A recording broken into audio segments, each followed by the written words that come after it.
going to start this meeting. It's 5:40 p.m., May the 23rd, special meeting, continued, adjourned, special meeting. And let's start with the roll call, please. Councilmember Bowles. Here. Councilmember Big Stick. Present. Councilmember Beer. Here. Mayor Pro Tem Beckmeyer. Present. Mayor Vaterlas. Here. I'm going to read the land acknowledgement. The City of Pacifica acknowledges that we occupy the unceded ancestral homeland of the Ramaytush Ohlone people, who are the original inhabitants of the San Francisco Peninsula. We honor the Ramaytush Ohlone people for their enduring commitment to Mother Earth. As the indigenous protectors of this land and in accordance with their traditions, the Ramaytush Ohlone have never ceded, lost, nor forgotten their responsibilities as the caretakers of this place, as well as for all people who reside in their traditional territory. We affirm their sovereign rights as First People, and wish to pay our respects to their ancestors, elders, and relatives of the Ramaytush Ohlone people. And we will have a flag salute led by Christine Bowles. I pledge allegiance to the flag of the United States of America and to the republic for which it stands, one nation, under God, indivisible, with liberty and justice for all. Okay.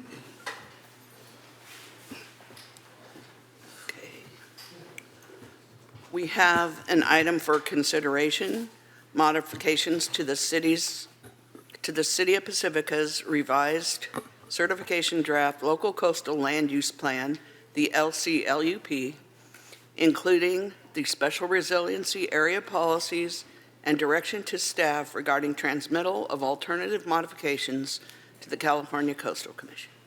And we have a staff report. Good evening, Honorable Mayor and Council members. I am Planning Director Christian Murdoch. I'm joined to my left by Senior Planner Stephanie Cervantes, and we are the city's team on the local coastal land use plan update. To start with an introduction and background, the local coastal land use plan is a policy level document that's applicable in the coastal zone only. The coastal zone in Pacifica is generally that area west of Highway 1, except for a small portion east of Highway 1 known as Shell Dance Nursery. The local coastal land use plan is one of two parts of what's known as the local coastal program, or LCP. The implementation plan, or IP, is the second part and primarily consists of the zoning and other city policies related to implementation of policies contained in the LCLUP. Approval of the LCLUP update requires certification by the California Coastal Commission, or CCC, meaning that both the City Council and the Coastal Commission need to agree on the contents in order for an LCLUP to take effect. The process to update the city's 1980 LCLUP has been ongoing for almost 15 years at this point and has included, throughout the process, including most recently, extensive community engagement.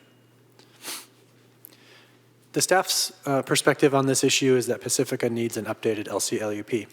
The 1980 LCLUP is no longer adequate for Pacifica's needs. Without update, the 1980 LCLUP remains in effect. Unfortunately, it doesn't reflect our community particularly well any longer. Many neighborhoods have changed in the last 40 plus years. Many of the objectives in the 1980 LCLUP have been achieved, and our community has new needs and challenges to address, including climate change and sea level rise. And importantly, the 1980 LCLUP now has a number of inconsistencies with the city's 2040 general plan that the City Council adopted in 2022. An update of the LCLUP has many benefits. These include, but aren't limited to, updated maps, modernized policies to guide development, enhanced environmental protections, improved economic development and housing policies, and importantly, consistency with the 2040 general plan. We are here tonight as a continuation of meeting number 4 in the community engagement strategy for the LCLUP update. Meeting 4 parts 1 and 2 occurred on April 15th and April 22nd, respectively. On those dates, the City Council undertook a review of chapters 1 through 5 and the glossary of the draft LCLUP and alternative modifications to those, suggested modifications from the Coastal Commission staff. and conducted an overall discussion of the LCLUP update process and the perceived necessity for that. That discussion primarily occurred on April 22nd. And additionally, on April 22nd, the council directed staff to prepare additional responses to questions from the council and community. Those are included in the agenda packet. Just to set a baseline understanding in follow-up from the April meetings, there are no changes to the summary table that's included as attachment B since publication in the April 15th agenda, so we've tried to keep those materials consistent for the council members. Changes from the April meetings that are discussed in the staff report to try to segregate those and make them easier to discuss individually include additional language and policies related to individualized determination, deed restrictions, which are set forth in policy CR I-45, and additional minor changes that are described in section 2 of the staff report. First, to highlight one of the notable changes since the April 15th and April 22nd meetings, identification of specific resiliency area policies. Councilmember Beer had asked for that, and responses to questions in attachment H. So the first notable difference from the prior staff report information is a policy related to individualized determination. This is a term that came out of the U.S. Supreme Court case Sheets versus El Dorado County. This was the subject of some discussion at the prior meetings. The case came out just before our sequence of meeting for community engagement. And the new policy recommended by staff related to individualized determinations is presented on screen and in section 2 of the staff report. Essentially, it's a catch-all policy indicating that decisions on individual coastal development permits should be based on essentially site-specific analysis of the conditions and the needs to implement particular policies, conditions of approval, or other regulations. Next, a major focus of prior discussions related to deed restrictions. And so we've prepared a recommended response to those community concerns about deed restrictions that also has some crossover with the Sheets case related response. Essentially, it would tie the deed restrictions to a more focused, individualized property analysis of applicable coastal hazards, rather than relying on the broader citywide scale hazard modeling. So it would use the hazard modeling as a starting point, but not an ending point for determining whether a deed restriction would be required for a property. And so it has the potential for additional properties to be exempted from that deed restriction requirement. And you can see here on the screen the modifications made to modification 6.45, which is policy CR I-45. The underlined text indicates the changes. You can see at the beginning clarifying it's a coastal development permit approval. And at the end, adding an exemption that reads, except that an applicant shall not be required to record a deed restriction as described in this policy if a site-specific geotechnical hazard analysis prepared by a qualified professional licensed by the state of California determines that the project site would not be subject to the hazards identified in the coastal vulnerability zones and tsunami inundation zone for the anticipated life of the project. So it's providing an outlet for a property owner to determine that they're in fact not subject to hazards that would otherwise justify a deed restriction. And then an important sub-point in relation to the deed restrictions is the tsunami inundation zone term. The council may recall that the Coastal Commission staff suggested modification on this policy included an addition of a tsunami evacuation zone as a basis for triggering the deed restriction requirement. That's a pretty far-reaching category of hazard. Those tsunami evacuation zones are based on a worst-case scenario of tsunami inundation. And we've prepared a definition in the report that would establish a higher probability but lower intensity tsunami for purposes of creating what we've called the tsunami inundation zone. And so we think that it has the likelihood to result in fewer properties being subject to the deed restriction requirement on the basis of tsunami inundation. So staff's goal and recommendation for the meeting tonight is to continue on in our process towards finalization of the alternative modifications that would be transmitted by the city to the Coastal Commission. The goal is to reach a point where the City Council can agree on those alternative modifications and adopt a resolution transmitting the LCLUP with those alternative modifications to the Coastal Commission in June, so that we can hopefully achieve a Coastal Commission certification hearing in the August-September timeframe. This slide and the following slides will allow us to enter into the more focused discussion, but I think I'll pause there for now and see if the council has any questions.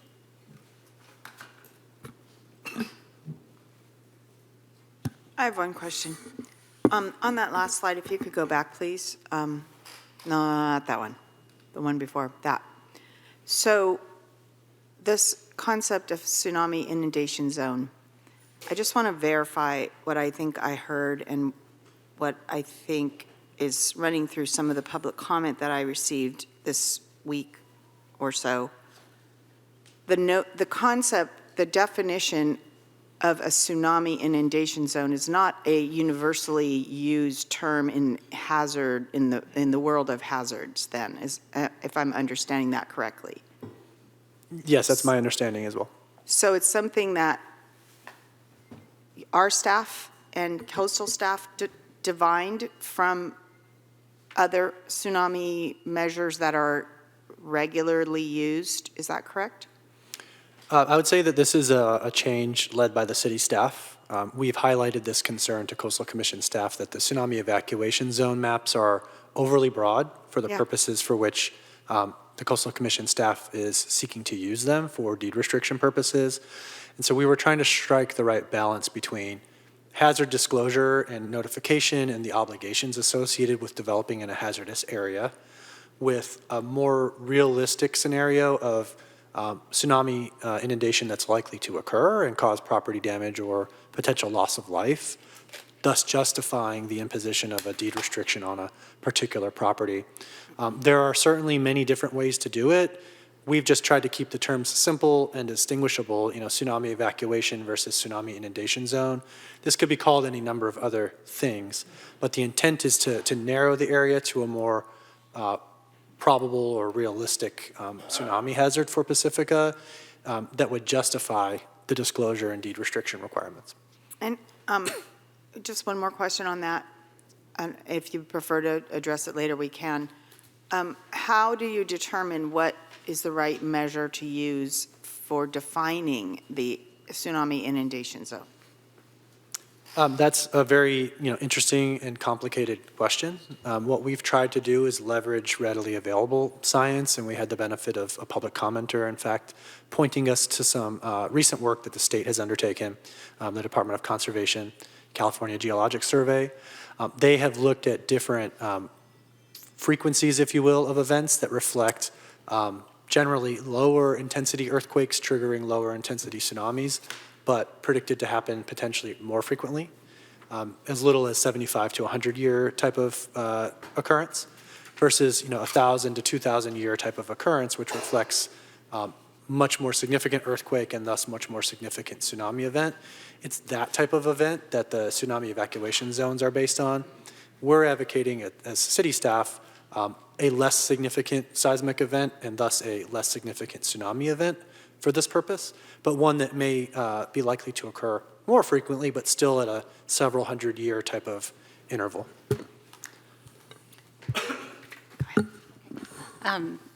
Just to continue that conversation, and Jahang Cho, who is actually in the audience, who is a statistician who sent us this information, and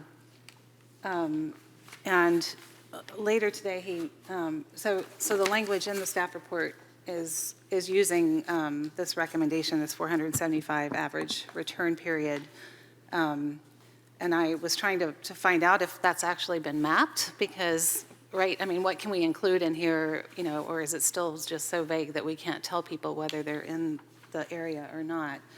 And so what he kindly did this afternoon was actually put the information in his GIS software and came up with a map. So I know you haven't had a chance to analyze this yet, but is this something that we could bring back at our next meeting and perhaps talk to the Coastal Commission to see if there's acceptance? Because I think this would really help the community who's really concerned about so many more properties being in the hazard zones because of tsunamis. It possibly is. It's hard to commit to that type of analysis on the relatively short time intervals that we've had during this recent process. What I can say is I'm confident that we could analyze that into a document in the implementation plan, right, which will follow the LCLUP certification, provided that the council feels comfortable that that's the right policy direction to try to focus the tsunami hazard assumptions for this purpose. It's also important to note, based on my understanding, That may not even get us all the way there to just use this readily available data. It's typically modeled on a sort of flat surface, if you will, that doesn't reflect more localized conditions or presence of shoreline protection structures that might alter the type of tsunami inundation. So I think we need more time at the staff level to consider all of the specific assumptions that ought to go into that, which is why the staff recommendation is to further define that and utilize that in the implementation plan if possible, but get the broad policy direction from the council at this stage to undertake that type of focused work. And what is your estimate for when we would actually get to the implementation plan and how long that would take for, us to work on, but then also to process through the Coastal Commission? My concern is that may be several years off, right? Right. We would need to develop that work plan. It certainly could take several years to do it all at once. I think there's probably a more sensible way to break into smaller pieces, high need or immediate need versus less acute need and longer time frame to do that type of work. To me, these types of mapping updates are a pretty near-term requirement, and so probably would justify some sort of 6 to 12 month type of time frame focused effort, in my opinion. We already know we need to do hazard modeling updates to reflect the new sea level rise data, for example. So there's probably some economy of effort there to try to combine those efforts in the next 6 to 12 month type of time frame. Okay. And then one more question. I think there's still concern in the community that we're showing tsunami hazard inundation maps, whatever they end up being, that extend beyond the coastal zone, right, as defined, which is mostly Highway 1. So specifically for properties, let's say in Lindemar, that are not in the coastal zone, but still in these tsunami hazard inundation areas, is the city currently asking property owners if they're planning to do a large remodel that may exceed the 50% value limit, which is different in the building code than in the Coastal Act? Or would we be evaluating those now or in the future? And what are the policies that might, trigger more work because of potential tsunamis to properties outside the coastal zone? Sure. Excuse me. So to be clear, the LCLUP policies would not apply to properties outside of the coastal zone. So I think that's an important factual point to clarify for the council and the public. I think what you're alluding to is like federal flood related triggers for property improvements that then require additional mitigation of flood hazards. I'm not aware that the FEMA flood mapping accounts for tsunami hazards, and so I would suspect that the answer is no, that there's not a feedback mechanism for tsunami hazards for properties outside of the coastal zone right now. Okay. And we know FEMA right now doesn't even include sea level rise, so they're behind. But so right now, if someone was applying for a permit and saw these maps, we would not be analyzing tsunami hazards. Right. I don't think we have any regulatory tool that would require us to address those for a regular building permit project, for example. I mean, I think it's a remote possibility, but it's conceivable that through the general plan that has similar tsunami evacuation zone maps, the broader footprint, if you will, there's a possibility that in the hazard assessment for a project that needs a discretionary review that there could be consideration of that. I don't want to rule out that possibility, but I've not encountered that in my time here.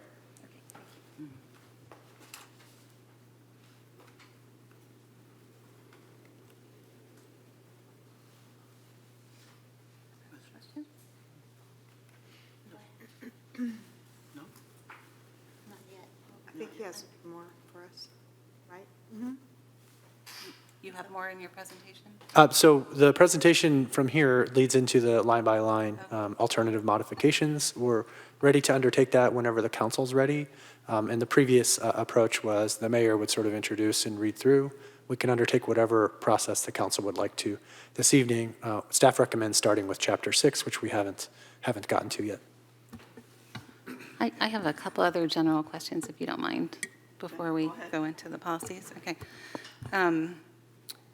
There's been some questions about what happens when this gets certified, specifically for the Shell Dance property and the quarry that were in areas of deferred certification before.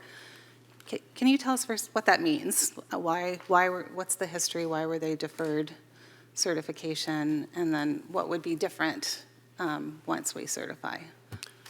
Sure. I'm not sure I have the full story on why those two areas specifically were deferred.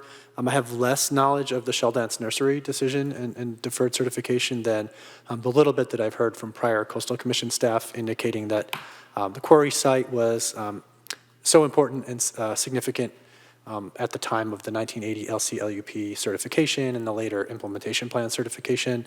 And the city and the Coastal Commission just couldn't reach agreement on appropriate policies to regulate potential development in that area.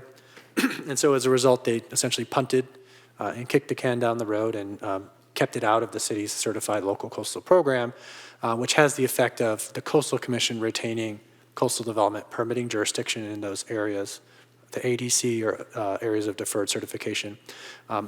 With certification of this LCLUP update, as it's prepared now, the city would achieve certification of those areas and thus have coastal development permit jurisdiction within those two areas. Okay, so we could be reviewing projects on our own and not necessarily go to the Coastal Commission in the future. That's right, and I think that's certainly the case for the Shell Dance Nursery site, although the type of project that would go there is unclear. I think most or all of that property is owned by the federal government now, so there's some jurisdictional questions there.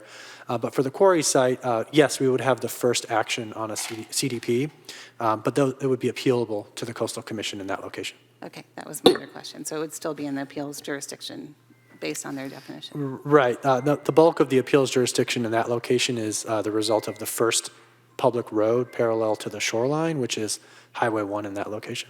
Okay.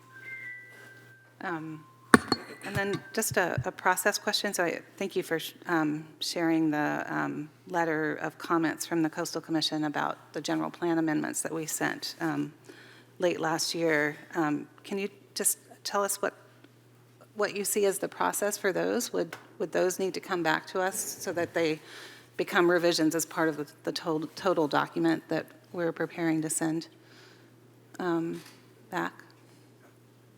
Yeah, I think our overall assessment is those are relatively minor comments from the Coastal Commission. But I think just from the process standpoint, the action the council would be taking here would essentially supersede that prior transmittal with a newly adopted LCLUP with additional revisions. And so we would have to wait and see if those same points remained. I think at least some of them have been addressed in additional council discussion and direction, like the environmental justice policy related comments, for example. So I think we'd have to just wait and see if those types of comments remained. Okay. Yeah, there was one in particular that jumped out at me, and especially related to the quarry work that we're doing now, that we had deleted the phrase "conduct tribal consultations as required by law." And so, I mean, if your thought is that we'd still be deleting that, I mean, that may be something we want to talk about keeping in. Sure. I think what we were striving to do is trying to get the two documents as close to one another as possible, unable to sort of reverse edit into the general plan. I think we tried to align them as closely as possible. In that case, the tribal consultation is required by law, and so doesn't have any substantive policy effect. So personally, I'm not concerned about that edit, but I understand the sort of the connotation with showing a deletion of something like that. Okay. All right, that's all I have right now.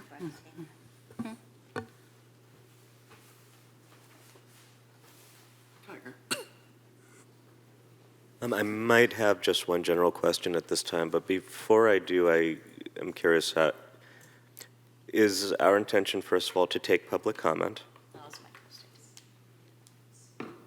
It's up to the council.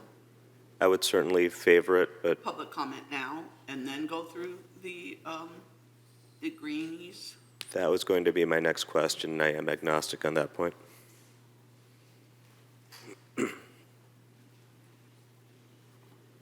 Definitely public comment. Okay. Now? I mean, Yeah. I don't know when, I mean, when would be the better time? all right? Yeah. Okay, so I just have one general question before going to public Right. comment, if that's okay. And going to the packet that we were sent, there's a couple phrases, I'll just read them. It's not, one is on packet page 6, it's in the middle of a paragraph. It says, housing element implementation, pursuing economic development initiatives, planning for city infrastructure and facilities, etc., can all advance much more efficiently once an updated LCLUP is in place. And then the, I guess, companion phrase I found on page 343, it's a part of an answer to a question. While projects in the city's strategic plan, work plan, may be able to continue under the 1980 LCLUP, successful completion of the LCLUP update and Sharp Park's specific plan will allow for more clarity in the regulations applicable to these activities and benefit other priority projects, such as the Beach Boulevard Infrastructure Resiliency Project. So what I'm gleaning from the report is staff of the mind that should we update the LCLUP, we'll have a smoother ride renovating, rehabilitating our seawall right outside the door here. I think the answer is yes. We've analyzed and believe that the Beach Boulevard Infrastructure Resiliency Project, the BBIRP, replacement of the Beach Boulevard seawall in shorthand, is supported by the 1980 LCLUP and would be supported by the new LCLUP. But we think overall, in terms of environmental protections and other related components to that type of project, that the new LCLUP would, on balance, be better and facilitative and provide clearer expectations for what such a project should include. Okay, thank you. I'm going to ask a question. I have two questions, actually. Someone from the public gave us a very short comment this afternoon that said, would properties in the resiliency area be appealable? Could you appeal the fact that you're in there, or could you appeal the fact that you don't agree that you've done 50% improvements on your property? And would it be appealable? Sure. So I think there are a couple parts to that question, if I were to sort of tease out what I think it's trying to address. I think the first part is, if you're in an area that's mapped as a special resiliency area or SRA, do you have some opportunity to appeal your inclusion in that area or not? And the answer is no. This public process is when property owners can express their support or lack thereof for the SRA concept and the particular boundaries. But just like other zoning type actions, for example, that the council takes, property owners don't get to individually appeal their zoning classification, if you will. So it's sort of the same concept, that this is a legislative policy decision by the city council. And so the SRAs will end up where the council believes they ought to be. The second part of that, I think, is more site-specific related determinations on whether or not a project triggers a substantial structural modification and someone's ability to appeal that or to submit evidence. And I think the answer is yes. There are individual processes like the coastal development permit discretionary review process, where an applicant could appeal if they felt like the city staff had made the wrong determination, or if the planning commission, for example, made the wrong determination, appeal it to the city council, and in some cases to the coastal commission. So I think on that second part, the answer is generally yes, there are appeal opportunities. If the other meaning of that was, I don't like being in an SRA and I don't want to deal with it, the SRA doesn't make you do anything particularly, certainly more burdensome. It's giving you a benefit of relying on shoreline protection, but a property owner could choose not to if they wanted to be conservative and say, oh gosh, my hazard modeling without the seawall there is pretty drastic, and I want to build to that because I don't know if that seawall is going to be there in 100 years. They have every right to do that. They're not mandated through this process to do the SRA type analysis, although that's an option, and I think many property owners will avail themselves of that option. And my last question is about Ingrid B. Lacey School, which has already gone through more than 50% upgrades, and they are working on a bond right now to go ahead and improve the school again. So what happens with that property? Are they going to be at risk of not being able to allow to improve their property?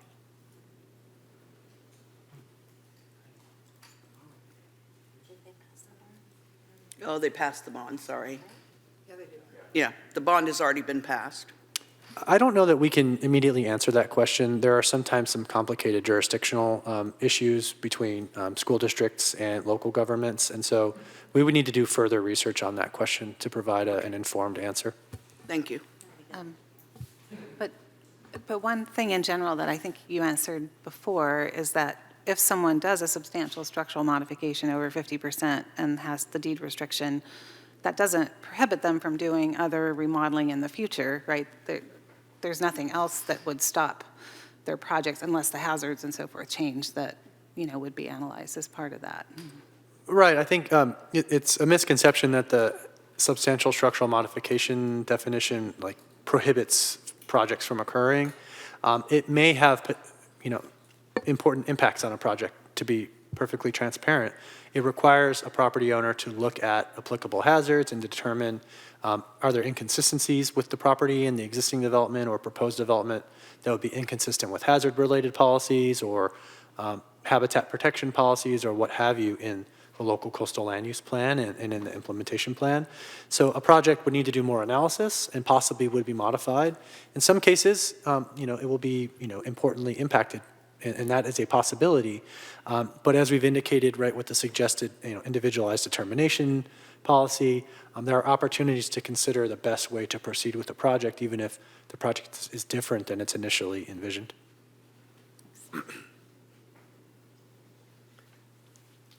And I understand that I know of a property that was appealed to the Coastal Commission, and the Coastal Commission applied deed restrictions.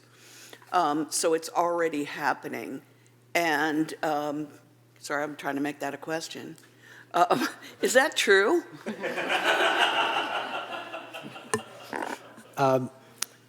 Yes, as mentioned in prior meeting, we've done analysis of several years of coastal development permit issuances by the North Central Coast District, which Pacifica is located in.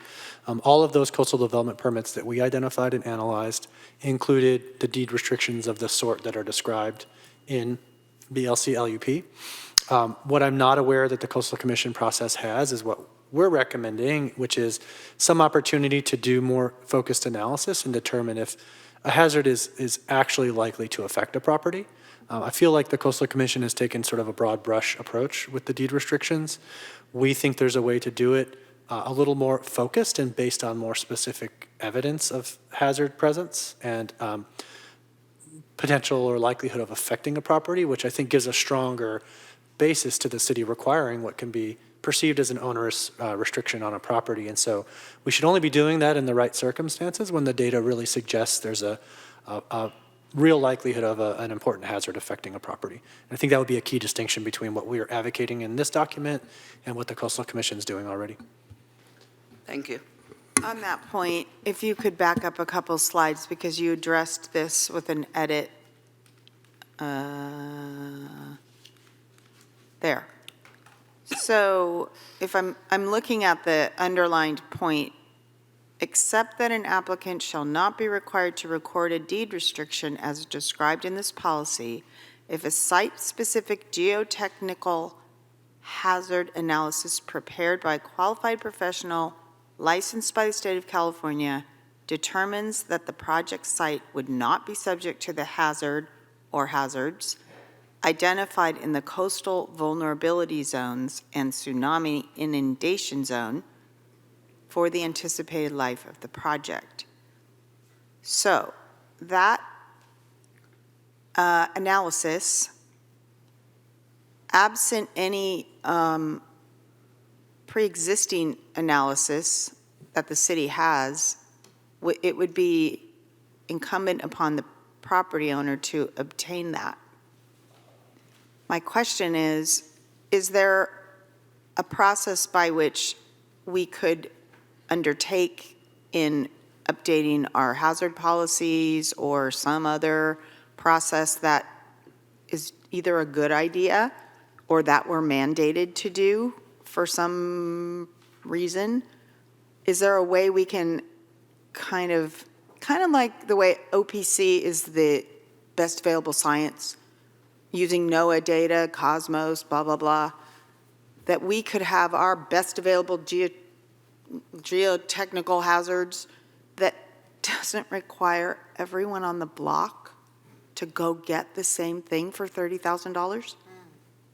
So my long-winded question is there a way to identify, here it is, you want to build on this, do this thing to your property, here's the thing you need to evaluate in your plan? I'm certainly sympathetic and understand the consideration. I think the challenge is the coastal vulnerability zones, in large part, are that process right now at the right balance of availability of the mapping and cost to the city. I think if the city were to try to do that type of analysis, it would be extremely expensive and likely very time-consuming. It's probably possible to be done, but it's hard to know whether that would be the right investment of sort of doing it for every property in the city when very few will ever end up developing. And so that's a big policy and fiscal type of decision for the council. I think what I can say with a degree of confidence is that updating to the best available science with the new sea level rise projections, for example, and effectuating the tsunami inundation zone will shrink the population of properties that even get to this stage because fewer properties will be in the coastal vulnerability zones to begin with. And so I think that's the right sort of policy level, citywide balance that the council can effectuate and support with the right policy decision-making in this document. And is that something that we undertake prior to submitting this LCLUP again to the Coastal Commission, or is that something that's obtained or created during the IP, the implementation policy phase? I think it's something in between. What I've articulated previously and what I envision as an advisable timeline is continue this process we're on and try to conclude it favorably as soon as possible. While this is sitting with the Coastal Commission for some number of months, while we're awaiting final action, put the effort into updating the coastal vulnerability zone maps with the new sea level rise data once the state has adopted that, presumably in June, but we have to wait and see. Engage the consultant and begin that process. Concurrently, consider what can be done with the tsunami inundation zone question, even as sort of a version 1.0 with the data that are available that we've discussed in the staff report. Even if it's not sort of fully articulated modeling data, are we achieving the right policy outcome? I think the answer is probably yes. So try to incorporate those two things in a coastal vulnerability zone mapping update, which will probably be ready sometime in early 2025, post-certification of the LCLUP, to be submitted as a several month type of minor LCLUP amendment to the Coastal Commission that then gets swept up into the new document as the right, as the best available science on the hazard mapping. And so that really limits the amount of time that someone might be adversely affected by the maps that are in there now once those no longer reflect the best available science, for example. So that's, I think, the most realistic and likely timeline scenario that I can think of right now to keep the overall process on track, to get all of the other benefits of an updated LCLUP, and catching up the hazard mapping process at the same time. I can follow on to that question, and it's really diametrically opposed to every way we've been looking at this.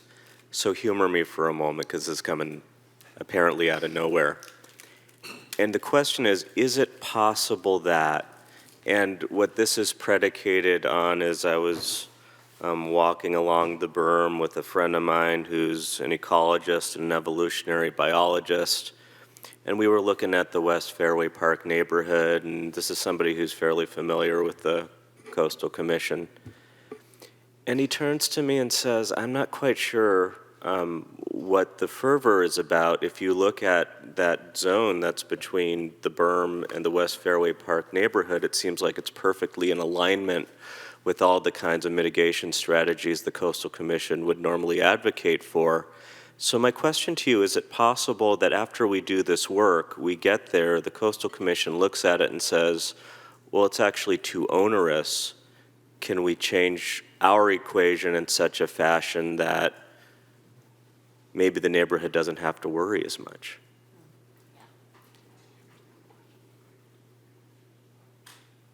So I think I'm not quite understanding the foundation of the question.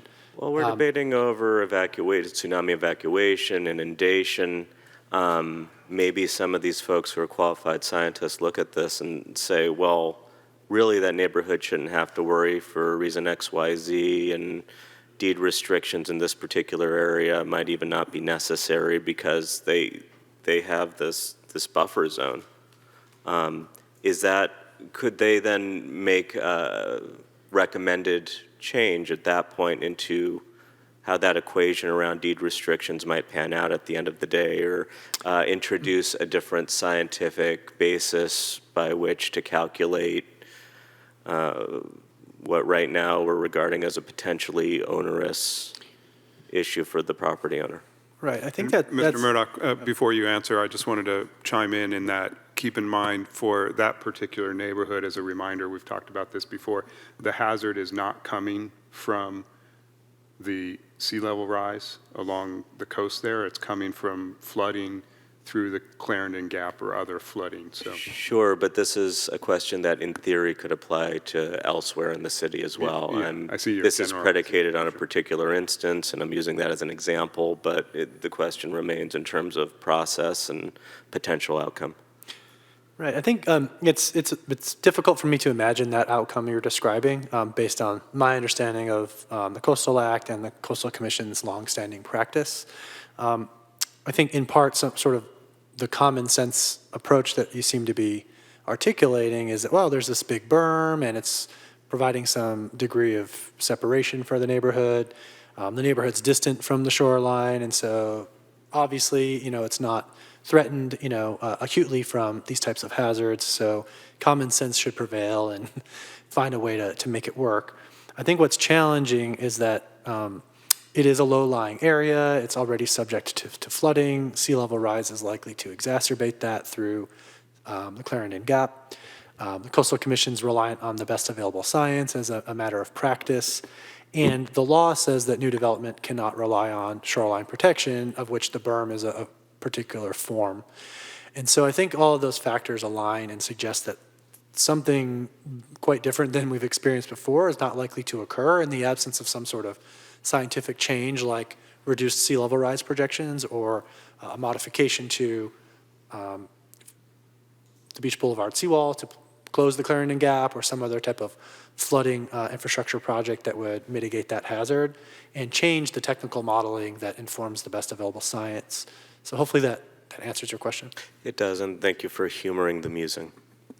I wanted to actually add to the answer because I think this is what's missing in a lot of these conversations where we're just looking at the local coastal plan and we're not referring back to the adaptation plan that we've also done that actually has more specifics by neighborhood. So, I'll just read to you from the adaptation plan, about West Fairway Park in particular, and it's lumped in with Sharp Park, and the Sharp Park vulnerabilities are, much lower, 1 to 2 feet of sea level rise, but for West Fairway Park, it says 2 to 3 feet. So now that we have the new guidance, we know that that's further out, right? And the 3 feet is 2,100, so there's more time. But also specifically, it talks about policies, and this is what I really liked about it, that, it gives some triggers and some things that we would do if we start to see those things happen, right? That they become more vulnerable because we don't know exactly what the timeline is. And so, it's talking about 2020 to 2030 to construct a Clarendon Avenue stormwater basin pump station and interior Sharp Park golf course levee to protect homes and businesses from flooding. So that would take care of the flooding that City Manager Woodhouse mentioned, because we see it now. We're getting this overtopping into that area. It's flooding Sharp Park, so already we need that pump station, and I know we're working on it and trying to get a grant for it right now, right? But then that will also help protect Fairway Park. And then later, because we have more time with the sea level rise, it says construct West Fairway Park stormwater basin pump station and interior Sharp Park golf course levee to protect the homes. And I actually found plans like from San Francisco when they were looking at doing some remodeling that they actually have that levee drawn that goes right by Fairway Park. So So things are in here, it's not all in the documents that we're looking at now. So it's important that we're really thinking about all this together with the series of documents that we're working with. And those are the next steps that we do. Once we get this certified, then we can start looking at individual projects, what's most at risk, what adaptation do we need to do. Well, and I think that was going to be my question exactly, is when can we start talking about those strategies that are listed in the adaptation plan? Because that's really important information for our communities to understand because of the fear. Exactly. And communities need to understand that we are actually going to be addressing these things. Right. And that we have their best interest at heart. And so by talking more about those strategies and actually creating plans for them, I think is a way to be able to do that, to just create like a safety barrier for those communities specifically.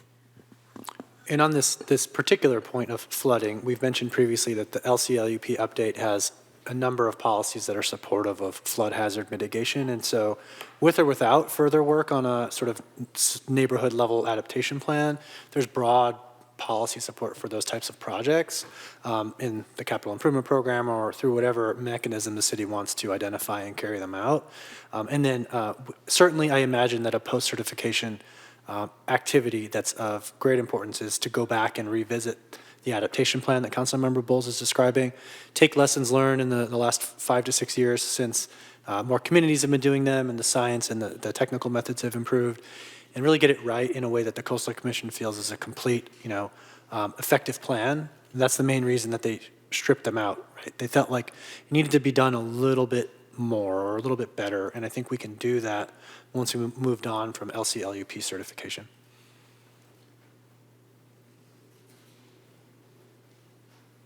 Anyone else? Okay, then let's go to public comment. And I would consider that I would have way more cards than this.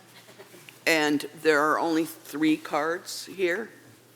So people will have 3 minutes. And I will start with Cliff Lawrence, followed by Richard Harris and Rafael Cons.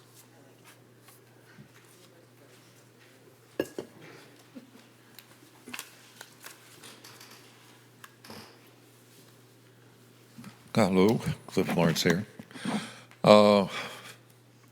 This is a very complicated subject. I think a lot of people would like to keep it clean and clear. For that reason, a lot of people would like to take a step back before we threw SRAs into this. And many say, why can't we just agree with the Coastal Commission, what they asked us to do, and be done with this, have it finalized after all these years? Because it feels like this is going to continue to go on without resolution. I'm glad to hear that we're talking about an IP where we may get some really updated maps we've been asking about for a long time. I'm oddly a little concerned about maybe, we are trying so hard to please people that maybe we are going to understate the threat. And I don't know if that would be a disservice. I see, from where I live, incredibly intense changes in the weather. I see extreme winds, extreme rains, and I see the future of flooding from unusual rains and more damage from these extremely high winds, which of course are going to kick our waves up. We're going to have king tides, probably new records, and more frequent. So this becomes a hard calculation, but bottom line, can we conclude this and get an agreement with the Coastal Commission, please? Thank you. Thank you. Richard Harris, Rafael Cons, Frank Vella.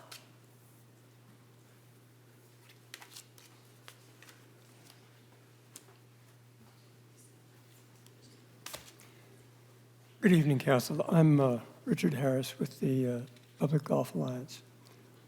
On the issue... Richard, could you move the mic a little closer? Pardon me. Thank Yes. you. Is that better? On the issue of the tsunami, you have in the LCP right now, figure 5.3 flood zones. And given the definitions, coastal hazard is defined as flood. Flood is designed to include tsunami. And you have the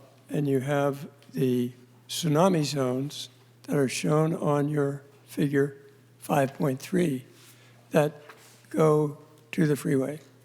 And so unless you have a different tsunami zone, that's what you're stuck with.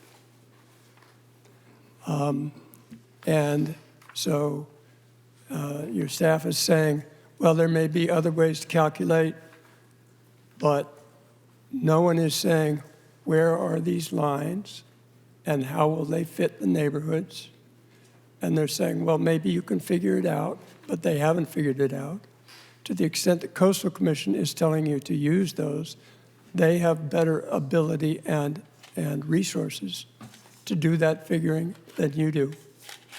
And maybe if they are demanding that, maybe the answer is, okay, come to us with this. Otherwise, you're telling us to take a pig in a poke and just let our residents and properties, including but not limited to the golf course and its neighbors, deal with that uncertainty. And you shouldn't have that kind of uncertainty. This is the time to make it certain, and maybe the Coastal Commission can step up.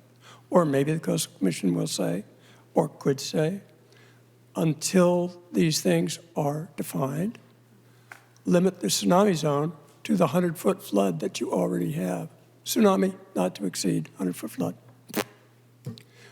There are ways to solve this, but to leave it where it is now is way too uncertain and sort of ridiculous, because it's 1 in 975 years.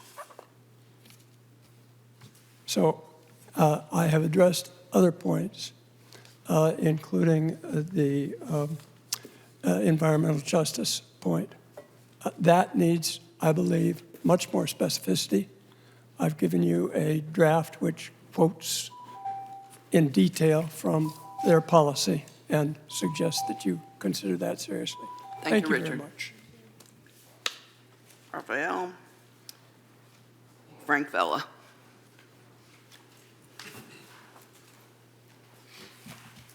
Hi, I'm Rafael Kahns. Hi, City Council members. I've been here since 1967, 57 years. I've been here longer than this panel here has been around, been alive. Why are you listening to them? Everything that they're saying is a possibility. 75 to 100 years from now, well, everything is a possibility. Right now, it's possible that a meteor could wipe out this planet. A flood zone, where? In Lindemar, the only time that it's really super flooded was back in '81. I've got pictures of a guy in a kayak in the parking lot at Lindemar, but it came from rain and the creek overfilling. Not once has we had any waves hit A&W Root Beer, which is now Taco Bell, and I watched them build it back in '71, '72. Not once has a wave hit that building. I don't see it. I've seen the ocean reclaim areas, but that's far and few in between. As for problems for the future, this isn't a problem. Why don't you fix today's problems, like putting cameras at the four-way intersection at Rockaway Beach? you've got people running those lights, making that turn up onto Fassler. That's a problem. This is a joke, and it will always be a joke. My son is 34 years old. They're predicting 75 to 100 years from now, he'll be gone. He may have kids. You have more time? Oh, I still have a minute? Well, that's all I have to say. Stop wasting our time. And as for floods, it's all came from the east going west. It's not west coming in. Thank you. Thank you. Frank?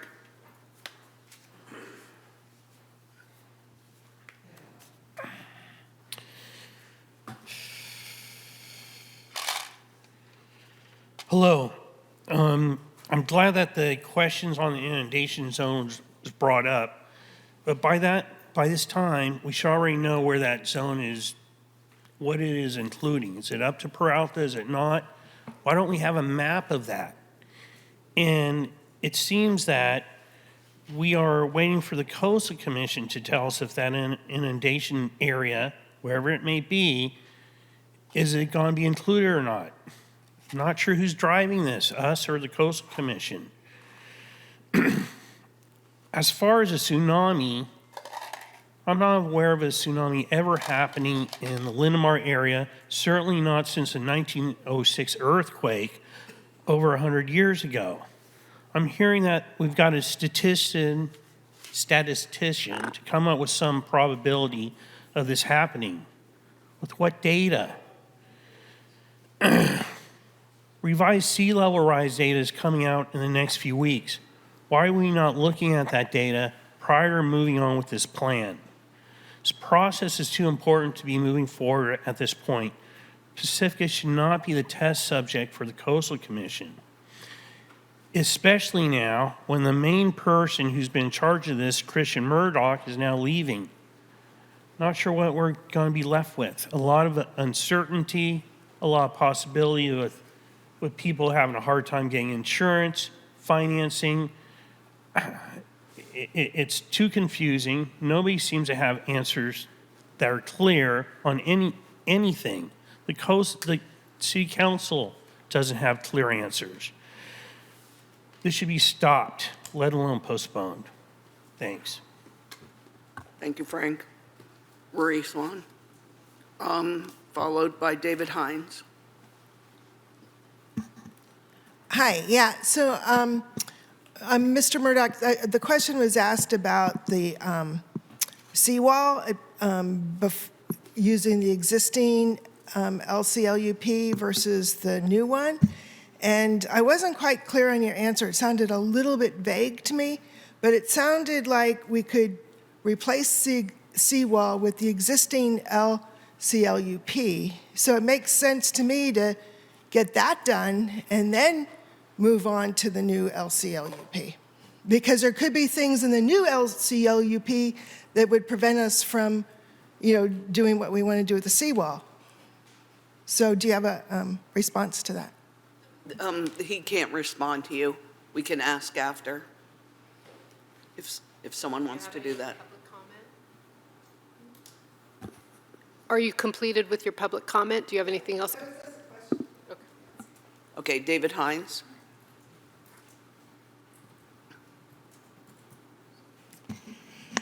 Yeah, I just wanted to say that I concur with some of these later comments.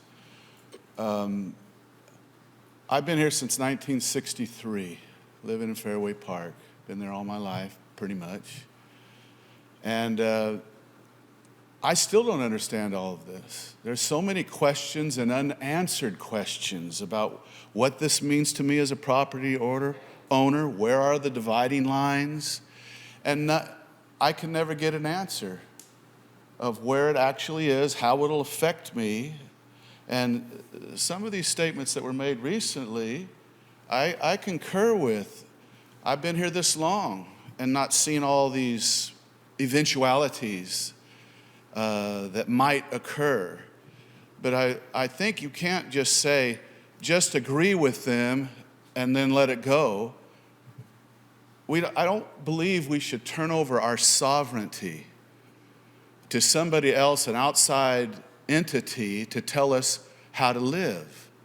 We need to keep as much of that as we possibly can. It almost feels, it may not be exactly parallel, but I think of a homeowners association, like I never joined one, but now one is being forced upon me where somebody else is going to be in control of everything, and I don't know what that means to me yet. I don't understand it yet.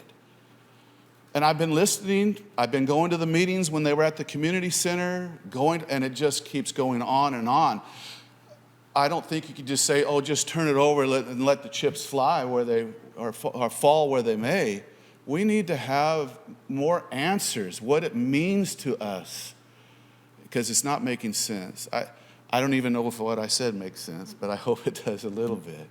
But thank you for your consideration. Thank you. Robin, I see you waving a card.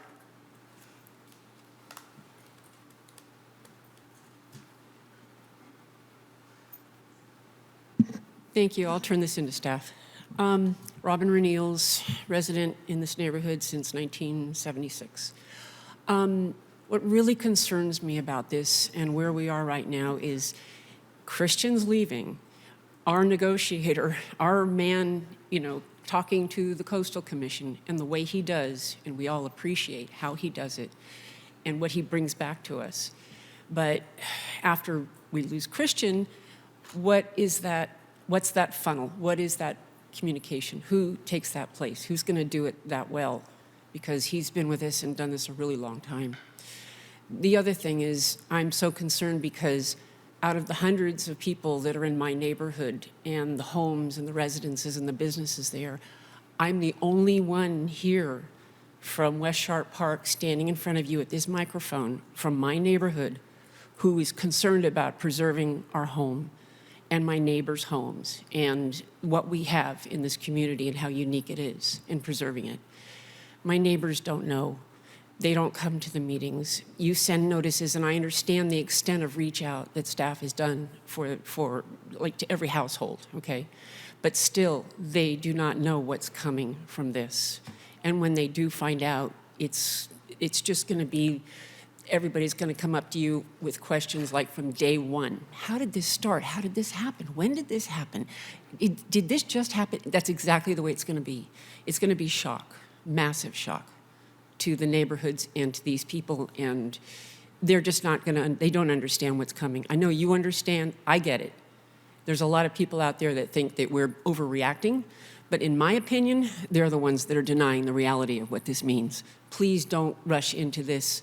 Let the new studies come out. Let those other big cities down the coast get a little bit further in their processes, and let's see what's happening to them first. Why do we have to be the guinea pigs? Thank you. Thank you.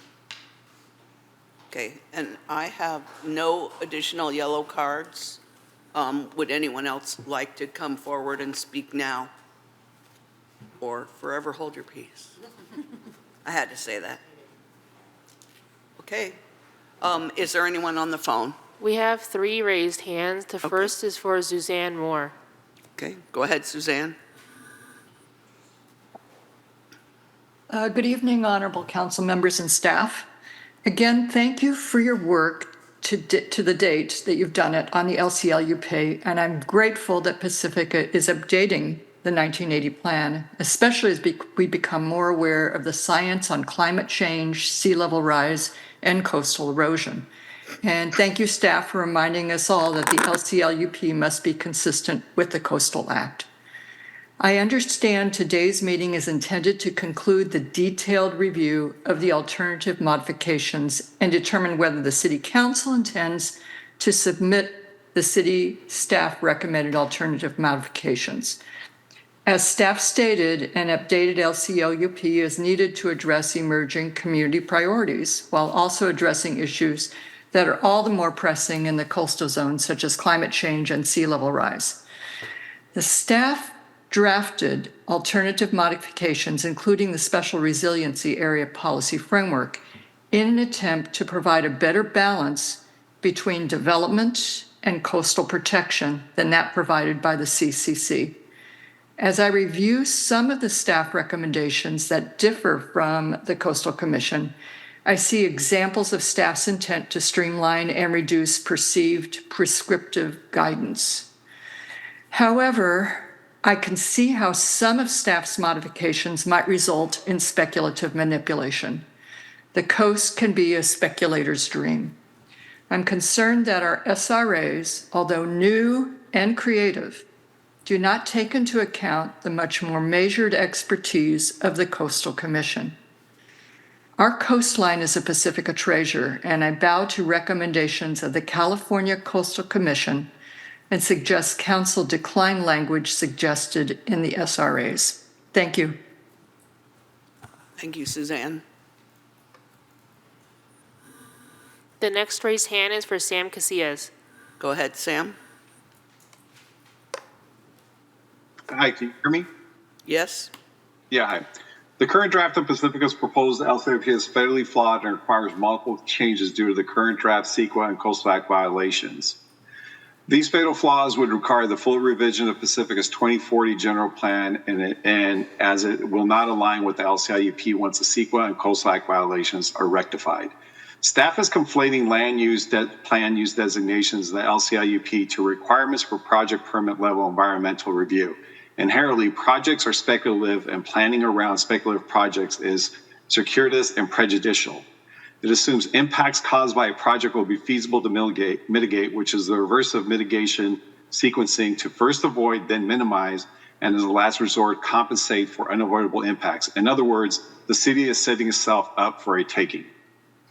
It is negligence by our elected officials to take direction from outside lobbying groups like Sandcar and Smart Coast so that the Pacifica can be used as a test case for CEQA and Coastal Act violations to see what they can get away with at the cost of taxpayers of the city. Also, by not acknowledging that the continued efforts to rebuild the Sharp Park seawall at a cost of over $500 million in order to protect mostly short-term rental properties while devastating Sharp Park Beach in violation of the Coastal Act will also bankrupt the city is willful negligence. The willful disregard of scientific data and fiscal prudence in order to appease realtor and developer corporate interests will lead to litigation, or the city again will be found liable. I have yet to receive an answer as to who has been held accountable for the litigation losses at Vistamar, 1567 Beach Boulevard, 505 San Pedro, and the mounting costs of the seawall project. The cost for these losses when this LCIP is rejected by the courts will also cost our taxpayers millions. We need to acknowledge that other factors beyond sea level rise that are contributing to the hazards we need to plan for, including storm surge, inland flooding, high water tables, and unstable soil compounded by underground springs. One more minute, thank you. It is ridiculous to say that these hazards are happening in 100 years. If that were the case, why are there erosion models for Pedro Point supposedly eroding all of Kent Road in 100 years, but yet we have 3 houses on Kent Street falling in now? Shouldn't they be there for 100 more years? We also need our city officials to stop spreading misinformation. There is no data showing that plugging the Clarendon Gap will help the residents of Fairmont Park West. In fact, the data shows the opposite. By rebuilding the seawall, it will eliminate the first line of defense for these homes, which is the beach. There is also overtopping that devastated the picnic area and went to the homes of Beach Boulevard, which has nothing to do with the Clarendon Gap. The updated OPC SLR guidelines do not buy us more time. The only thing they're doing is adjusting, removing low probability outcomes, which is not lowering sea level rise, when in fact the climate crisis is getting worse. Thank you, Sam. I appreciate it. Thank you. Okay, next. The next raised hand is for Kimberly Williams. Go ahead. Hi, can you hear me? Yes? Thank you, Mayor Vaterlos and council members. I'm Kimberly Williams, representing the local San Mateo County chapter of Surfrider Foundation. We thank you all for the work that has gone into this LCLUP draft. Our chapter continues to support the Coastal Commission's recommendations for Pacifica's LCLUP, and we continue to ask the city to reconsider the path it is pursuing with this current draft, which includes the creation of special resiliency areas and rewriting commonly understood definitions. Surfrider opposes the SRAs as not compatible with the California Coastal Act. It is troubling that the council and staff heard from a large number of Pacifica residents at the last meeting, some of whom often disagree with each other, and almost all were in round agreement that they don't support SRAs and that this carve-out concept is substantially inequitable for residents and for visitors. And yet, you are ignoring that the public opposes bringing the SRAs forward as part of the draft LCLUP. This proposed draft policy would result in a decrease in public access to Pacifica's coastal bluffs and beaches, and it puts Pacifica's beaches at risk of being lost from the impacts of over-armoring permanently. Use of nature-based solutions are beneficial in many ways and should be a tool in your toolbox to slow erosion, while hard armoring solutions accelerate beach loss and erosion. We agree with Councilmember Beer, who said at the last meeting that we should step back and consider the whole coastline, and with Councilmember Bowles, who emphasized the importance of equity and of protecting property owners in hazard zones and preparing for climate change over the long term. Leaning heavily on armoring the shoreline can only lead to increased risk to residents over time and the loss of what people enjoy most about Pacifica, its beaches.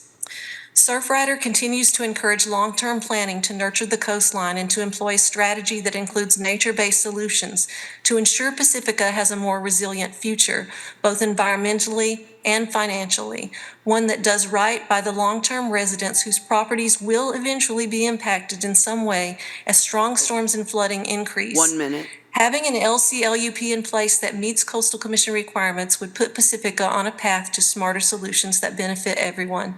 Thank you. Thank you. Anyone else with their hand raised? There are no other raised hands. Okay, no raised hands, no one from the audience wishing to speak. I will bring it back to council. Go ahead, Tiger. So I took down 4 questions that I heard, but before I go into that, the time is a stone's throw from 7 o'clock, and we have plenty of work to get done on Chapter 6, and I know how quickly rabbit holes occur when one question is asked. There's one in particular I definitely want to ask, but I wanted to check with my colleagues whether or not you think I should go through those 4 that I got, or, okay. So, and some of these might be paraphrases. I apologize in advance if any of them are not specific in terms of the asker at any given moment. But I got a couple around tsunami inundation zones. The overarching question being what ultimately will inform tsunami inundation zones. We've already touched on it, but I thought I'd restate it that way. One of the commenters mentioned that I think it was, well, you look at that one map, and if we just go by the criteria of the not to exceed 1 per 100-year flood zone, I think that was, I can go back to that map and figure it out. But, but just finding a clear criteria such as, in lieu of defining it. Should I just go through all 4 of them? Sure, that would help. Thank you. One was, and again, very general, what does this mean to the homeowner, right? One of them was, and I think the phrasing was essentially, well, wouldn't it make sense to get the new seawall up first and then go from there? I think the way I phrased it was, would it be easier under the updated LCP or the 1980 to replace the seawall?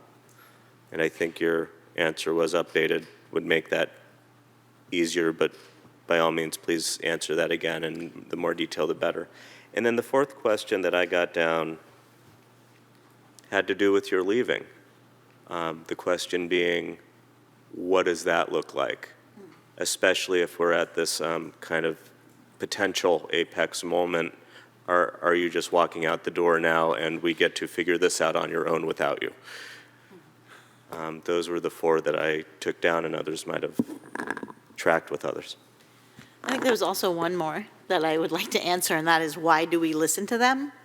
And I think that triggered me just a little bit because these folks have been studying and working so hard, and they are experts, and that's why we listen to them. It's not just because they're younger than anybody else. Yeah, I was triggered by that question because they're our staff for a reason, and we do respect them, and that's one reason why we listen to them. Doesn't mean we always agree with them, but it is why we listen to them.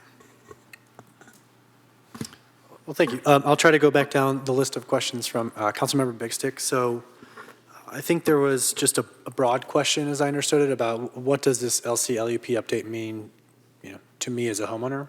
Was Yeah.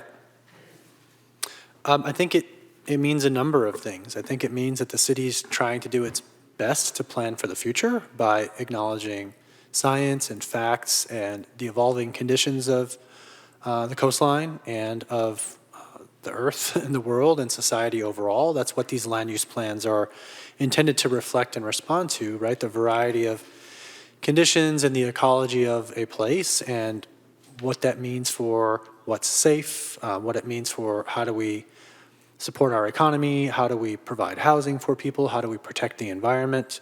These are all themes that are addressed by policies in the local coastal land use plan. And the community as it exists today is different than the community as it existed 40 plus years ago when the current plan was put in place. And so what this means for a homeowner is that we would update the plan and reflect all that we know now and what we've learned in the last 40 years and reflect the vision for the community for the next 20, 30, 40 years and identify policies and steps to get to that ideal vision of what the community should be.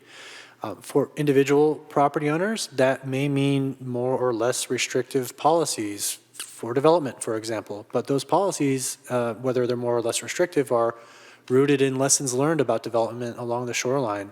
I mean, I've lost count of the number of times I've heard people question, why did we build an apartment right on the bluff? Well, we didn't, right? The bluff was, dozens of feet wider, and provided great protection for development just 30 or 40 years ago. And so at that time, people weren't taking into account the science of shoreline erosion or sea level rise in the way that we would today under an updated LCLUP in hopes of avoiding those kinds of situations on Esplanade, for example, where buildings have had to be demolished because the proper accounting or projections for hazards weren't taken for the life of that development. So I think it means something different for everybody, but for everybody it means an updated plan with, I think, better information to support decision-making for the future. As it relates to the Beach Boulevard Infrastructure Resiliency Project and why we shouldn't just wait, that's a multi-year project, right? The city is still in the midst of that, and it will be several years before permits and construction are likely to be obtained and to occur. And so it's a policy question. Should we wait for that process to unfold rather? My opinion is no. There's no need to do that. We can continue to pursue the project under the 1980 LCLUP and the 2040 LCLUP once that's certified. And we'll derive all of the benefits of the 2040 LCLUP update if we're able to accomplish that. And so, there will always be another reason to delay this process, but there are a lot of reasons to get it done as well, from my perspective. And just more specifically, I think the 1980 LCLUP has fewer policies that address a project like the BBRP. The 2040 LCLUP would have more policies on point related to resource protections and mitigations and overall clarifying the expectations for the city and what it needs to do to carry out the project. Generally speaking, more clarity and more certainty is better for development, for infrastructure, et cetera, because it shows and it sets the expectations for the project to be undertaken. With the 1980 LCLUP, in the absence of those policies, the Coastal Commission gets to insert its judgment and its formulation of practice and policies. And so the city may actually be worse off pursuing the project with the 1980 LCLUP, even though both versions of this plan would allow the project to be undertaken. Related to tsunami modeling, I wish there was a sort of simple, bite-sized answer for that question. It's extremely complicated, as so many of these coastal planning issues are. What we're trying to do is find touch points with the best available science. I'm grateful to the member of our community that brought to light some recent statewide tsunami technical work that we can leverage off of and not start from scratch trying to define our own tsunami inundation zone if that's a direction the council supports. But there's further work to be done, and that work, I see it being carried out by the city engaging a technical consultant, just as it did to create the coastal vulnerability zone maps and trying to update the modeling for tsunami hazards to reflect a better balanced tsunami inundation scenario for our community. And the last point about me leaving, as much as I'm flattered by the confidence that the commenters expressed in me and my abilities, it is very much the product of a team effort with Senior Planner Cervantes, City Manager Woodhouse, Assistant City Attorney Bozzano, City Attorney Kenyon, and many others on the city team. And this work will go on. It will be done expertly, and I will be there as a reach-back resource if and when needed for them as well. So I'm confident that this process will continue to play out in a very successful and effective way. If I could add to the last point. So work doesn't stop and progress doesn't stop in organizations when key staff leave. We continue the work, and when the Public Works Director retired, the work continued with the excellent work of the deputy directors until a new director was hired. When the police chief retired, the work of the police department continued expertly until a new chief was hired. When the Parks, Beaches, and Recreation Director retired, work continued. You get the point. And while losing Mr. Murdoch is sad for the entire organization, and he's moving on to a great promotional opportunity, Senior Planner Cervantes and other consultant resources and other expertise in the city will make this work continue on.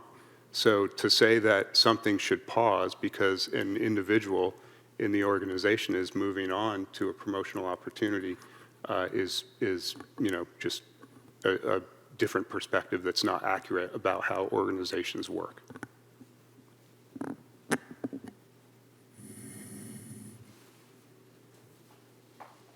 Okay. Should we start on the chapter 6? Okay. Here we go. Chapter 6 begins on, glasses. These are really small. On page 32.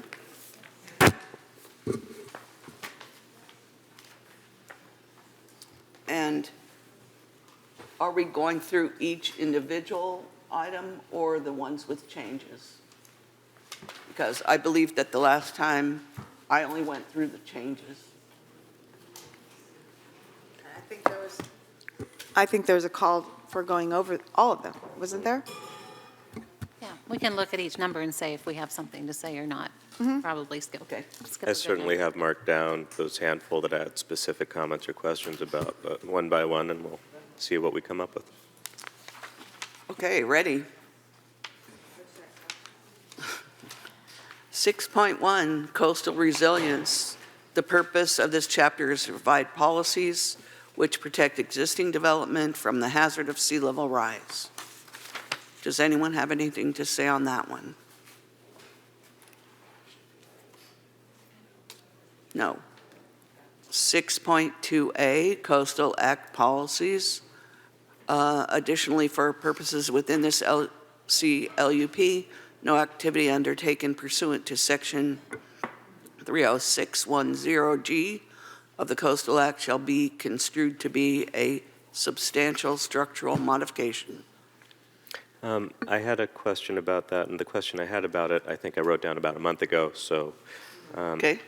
I'm going to need a refresher. And frankly, as I was looking at the new document, I was looking at the answers to the questions more because I'd already pre-marked everything I was going to ask, but that doesn't mean I don't need a refresher here.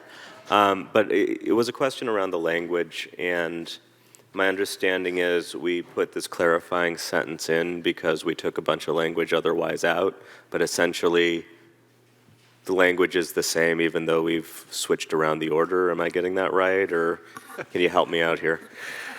Sure. So what occurred here was in the definition of substantial structural modification as the City Council had approved it in 2020. It included in the exemptions from the substantial structural modification reference to the Coastal Act provision that's mentioned, 30610G, and that's in the event of disaster destroying a development. And For whatever reason, the Coastal Commission staff took that out in its suggested modification. We explained to them, as we explained at the March 2nd LCLUP meeting, that we had concerns that that's a very important statutory provision that should trump the SSM definition if someone were to need to rebuild in the event of disaster damage.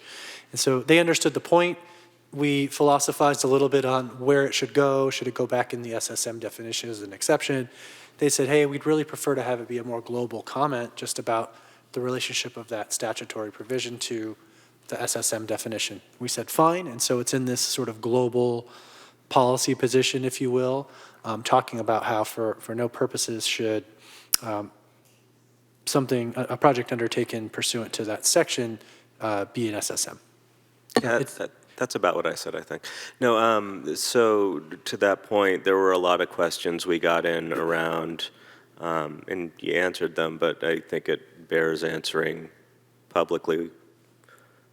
If, I guess the sentiment was, well, if there's going to be a huge disaster to my house, it better burn the entire thing down, because if it only does half the job, then I'm not going to be entitled to doing the substantial repair work otherwise. Could you answer to that, please?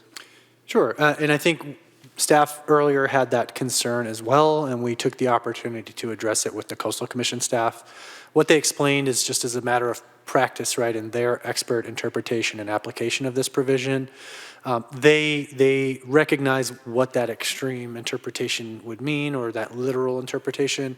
But what they said is, in practice, realistically, the way they apply that term, destroy, means unable to inhabit. So if there's some sort of major fire damage, but it's stopped short of bringing the whole building down, that's destroyed for the purposes of this section of the Coastal Act, because you can't occupy that building any longer. It's not able to be used for its intended purpose and is, for all intents and purposes, destroyed. So don't allow your house to burn down thinking that you need to do that to effectuate this provision. There is a reasonable application of that by the Coastal Commission. So you're saying the Coastal Commission has a heart after all? There are moments where I think we see eye to eye on issues, sure. Thank you. I think that came through on Saturday at the DEMS meeting. Don't you think that it showed that the Coastal Commission has a heart? Well, I think that guy definitely has Yeah, a heart, yeah. absolutely. I also 1 wanted- out of 12 is a good start. I also wanted to remind people that there's a ton of questions that were asked and answered that are in the back of the agenda today. And so I wanted to thank you for including all those questions and answers for us. It really helped me, so thanks. Yeah, and I think we really tried to pose some of the questions that we've been hearing from the public, especially a lot of the ones that were repeated, so those are important. Just one thing on this, I don't have any issues with what we're doing, but I thought it might be helpful to the public to actually read this section 30610G, because it actually says some interesting things. I mean, if you have it, it's probably better if you read it, but I did print it here on my sheet if you don't. It'll just take one more moment Okay. to pull it up.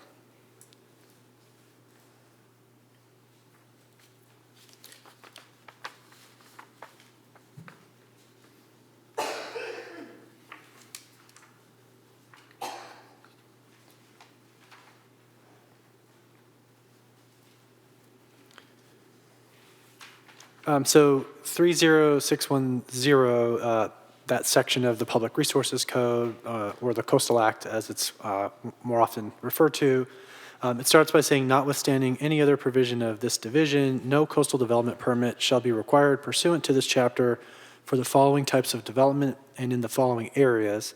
And going down to subdivision G, it says, the replacement of any structure other than a public works facility destroyed by a disaster.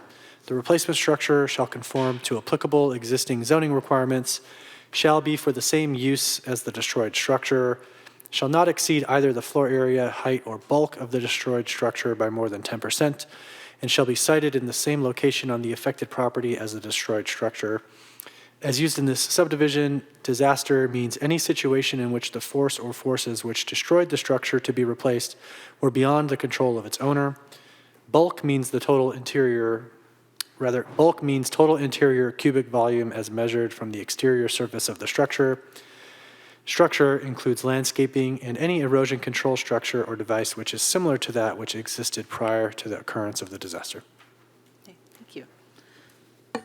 So yeah, basically you can replace what you had and even grow it by 10% under these conditions for a disaster. So I think that's really important for people to know. Thank you. 6.2. Therefore, the policies focus on protection and armoring of the shoreline and reassessment of the adaptation plan in the future.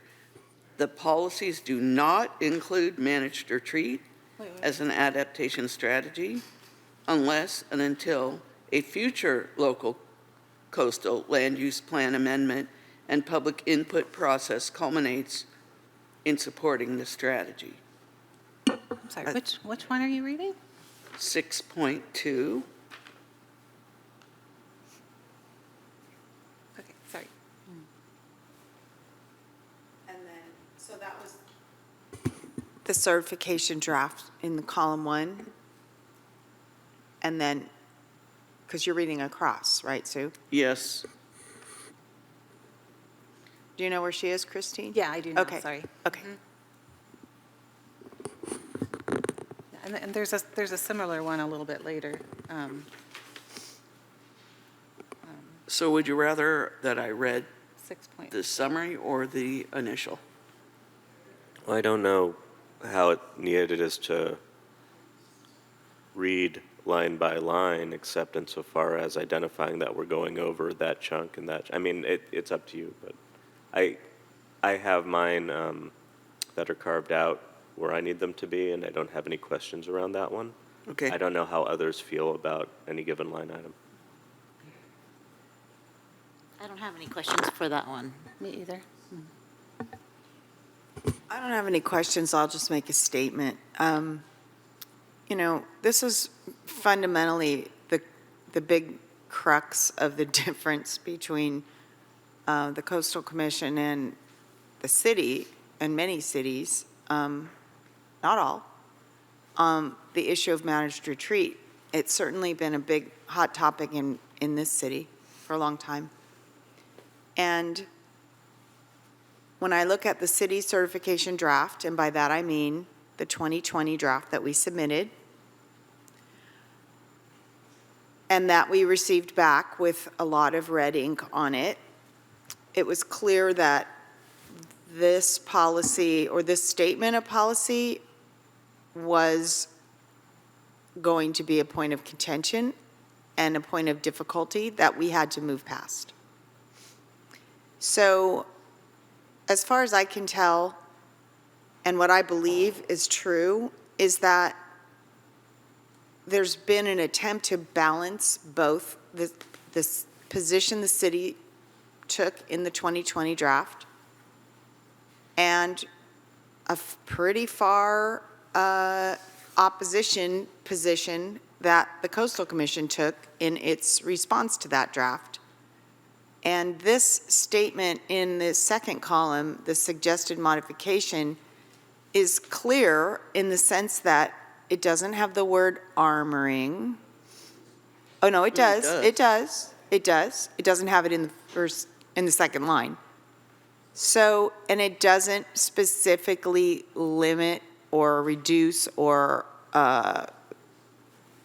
forestall managed retreat.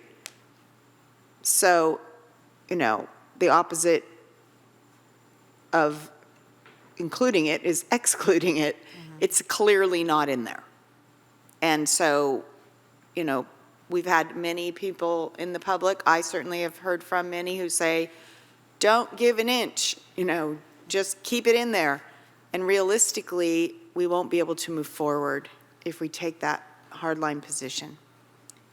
What is true is that the city of Pacifica was one of the early examples of a managed retreat project. We just didn't call it that. And nobody cared. Nobody got mad. Nobody flipped out. We did a major redo at Lindemar Beach. We removed structures. We realigned and moved an entire parking lot. And it was a successful project. And so in some ways, the notion of managed retreat implies destruction of personal property. It's equated with that. And so it's really this issue between public property, private property, managed retreat. And so this isn't the first place that we see a softening and a modification of the language that was in the 2020 version. And rather than, pretend it's, oh, no, we didn't change much, that's changed. It is. But there are other changes as well, and there are other protections that were put into this document.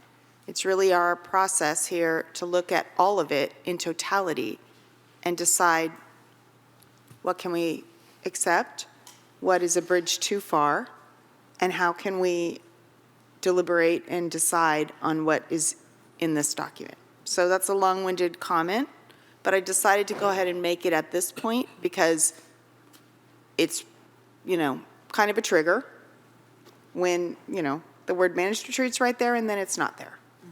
And let's just be forthcoming about it and recognize that this is a compromise document. And it does allow for protection and armoring. That's an important factor, in my opinion. Thank you for that, Sue. I think that's really important to start this, and there's another item coming up shortly that also has those words with a slightly different interpretation of what we're doing, so it'll be good to go back to that. But one of the questions I specifically asked to staff that they answered in writing on packet page 329, because I'm hearing all the fear about managed retreat and what's the Coastal Commission going to make me do, and everywhere the adaptation plan says managed retreat for private property, it includes the word optional in parentheses. And so I asked staff what that meant, and I'll just read their answer. Property owners must individually decide what adaptation measures are feasible and desirable to make informed decisions. Some property owners will decide that the preferred adaptation measure for them is to modify or demolish development, particularly if the costs associated with shoreline protection structures, when eligible, may exceed the economic value of the property or the owner's financial means. The city's LCLUP policies help to establish a framework for informed decision-making, in part by clearly identifying applicable coastal hazards. So again, it's your choice. I mean, if you have a pre-1976 structure, you can look at armoring and you can apply for that for your property. But, look at some of the homes on Esplanade, and they knew their homes weren't going to last, right? And they decided it wasn't worth making that investment on their own. And so they worked with the city and they worked with FEMA to get money for their properties. And, we're actually, some of this was shared by staff too. They, evaluated the current market value and paid them for the conditioned space. So they didn't pay them for the garage, but so it was about 75% of what the real value was. But maybe you could say that's not enough, but it's something. And it was a choice that they made. It was nothing forced on them. They had the choice of whether to retreat or to try to fight and stay. But again, it's not something that we're forcing anywhere on a private property owner, is my understanding. Well, maybe you can confirm that. What was the last part, Councilmember Woods? And it's not something that we're forcing on any private property owner. That's right. I think that answer that you read, I think gets to the heart of the issue from the staff's perspective, that information is powerful and people can begin to make informed choices once we're able to recognize the reality of the hazards applicable to a property. For example, I think one other instrument that some of the community has talked about in the comments is transfer of development rights. That's something that I think has a big role to play. We've got a lot of work to do in, I think, strengthening the city's transfer of development rights, or TDR, ordinance to improve the functioning.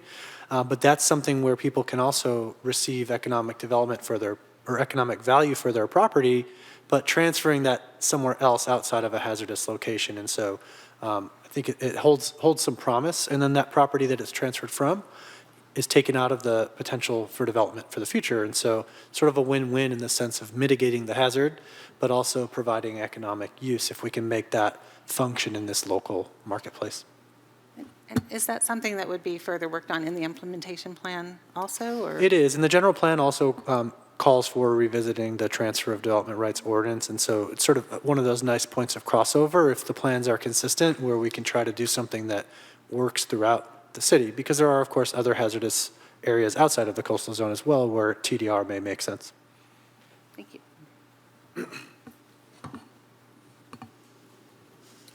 Okay.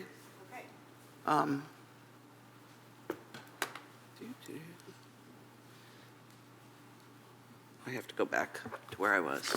Yeah. Hold on. We're on 6.3 there. 6.3? Vulnerability assessment, Pacific Institute study. However, because of the coastal vulnerability zone maps show significant erosion for areas that are protected by existing shoreline protection structures, the maps highlight the importance of the existing structures and the vital need for them to be maintained. And the draft alternative says, however, because the coastal vulnerability zone maps show significant erosion, this is what I just read, for areas that are protected by existing shoreline protection structures, the maps highlight the protection provided by the structures. Any comments there? I have a comment there. Okay. Maybe it's a technicality, but I don't think, I mean, the maps highlight the existence of the structures. They don't highlight the protection provided by the structures. You know, some of the structures provide better protection than others. Some, you know, we're not even sure if what we're showing are all permitted structures, right? So I had an alternate suggestion that maps, to say maps highlight the current existence of shoreline protection structures, though not the validity of permits or the amount of protection they provide. Well, I think what the statement as suggested by staff indicates is more of just a policy statement. It's not a technical statement on the degree of protection. What it's saying is, in the absence of those shoreline protection structures, those areas would be subject to much greater coastal erosion hazard particularly. And so it was trying to restore some of that policy message from the council in the first column by not describing it in terms of the structures should remain, which is how it had been approved by the city council, but just trying to recognize objectively that they are providing some measure of protection to those areas that they wouldn't otherwise if they were removed, essentially. Yeah, it still bothers me because it sounds like you're promising something, right? It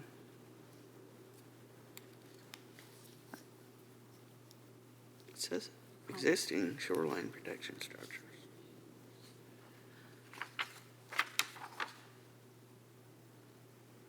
Anyway, that's my comment, what I had read, and Well, maybe you can explain what you mean. But it highlights the current existence of the structures, but not necessarily the amount of protection.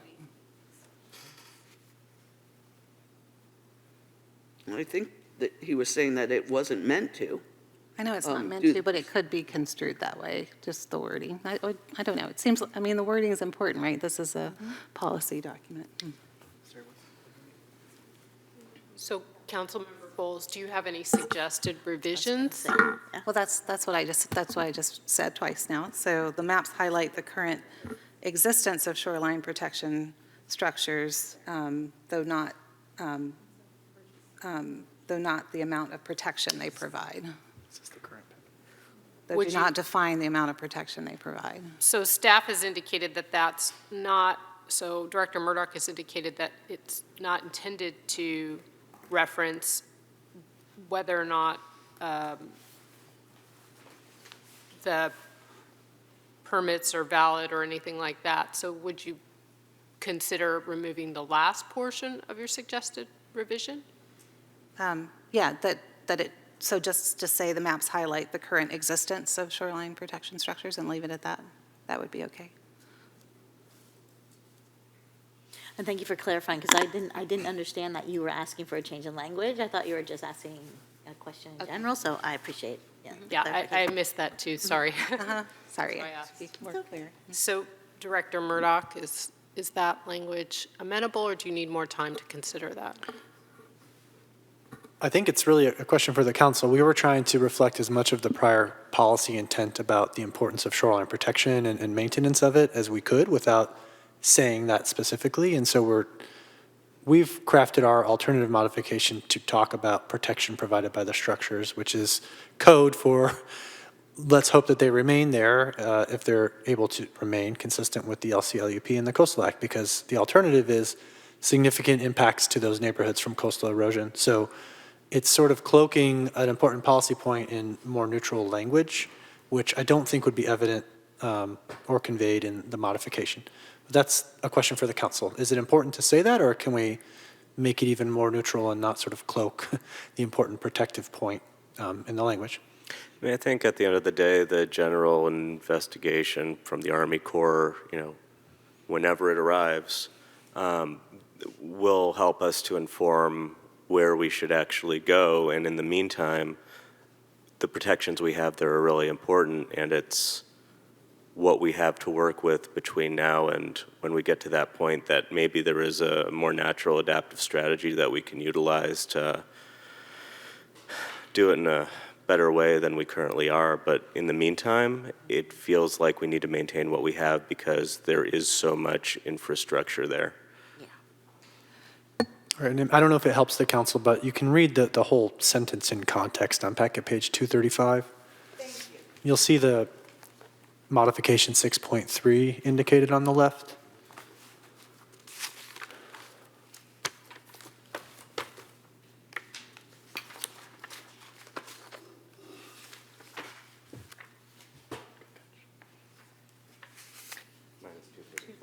It's 234, I think. It's 235 in the current packet. Oh, in the current packet, yeah, I'm not looking at the current packet, I'm looking at the last packet. A lot of us have a printout version of the last one, and that's where we made all of our notes. Hopefully, we're just one page off on all of them. However, because the coastal vulnerability maps show significant erosion, that's what it says.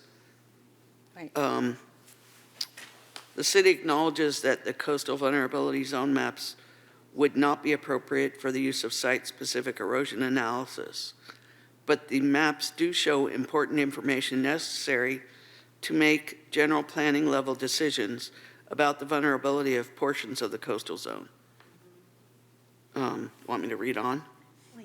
Revising the maps to show the anticipated erosion associated with sea level rise and existing shoreline protection structures in place would result in smaller projected area of vulnerability and would not fully show what areas are in fact being protected by the shoreline protection structures and value of the assets they would protect. Would be accurately captured. Would not be. Sorry. I lost where I was. So. And would not be accurately captured. So I think it's my perspective that in context, there is meaning conveyed by the alternative modification as drafted that might be lost with the revision that Councilmember Bowles suggested, but that's a policy point for the council. The Coastal Commission recommended just deleting the whole section. They didn't think it was important or necessary in the LCLUP. But we do. I think we should leave it as is. Agree. I agree.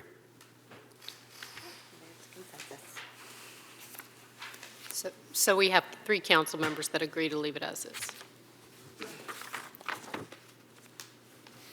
Okay, should I move past that one? Yes, please. So I'm going to read the modification because it's really similar. The cost-benefit analysis section of the adaptation plan was not adopted or approved by the City of Pacifica.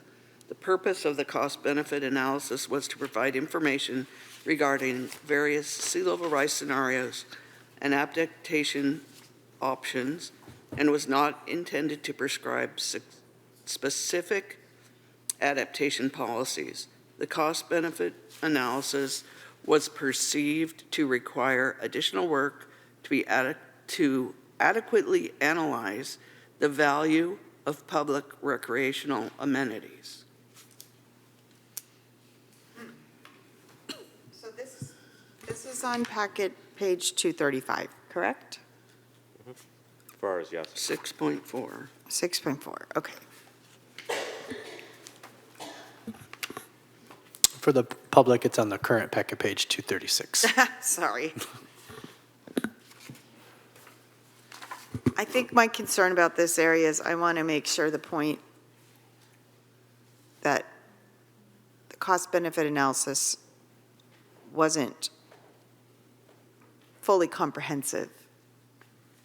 I want to make sure that the edits didn't lose that meaning, because that is why we had the paragraph in the first column that was struck by the commission staff. Because we had quite a lengthy discussion multiple times about the usability or comprehensiveness of the cost-benefit analysis as it was done. That it didn't include, for example, the value of recreational assets that we know to be true or existing in our city. The study itself wasn't designed to fully include all of that. It was very focused on the determination of the value of a day at the beach, if you will. But it wasn't enough.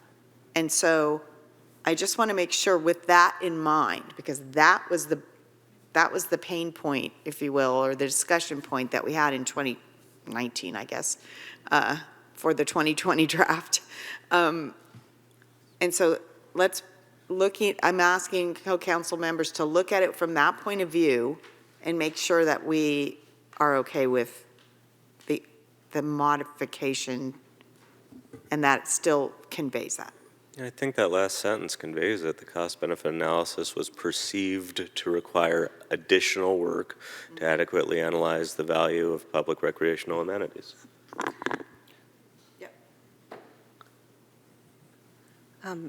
It was suggested to me to add, besides that it's more than the recreational amenities, it's also the value of beaches and their ecological elements.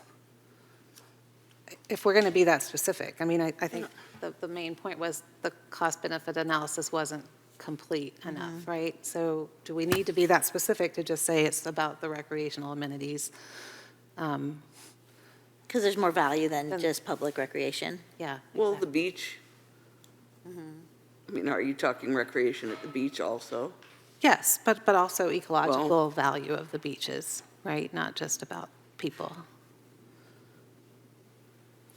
Well, I think the question is, and I don't have a complete recollection of that specific point, I think this is trying to capture what the context and discussion was at that time, not necessarily what it would be today if we were describing all of the things of potential value, which might include ecological values.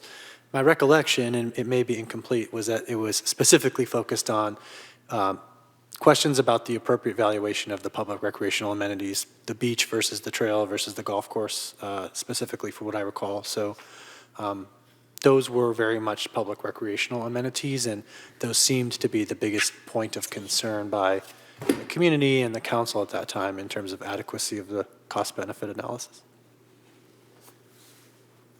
And I don't know that, because we didn't discuss it at that time, how are you imagining, or what the feedback that you received, how does that fit in the context of what Christian just said with regard to environmental resources, or say it again, what was the part? Yeah, and ecological resources, beaches and ecological resources. I wasn't in those discussions, so I don't know, but it just seems like if we are saying that it wasn't good enough for this one thing, there might be other things, right? So that's what kind of bothers me a little bit. I mean, can we just say it just was perceived to not be adequate? And needs more work, and we don't need to be so specific about exactly what's missing. About the public recreational amenities. The reason we're being specific, I'm just going to address it, is Yeah. because there's a real strong proclivity, leaning in the Coastal Commission overall to focus on beaches only. And so, or almost to the exclusion of everything else. And I understand why, because of the Coastal Act and their mandate and their responsibility to the voters of California in passing the Coastal Act. But I think this is one area that's a really good example of where we have those overlapping responsibilities, if you will. And so the city appreciates the value of ecological resources, and it also needs to proactively include resources and speak to resources that the Coastal Commission might not care about that much. I think that's the thing. I feel like, maybe I'm off, that we have a good grounding, and I think we would all say that the Coastal Act is very clear on beaches and ESHA, right? Environmentally sensitive habitats. But it doesn't speak to and isn't focused on other coastal resources as we might define them. And so, for example, Pacifica, you know, I've always said this, it's like trying to figure out what's our specialty in the county. It's recreation, you know, kind of. It's trails, it's biking, it's, you know, it's looking at the beach, at the, you know, shore. And so I think that was. It's a golf course that doesn't charge an arm and a leg. The low-cost golf course, right, those things. And so that was why the emphasis was placed there, to kind of bring that back to the conversation, if you will, and make sure we have those points in our plan. And for an example, if they're only focused on beaches and they decide that they should do away with the berm, which is a recreational use of walking, that would also do away with the recreational use of the golf course and also invade environmentally sensitive habitats that are there. But if their only concern is the beach, then they wouldn't take into consideration those other items that are very important to the city of Pacifica. Okay. If I could just add, because I skimmed the next page or two for context on this, and I believe it's what Mr. Murdoch said. I mean, this is a discussion about the adaptation plan and the cost-benefit analysis that occurred in that context. And if you look at the next page, there's more. After the chart, it's talking about all of the recreational discussions, trail, golf course. And so to expand the language to other things would be revising the context from the past, I think, and wouldn't accurately represent what this context is trying to capture. It was so long ago that I didn't want to speak out of turn, and so I'm really glad that you pointed that chart out to me, because I very much remember it, a conversation around the money question. And I was serving on Planning Commission at the time, but it was about whether or not that cost-benefit analysis adequately captured what the money value was of the resources, and the conclusion was, well, no. And I think that, again, that last sentence that's been added in captures that question mark, I think, adequately. Yeah, I can go for that. And it does, the chart does say beaches also, so somehow a value was put in for the beaches. Yeah. So, okay, I'm all right. Thank you for that Okay. explanation. But I do understand where you're coming from, so thank you. I do too. Yeah, and it's good to have the conversation, because then I can learn. The next one, I know I'm skipping around, but 6.4, I'm going to read the suggested modification. findings of the adaptation plan are just one of the considerations that were used to develop the coastal resilience policies below. As discussed, the coastal resilience policies focus on protection and armoring of the shoreline for specific limited circumstances as provided for within the Coastal Act and reassessment of the adaptation plan in the future.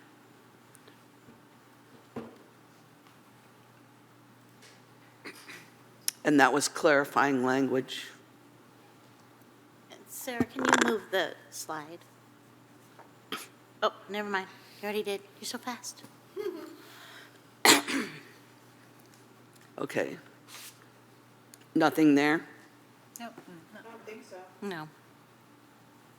And then the 6.4, changes to the cost-benefit analysis are not necessary to inform the coastal resiliency policies.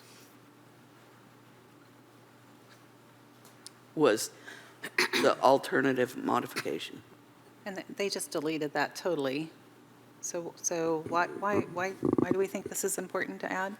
And can we refer to the packet page where we're seeing it? I'm sure it's like one page past where we just were. but- 238. Right? 237 for Or you, I maybe- suppose. 237 is what I have written down.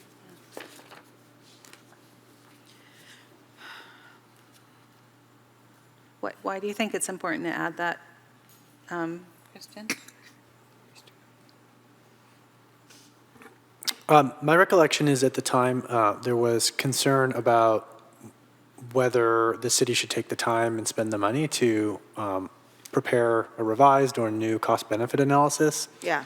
And the conclusion at the time was that it was unnecessary because it was one of several pieces of information that informed the adaptation strategies that would be pursued. And the city council was able to make the decision on those adaptation policies, even with, I guess, a less than perfect cost-benefit analysis. And so it wasn't necessary to take that time. And I think we're trying to memorialize the point that the council concluded it didn't need a new cost-benefit analysis to determine that different adaptation strategies were needed. They had enough information to conclude which adaptation strategies to pursue. Okay, but this is in relation to the adaptation plan in particular, which has also not been officially adopted, right? So, and so I don't know that it's important to say that. So, Madam Mayor, if I may, it just seems to me that that sentence is important clarification because the prior sentence is talking about reassessment of the adaptation plan in the future. And so the subsequent sentence provides, therefore, changes to the cost-benefit analysis are not necessary to inform the coastal resiliency policies, meaning that the adaptation plan may be reassessed in the future, but the cost-benefit analysis does not need to be updated in the future. That's the way I interpret that. And so from my perspective, it helps to clarify that while the adaptation plan may be reassessed, there's no need to update the cost-benefit analysis.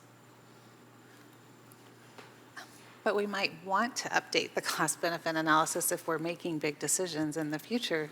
Well, that's what I was going to say. Is it possible for us to update it moving forward? But this doesn't preclude you from updating it. It just says that Would not be necessary. it's not necessary. I know. I feel like wherever we're adding something that the Coastal Commission didn't ask for, like I really want to ask whether it's necessary because it's another point where we might have an issue with them, right? So I don't quite understand how it's really valuable if we can decide whether we want to do it later or not anyway. Right. But I think from what I'm hearing, it sounds like some of these revisions are being suggested by staff because of the context in which those phrases or sentences are found. So it's important in the context in which they are placed. Right, and to take a broader view, I think we explained at the outset of this latest sequence for the LCLUP update that the Coastal Commission, following our several-year process to have our application accepted for filing, ultimately furnished its minimal recommendations they felt would achieve Coastal Act compliance. So they don't think that these sort of policy-related statements about the historical context at the time or certain impressions or priorities of the city council are necessary for the basic task of Coastal Act compliance.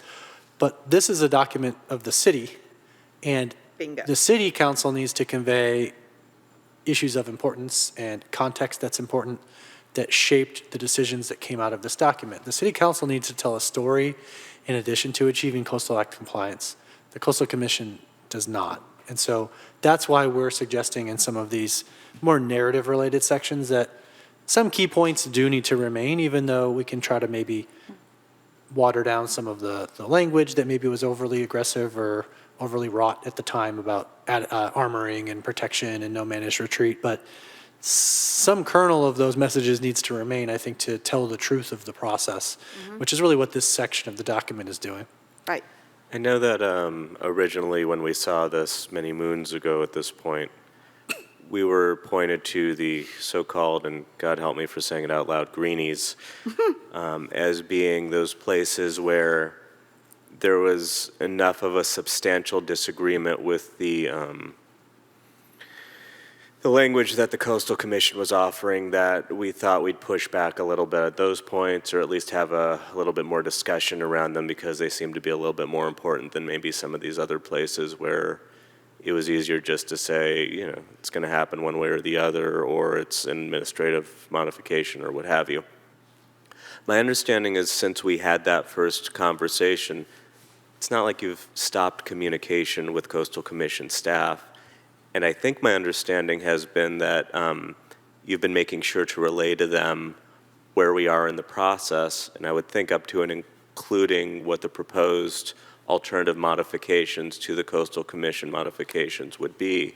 So, long-winded way of saying, they've seen this and haven't substantially disagreed that's not the worst idea in the world, correct? That's right. I think that's an important point. What you see on your screen or on the page is the product of extensive staff-to-staff coordinations where they explain more of their positions and where they were coming from with their modifications. We explained our reactions and our proposed alternative modifications, and where we needed to, we ironed out disagreements and modified the language further. And I can't say that every example in this document that they love, but I can say that my impression is overall, as a package that we're presenting to you, we worked very hard, staff to staff, to find something that we thought our respective agencies could live with and ultimately support as a total package in the document in the spirit of compromise. And so it's important to remember that in the big picture of what you're looking at. It's hard to parse line by line because you could lose sight of the bigger picture and the overall spirit and effort towards compromise. And so I can see where some really abrasive language was replaced by language that isn't nearly as abrasive, but still captures the spirit of what we were trying to say there without being utterly disagreeable in how we're saying it. And so within the context that we're not doing this in a vacuum and just picking little fights on a whim, but actually trying to collaborate as we're working out where in nuanced ways we'd like to retain our character. Just wanted to offer that context. Well, and also I think it's to strike that balance. Like I'm hearing that a lot, right? To strike the balance between what the Coastal Commission is asking us to do, what the City of Pacifica wants to do, and what our community has told us very loudly at times, that we have to find it in the language to kind of massage it so that the Coastal Commission will be able to take it in, right? And should we actually, get through this tonight and pass it through back to you, and we'll have that other meeting whenever, you're still in communication with coastal staff and presumably would run this by them before the final hearing, or am I off base in that assumption? Right, that's our objective. There are some practical challenges with that, not only scheduling challenges, but internal organizational alignment challenges. But we make our best effort to make sure there's no surprises and that we can work through the evolution, if you will, of this document as it's coming through the city council process. Because our goal is to find something that's not going to elicit a negative reaction from the Coastal Commission once submitted. We know what happens when they have a negative reaction. It takes a very long time to work through the process, time that I don't feel like we have to spend as a city because we want to get to LCLUP update and certification, not back and forth and filing with the Coastal Commission. So it's very much with that intention that we've been doing that staff-to-staff coordination throughout the process. I'm fine with the language, thank you.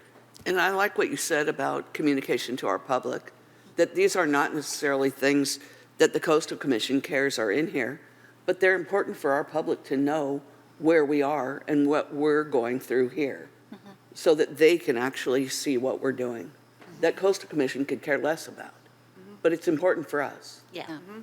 Yeah, we've got a fine line to try to navigate. Yeah, right? to keep the spirit of what we are Of submitted what first we're- time. Correct. Yeah. Yeah, okay. So I'm fine with that, and I appreciate Denise saying that it doesn't preclude us from deciding we need a cost-benefit analysis later. That's what Right. I wanted to make sure we didn't. Yeah. Okay, another 6.4, the adaptation was prepared to inform city decision making, about a variety of sea level rise adaptation policies, but does not include or dictate the ultimate policies selected by the city. Although managed retreat alternatives are analyzed in the adaptation plan in accordance with the city's grant agreement with California Coastal Commission, these analyses do not in themselves equate to a managed retreat policy. The city uses other sea level rise adaptation policies in this LCP, and any future changes to these policies will require an amendment to this LCP.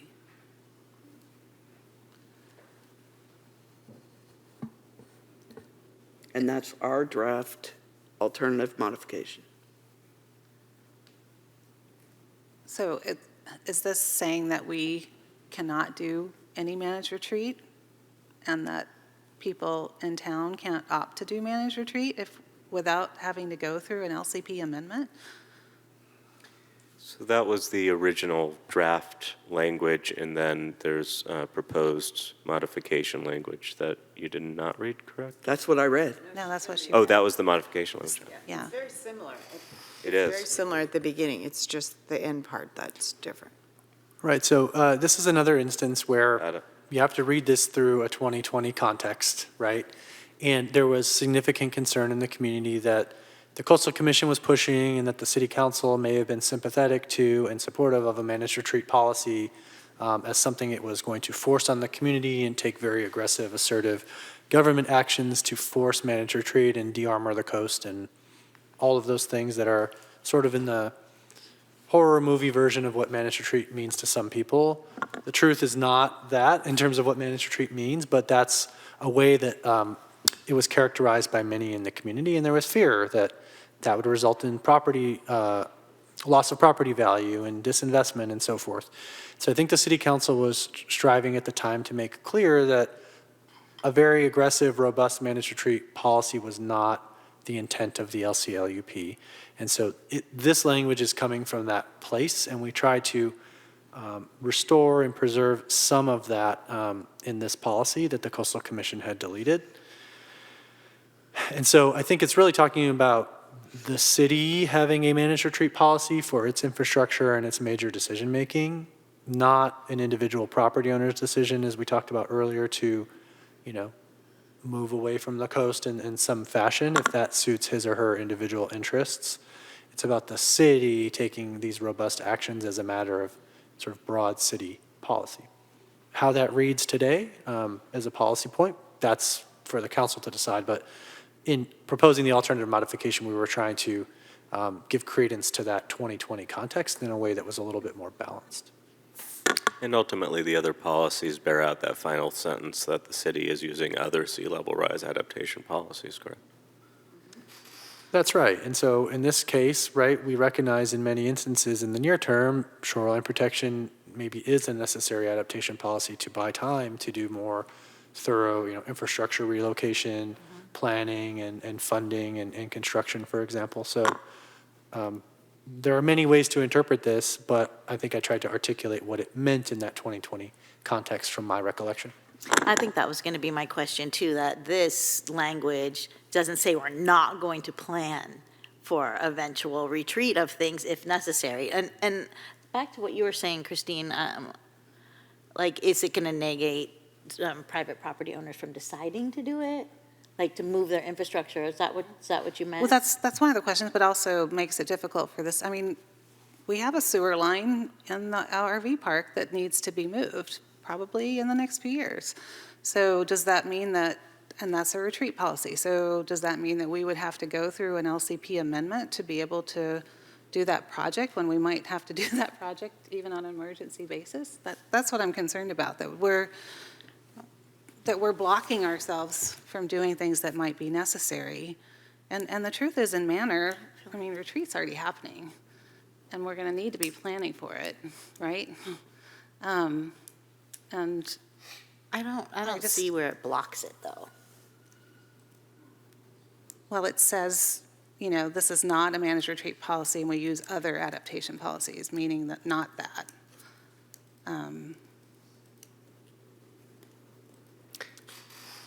I think I take a broader view. What this is saying is there is not a managed retreat policy. There are other policies in the LCLUP that reflect where the city council came out. For example, for infrastructure, there are policies that say, try not to locate critical infrastructure in hazardous areas. But elsewhere it says, if you have infrastructure that you can't relocate, you know, you can protect it and flood-proof it and try to ensure its continued preservation and functionality. So it allows the city to do what the city needs to do in a particular context, but it's not saying in all instances we're going to pursue managed retreat, nor is it saying the city can never pursue managed retreat. It's certainly much more nuanced and balanced than that when you look at the individual policies.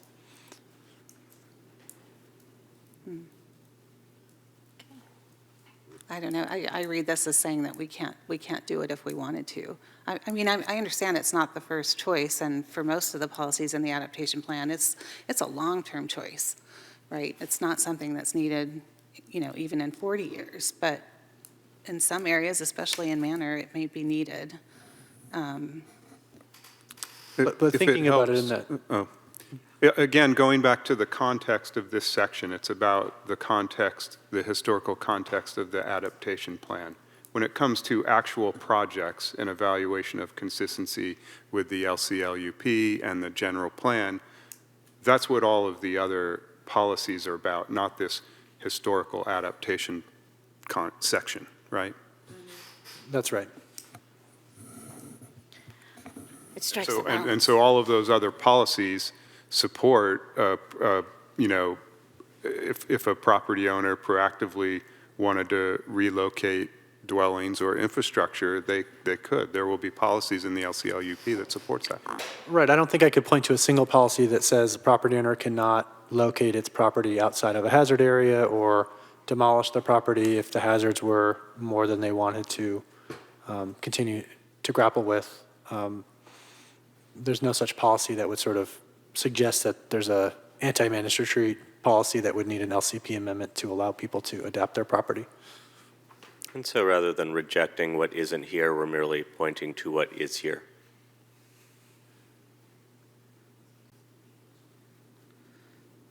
Okay, I'm not sure.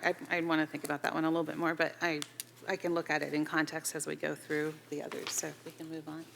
Okay, 6.5, notwithstanding the coastal vulnerability zone maps, site-specific hazard mapping and assessment may be required as part of the individual development review process for properties within the city's coastal zone. That is the modification from the Coastal Commission. I don't have any problems with that. I don't either. Okay, nothing? Okay, 6.6, adaptation alternatives evaluated in the adaptation plan that are not specifically expressed in the coastal resilience policies shall not be implemented without an amendment to the LCP, public notice, and opportunity for public input. And that's just deleted. And that's deleted, right? That's fine with me. Okay. 6.6, all project impacts on coastal resources are avoided and where unavoidable, minimized and mitigated to the maximum extent consistent with the Coastal Resiliency Policy CR 1-59. And that was their modification.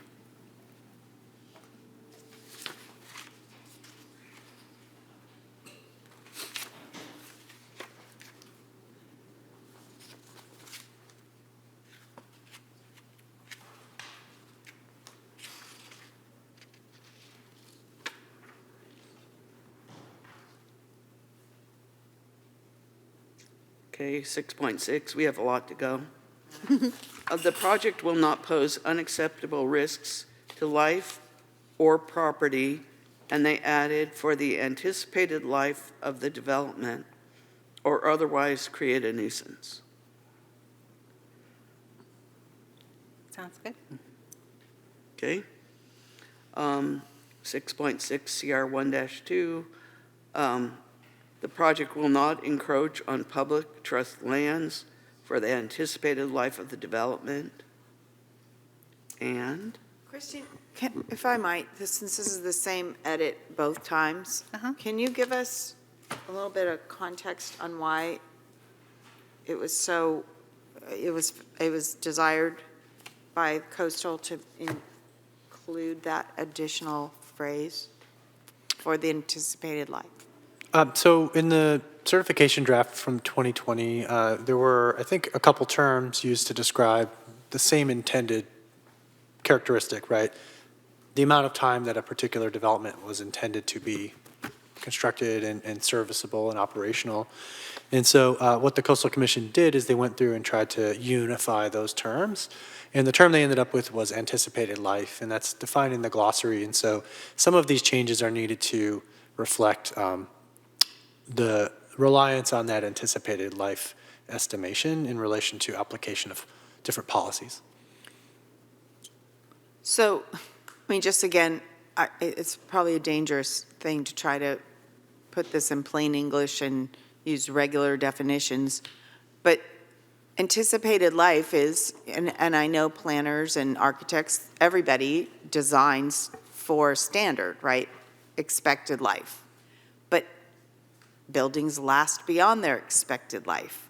So I think what my concern was on this one was, is there some veiled element to this around, well, the anticipated life was only 50 years and now it's been 75 years, you know, you're going to have to get rid of that structure because its anticipated life was really only this. And we didn't used to even include that phrase. So I just want to make sure that we're still not limiting, in some ways, the life of various structures. Right, I don't think so. I can't think of a policy, and Senior Planner Cervantes can chime in if she can, where something needs to occur at the end of the anticipated life. What it does is put a reasonable outer boundary on the analysis that's being performed, right? It's hard to imagine implementation of a policy that says, you know, site development so that it's not affected by a coastal hazard. Well, over what time period? Is it 5 or 10 years? Is it 200 or 500 years? And so it's trying to strike a right balance of substantial economic use, the terms defined in most instances for private development to mean 75 to 100 years. And so it'll be determined on a project-specific basis depending on the type of development. You know, more substantial, more expensive development likely will have a longer anticipated life. Something, you know, maybe like a modular development or a manufactured home or mobile home park, for example, might have a shorter anticipated life, just given the nature of the construction and the amount of investment and so forth. But it's really a practical instrument to apply the hazard modeling or projected encroachment on public trust lands as a result of coastal erosion, for example. I don't think there's any sort of veiled gotcha at the end of 100 years in relation to this, other than, you know, the dynamic coastline might evolve and encroach on the structure prior to that or subsequent to that anticipated life, which is just the reality of development along the coastline.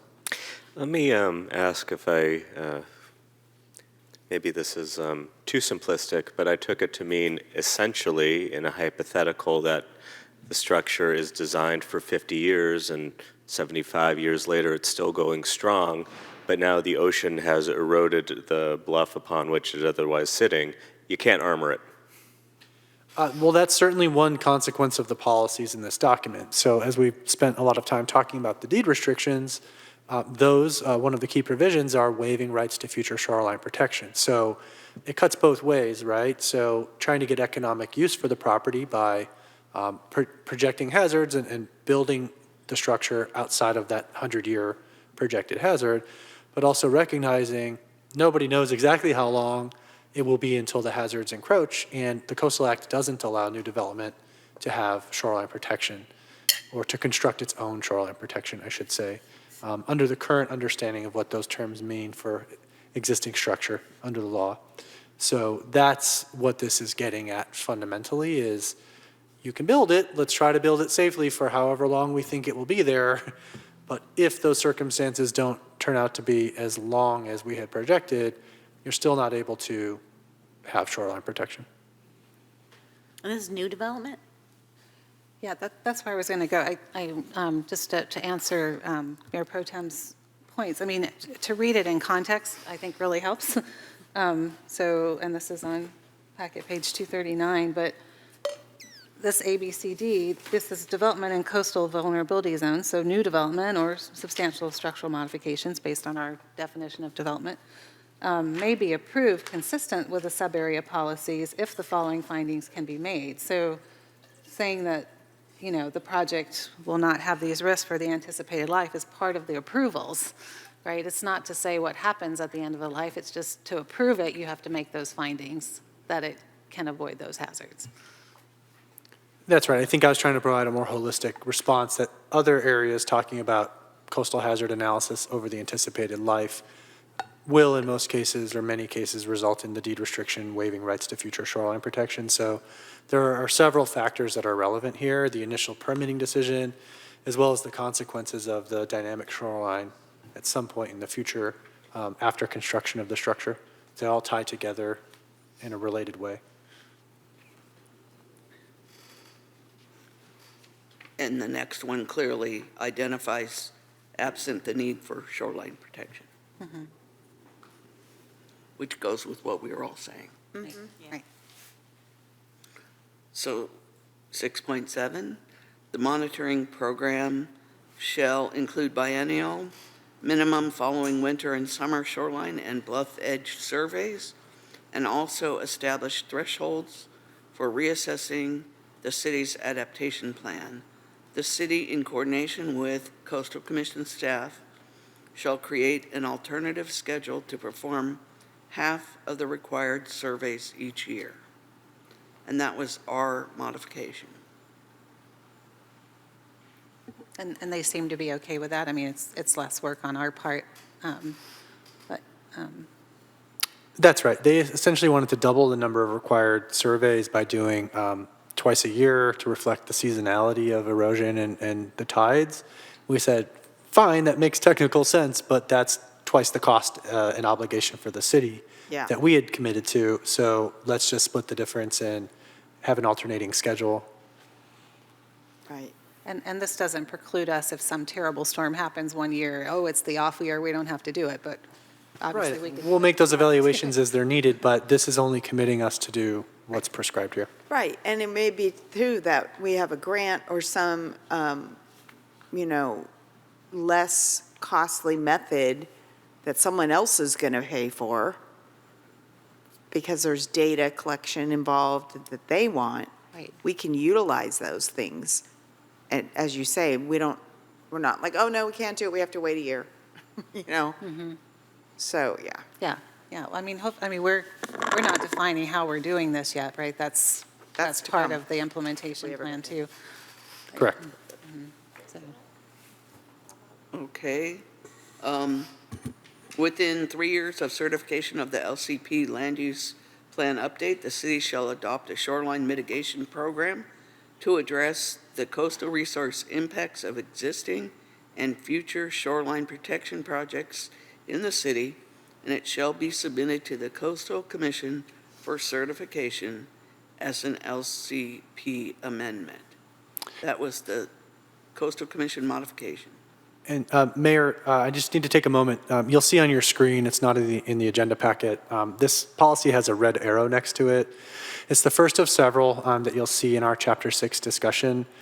This reflects a policy where, subsequent to publication of this packet, to Councilmember Big Stick's earlier point, the Coastal Commission has reached out saying, we have some additional thoughts on this we want to talk to you about, and so we need to flesh those out, and we will in the coming days. And we'll have more information prior to whatever the next LCLUP City Council meeting is.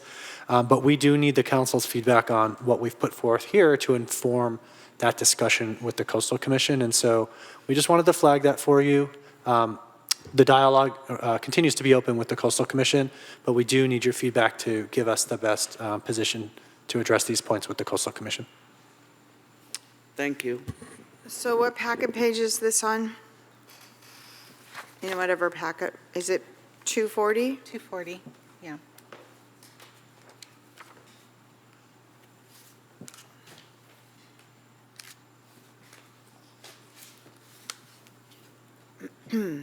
So right off the bat, as I looked at it again, the word existing. So we have a seawall, or we have revetment, let's say, that it's existing. We're maintaining it. We're not doing any mitigation specifically related to it. It's already gotten built. It's been there for a while. But now we're going to do mitigation. That's the way I interpret that. It's like a retroactive condition of approval or something. I think my reaction is, retro, let's be careful here about what we're agreeing to, because in general, this whole area of the shoreline mitigation program has given me concern because of cost. I've observed over time of watching many Coastal Commission meetings, the requested mitigations are millions of dollars at times. So I'm not sure where they want to go with this and why they brought this forward and said, okay, on your greenie, can you put a ready, little red arrow there? But yeah, that's a little concerning to me. So I want to know more about that. Sure. I think the best context I can provide for you right now, without having that more extensive conversation with the Coastal Commission staff, is that their need to talk more about these relates to the SRA approach, the Special Resiliency Area approach. So trying to fuse together these policies as they are now with this new concept that we're working through agency to agency, which is sort of the core component of this compromise we're trying to work through on certification. And so, yes, I think there are concerns that I share with Mayor Pro Tem about making sure it's not overreach in relation to existing shoreline protection structures, but recognizing not all of those had particularly robust mitigation at the time that they were permitted. Some of these structures are perhaps lasting longer than may have been anticipated, and with sea level rise as well, some of the impacts from the presence of those structures may be greater than had been anticipated. And so figuring out what opportunities that are feasible, right, within the city's financial condition, for example, to offset some of those impacts, whether by very expensive and robust activities like beach nourishment, or even improving other kinds of access through stairways or viewing areas or picnicking areas, or a variety of activities that might help to offset some of the coastal resource impacts by enhancing coastal resources in other ways that perhaps aren't as costly. So I think it really could run along a broad spectrum of activities, and that needs to be ironed out in the plan that's described in this policy. So the only part that's underlined, the only part that's new here is, and it shall be submitted to the Coastal Commission for certification as an LCP amendment. So just breaking this down, it's a thing that we were already going to do. This is saying, show us the plan. It's not saying implement the plan. It's presumed we implement the plan, but what it is saying is show us the plan. Right. It's putting some hooks in it so that the city can't cut itself a sweetheart deal, for example, right? That there's a process with the Coastal Commission to make sure it's sufficient, and perhaps, or presumably, having some teeth if the city were not to effectively implement the requirements of the plan at some point, or modified the plan, it would need to go back to the Coastal Commission. So yes, I think it's providing some oversight and scrutiny from the Coastal Commission's perspective. I mean, to draw a comparison, so far it's substantially friendlier than HCD, but go on. But what I'm hearing you say is, while the sentence that's added in the second column here, is it a sentence or a phrase? No. What? In the city, comma, instead of period. And it shall be submitted to, that's what you just said, to the Coastal Commission for certification as an LCP amendment. That was already suggested by them. But now this red arrow is saying, but there's more to come, basically. So we're not just discussing what the difference between columns 1 and 2. We're discussing the unknown that you're referencing will be brought forward to us at a future point. Well, I don't know that there's an effective way to discuss the unknown. I think what I would ask you to do is focus on what's before you, but we're trying to be transparent to the extent we can that they've flagged this policy and some others that you'll see as needing to be revisited, most likely to reflect their best thinking about this overall SRA approach and how to balance these particular factors. So if I were to speculate, they probably want to put a little more specificity about what that shoreline management plan or mitigation program needs to have in relation to SRAs, for example, because those need to have particular kinds of mitigations or offsets, because it's a very unique approach to allow armoring to remain in the way that's contemplated in the SRAs. So it's understandable from my perspective, but I'm speculating a little bit on what is to come. But really tonight, just please, if you can react to what's here, and that will, I think, give us a baseline to go back to the Coastal Commission. I mean, I don't think any of us have a problem that it has to go back to the Coastal Commission for certification. I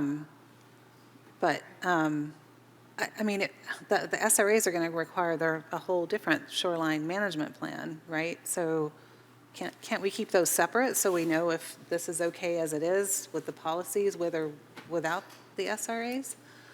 Or hopefully without the SRA? I mean, is this okay without the SRAs, I guess is a question. Right, if I had to sit in the Coastal Commission's chair and look at our process, they may be head scratching and going, why are there these two programs that are kind of doing a lot of the same stuff? And I've had that sort of same impression.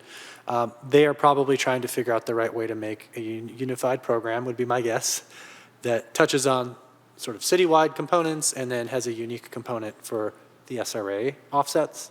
That would be my best guess about what that highlight of this policy relates to. But we'll have to see. Okay. Yeah, Christine, I think you hit it on the head. I think it's that the SRAs already carry their own coastal management specific related policies. Right. And articulating between what this was referring to and what that means is what they want to do.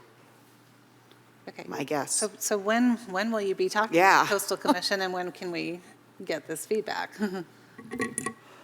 Sure. Well, I think part of that depends on where the council ends up tonight and what the next step is. But I will say before then will be our our goal. Yeah. So we will have this discussion before we move further onward to submit anything. Yes, completely. I mean, the council needs to know. No, what, we will be asked to vote on it with no definition, specificity whatsoever. Blank check, right. Yes. What? Taking a poke, isn't that what Richard? No, we need the council to understand what it would be saying it's willing to adopt and to carry out. And so we'll present that information before you have to make a final decision. Okay. And then the next item is part of the other, because it says until the adoption of shoreline mitigation program by the city and subsequent certification by the Coastal Commission, coastal resource impacts shall be mitigated in accordance with CR 1-59. So that's related to the red line, the reddies, in the greenies. I wish I had read it. Oh, Christine has a 4-color pen. I do. Make a red arrow. She has a red thing. French pens, they're awesome. So I'm going to move on. The city and I think I'll Oh, read wait, the... I'm sorry. I did. What? I'm trying to look, I was looking at the CRI 59. Maybe we'll get to that later. I would like to look at that too. Now it's been referenced twice, now I'm getting. Well, except that we don't know what they're going to decide about that factor. No, that's different, isn't it? No, it's about the shoreline mitigation program. Wait, hold on, let me get to my page. So did the council want to look at CRI 59? Is it 59? Yes. Okay.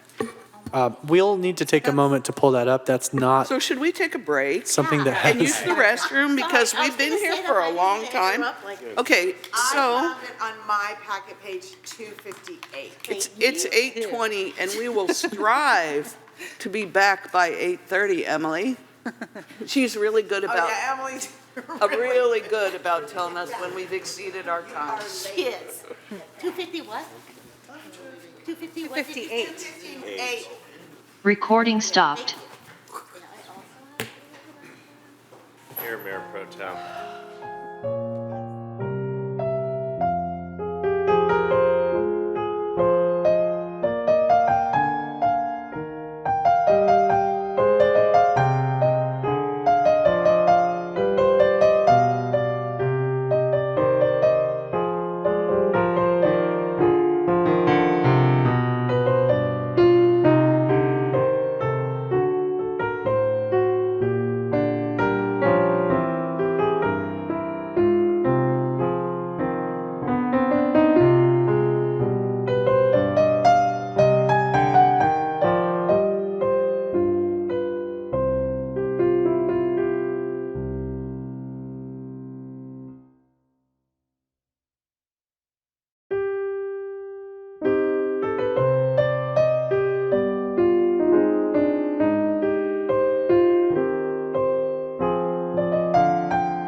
Plants are up first now.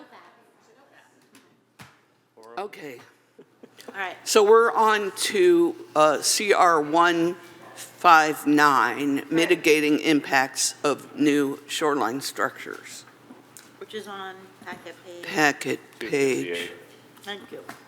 Or 250. or 259. 259, depending. Okay. Did we skip over all that? No, I think we just jumped ahead because it was referring to this as something that we had to do in the meantime before we had the mitigation plan. So I just wanted to make sure we understood that. You want to read Mr.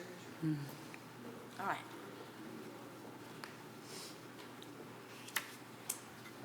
And this is just of new shoreline protection structures, not existing shoreline protection structures. So we don't have to do anything about existing ones until we come up with the new plan. That's right.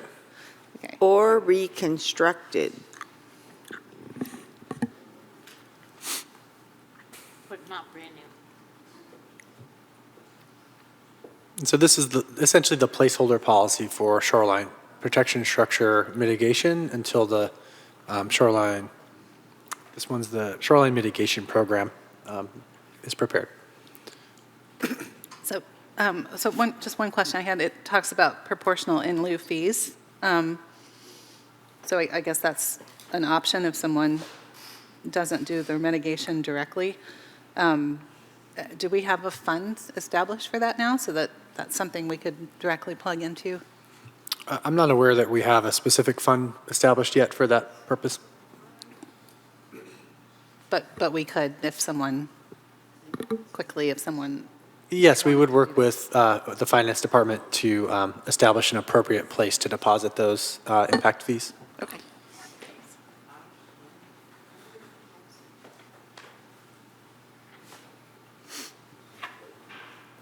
Okay.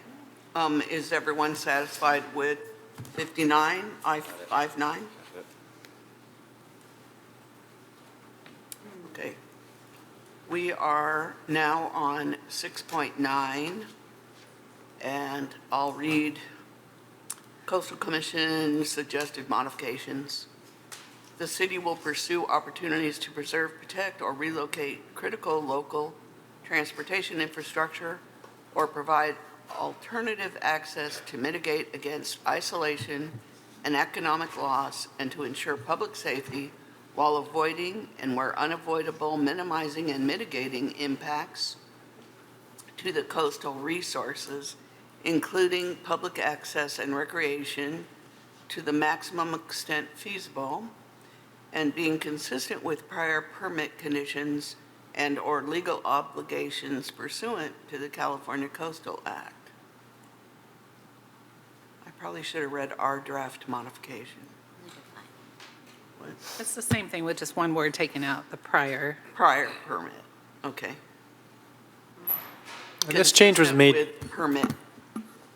Sorry. Forgive me. This change was made in, I think, a few different instances where, as drafted by the Coastal Commission, they were referring to prior permit conditions. We thought that was too limiting and could discourage folks from seeking amendments to those permits to reflect changes in circumstances, for example. They understood the approach and seemed supportive of this revision. Okay. And that is the same in the next item, 6.10, striking the word prior. And So I'm sorry, so is it struck so that it's more broad, like prior and new permits? Just whatever the applicable permit conditions are, not limiting it to something already in existence, but recognizing that those can change if an applicant seeks approval for them. Okay. and shoreline protection structures, is that also a red line? No red arrow there? Not on CRI Okay. 15, no. Okay, CRI 15, shoreline protection structures shall be avoided except that existing shoreline protection structures may be maintained or new shoreline protection structures constructed to protect existing structures in danger from erosion if found to be the least environmentally damaging alternative, impacts to beach, public access and recreation, and other coastal resources are fully mitigated, consistent with CRI 5 and CRI 59, and compliant with any prior permit conditions or legal obligations pursuant to the California Coastal Act, allow shoreline protection structures for the public road and sewer line existing structures, if necessary and consistent with policy CRI 50. Oh, thank you. CRI 56 and CRI 57, other LCP policies, and the Coastal Act. New development on bluff tops shall comply with all LCP setback policies, including CRI 44. That was long. And you noted this was just a modification and reorganization of the document, so the text hasn't changed. We had that in there somewhere else. It wasn't our text. Stephanie? Yes, just to clarify, yeah, so this was text that was taken from the sub-area policies. Each sub-area had specific policies that essentially said the same thing, and it was combined into one policy at the start of the chapter. Thank you. So on the next one, I'm going to read our draft alternative modification. In coordination with the California Coastal Commission and other permitting agencies, state lands, U.S. Army Corps of Engineers, the city shall evaluate a beach nourishment program in conjunction with sand retention structures, see artificial headlands concept in the adaptation plan, to reduce shoreline protection structure requirements and maintain beaches of at least 100 feet in width on average, consistent with other LCP policies and the Coastal Act. The beach nourishment program will need to be evaluated by the least environmentally damaging feasible alternative and will include measures to protect water quality and to avoid, and where avoidable, to minimize and mitigate potential adverse coastal resource impacts, including biological resource impacts from deposition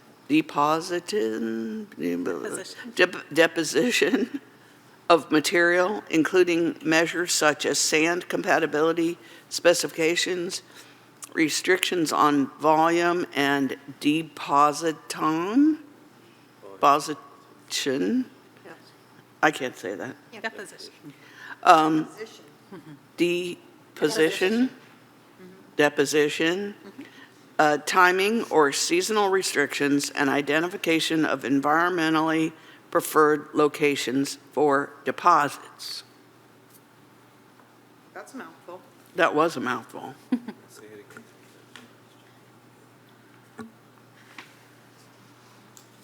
Okay.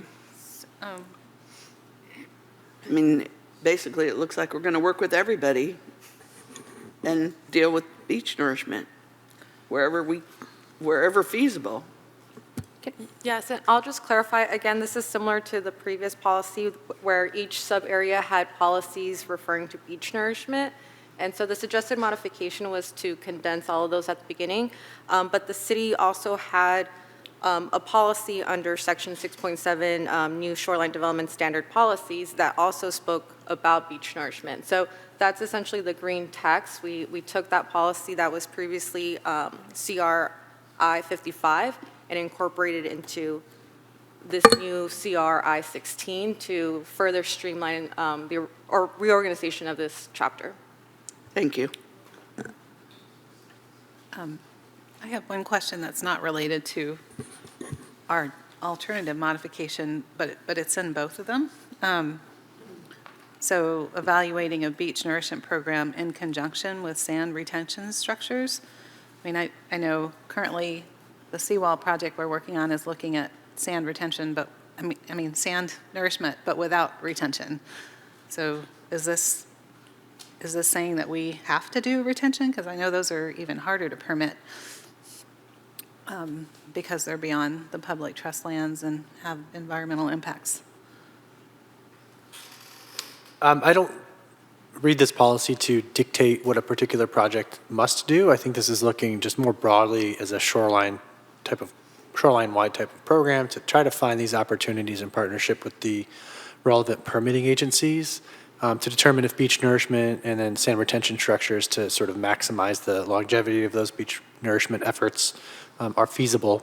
Elsewhere, you may recall Rockaway Beach, for example, was identified as an area that might have potential promise for that type of application. And so I think this is just recognizing, hey, non-armoring type activities should be considered and implemented where feasible. And so this is memorializing that in a policy. Okay.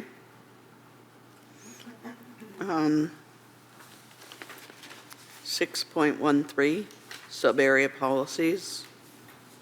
The suggestion was to delete this policy, and we didn't include it, so I believe then that means it's deleted.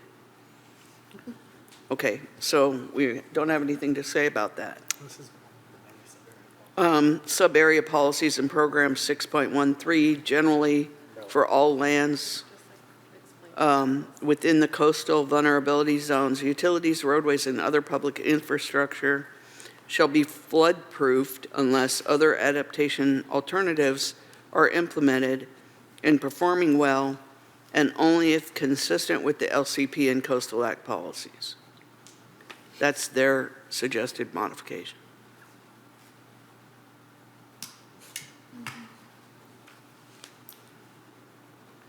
Okay, no one? In addition, the city should,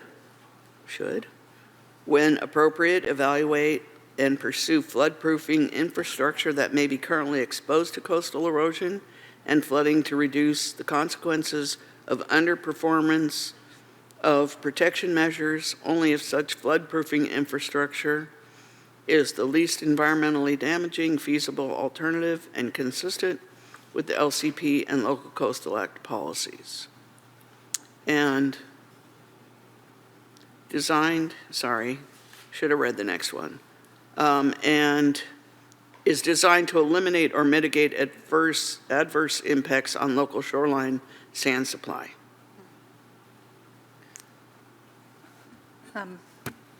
Yes? Sorry, I have a question about this one. I'm trying to understand it still, but, so they wanted to say is the least environmentally damaging solution, which I think they always say, right, for everything, even a new seawall and whatever. So why do we need to take that out? Because what we've added is just the impact of sand supply, which is not all the environmental impacts.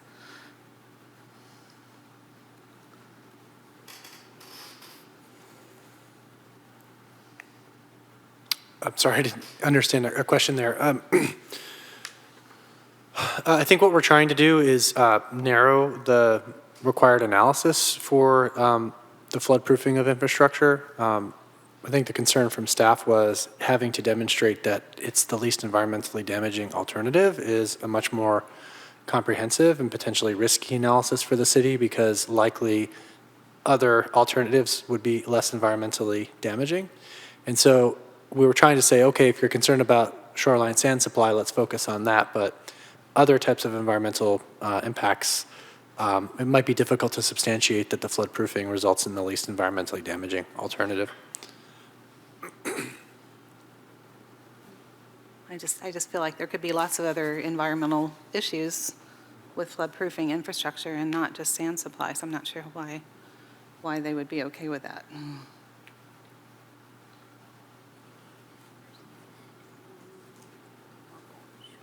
I don't have a problem with their modification. I mean, the note it ends on is consistent with LCP and Coastal Act policies. Which is in all, Which is what, yeah. in all of them. Okay. Well, then I think we could delete the other package, only if such flood-proofing infrastructure is consistent with, but not call out sand supply.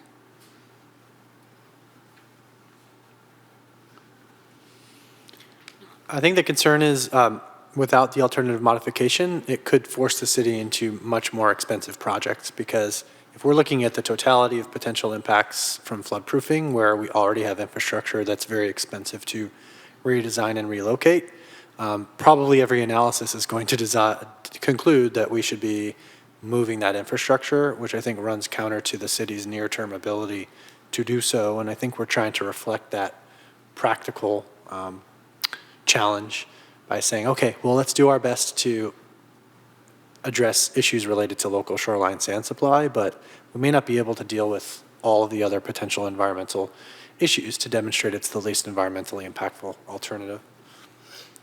I just don't see how a lot of the infrastructure would even impact the sand supply. Like, if we had to, move the pump station here, it has no impact on sand supply, but it might have impact on other issues. It seems as though the language as proposed, especially ending with that note of consistent with Coastal Act policies, doesn't preclude us from having that conversation with Coastal Commission when the time arises, but certainly means that we can pursue what might boil down to emergency maintenance so that we can get the job done in the interim while we seek out the better ways in the long run. If I'm understanding that correctly.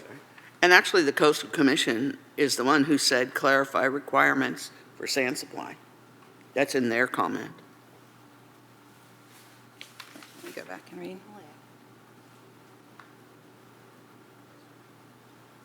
Okay. Wait, I'm sorry, I don't see that. I don't see that comment either. I don't think so. 6.13, CCC suggested modification amends text relating to floodproofing infrastructure. City staff is proposing an alternative modification to clarify requirements for sand supply. Okay. Next. Well, so this might be something that they have an issue with, but maybe not the staff, but maybe the commissioners, right? So I could see this being a problem in the future.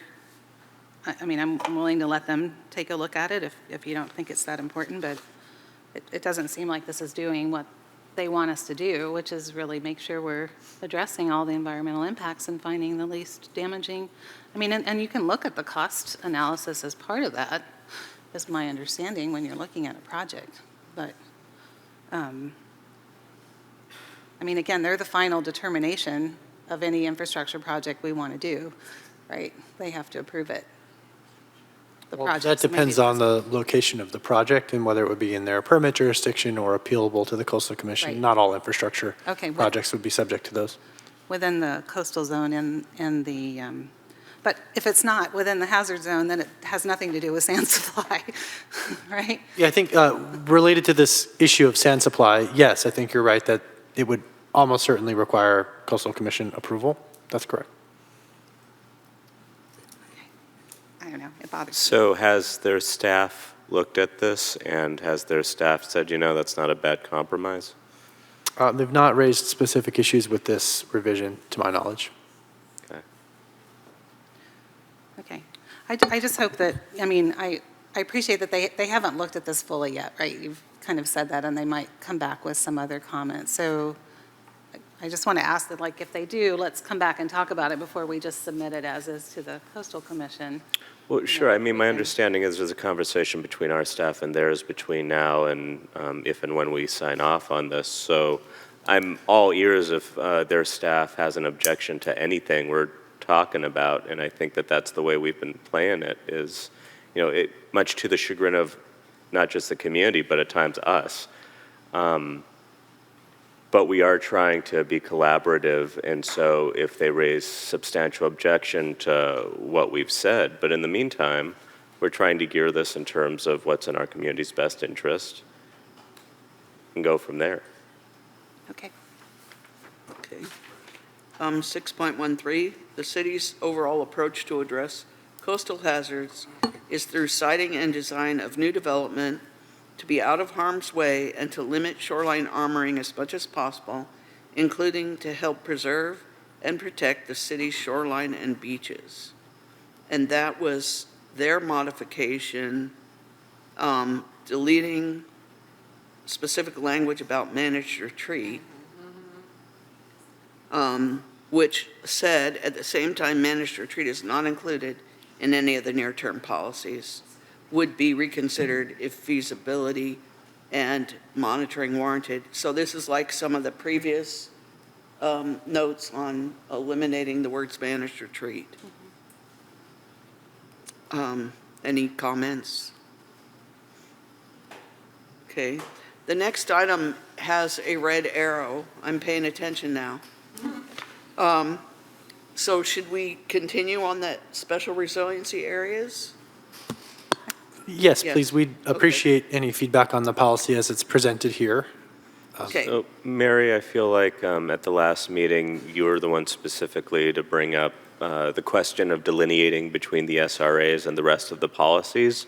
Are you comfortable going forward with 6.14 at this time? I am, yeah. Okay. Yeah, let's talk about it. Okay. The special resiliency areas, SRA, include the existing shoreline protection structures in the Rockaway Beach and West Sharp Park sub-areas.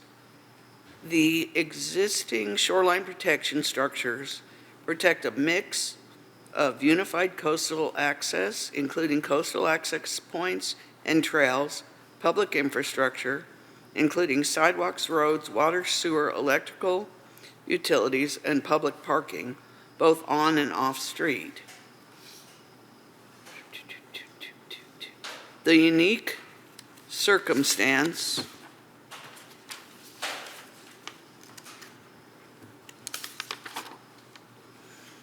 oh my goodness. What? Sorry, hold on. The unique circumstance in Rockaway Beach and West Sharp Park warrant a unique policy approach.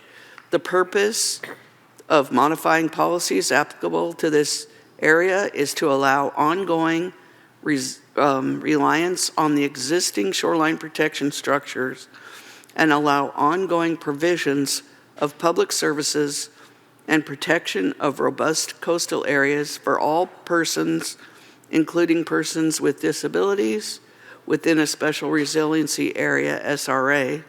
The two SRA locations are identified in 6.2 and 6.3. And I'm going to continue reading this. The city will establish a funding source for shoreline management implementation. Funding sources may include, but not limited to, grants, fees, assessments, taxes, or any other lawful public or private funding sources. The city will create a funding and implementation plan with specific projects to improve the coastline. Citywide improvements may include the 400 Esplanade multi-purpose trail, Beach Boulevard Promenade, park improvements, and the Esplanade and Palmetto Bicycle Lane project. Creation of this plan will include community outreach and input. The plan will identify specific short, medium, and long-term projects to mitigate coastal resource impacts from ongoing reliance on shoreline protection within the special resiliency areas. In general, the implementation plan will fund a variety of projects identifying and carrying out shoreline protection, removal opportunities, implementing nature-based solutions to adapt existing shoreline protection devices, maintenance and alteration of existing shoreline protection devices, to expand public coastal access, including but not limited to trails and beach access, acquiring and conserving undeveloped coastal properties, and enhancing visitor amenities. Specific improvements and shoreline protection device removal may occur anywhere within the city of Pacifica. The plan must be submitted to the California Coastal Commission for certification within 3 years of LCLUP certification. Failure to submit will void special resiliency area allowances provided in other LCLUP policies until such time as the CCC certifies the plan. Now, that was involved. And notice the part about different types of shoreline protection, including environmental, that was brought up earlier. Yeah, these are additional things we have to do if we're doing the SRAs, right? So, is there a red arrow on the previous one too? And Yes. yeah, so can you tell us more about those red arrows at this point? I'm not able to, unfortunately.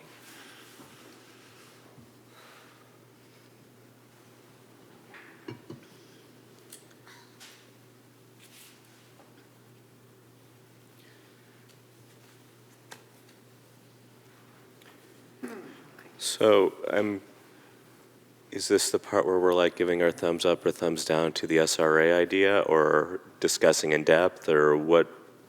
Where are we going with this one? I have kind of a softball question about the end of CRI-17. Softball questions are good. Start our conversation. Okay. And it's just the very end. The plan must be submitted to California Coastal Commission for certification within 3 years of LCLUP certification. Failure to submit will void special resiliency area allowances, provide another LCLUP policies until such time as the Coastal Commission certifies the plan. I think it called into question for me the notion of good faith efforts. And I think that since I first jotted down that note, I've gotten a more robust sense of the kind of collaborative work we've been doing with their staff.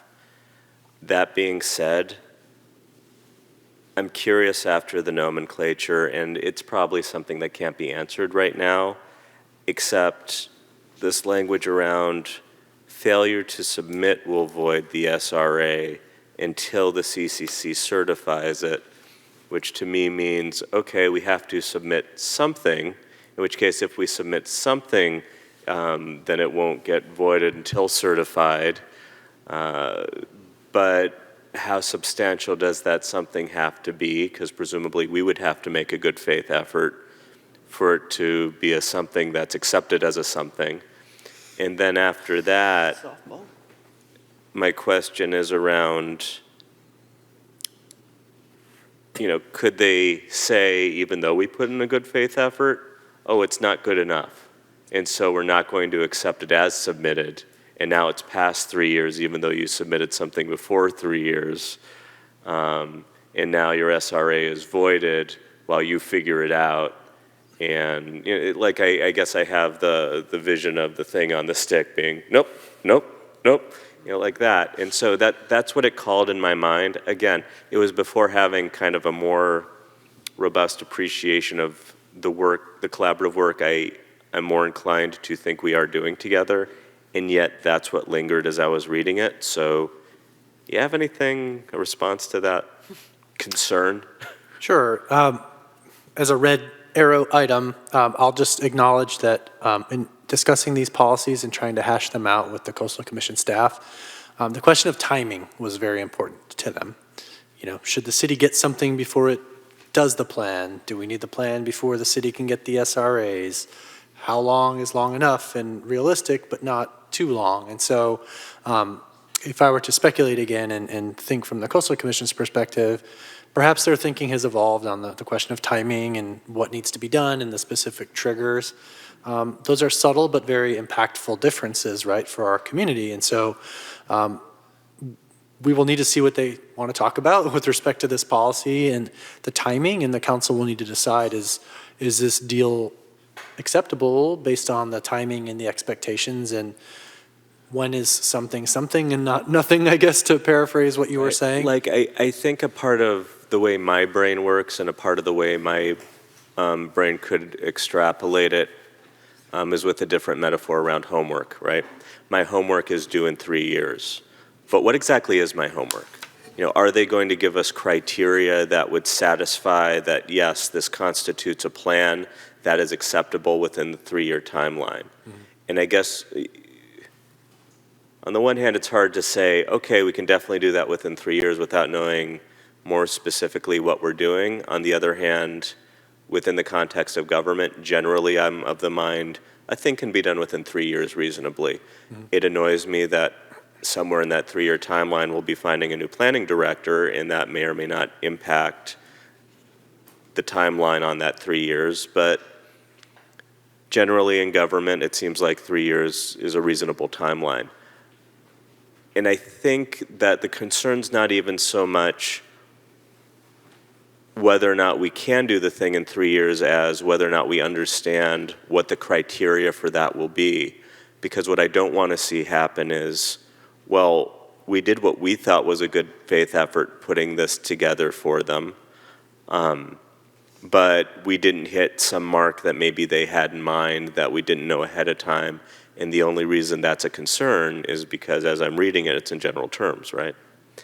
So I don't know if that translates as something that could be fleshed out between now and trying to get this thing certified, or if it's a more appropriate question for the implementation plan, or program.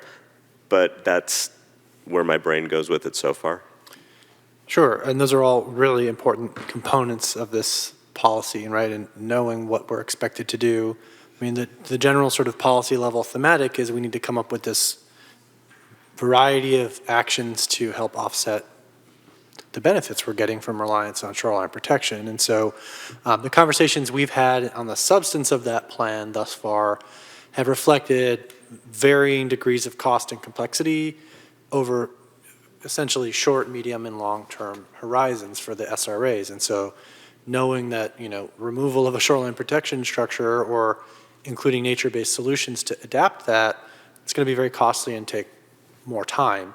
But putting up, some park benches or, some railings to make a new viewing area may be something that can be done within a couple of years, right, at not great cost. And so assembling the right balance of meaningful improvements over the right time horizons that are within the city's near-term and then longer-term financial abilities by putting into place these various funding mechanisms, for example.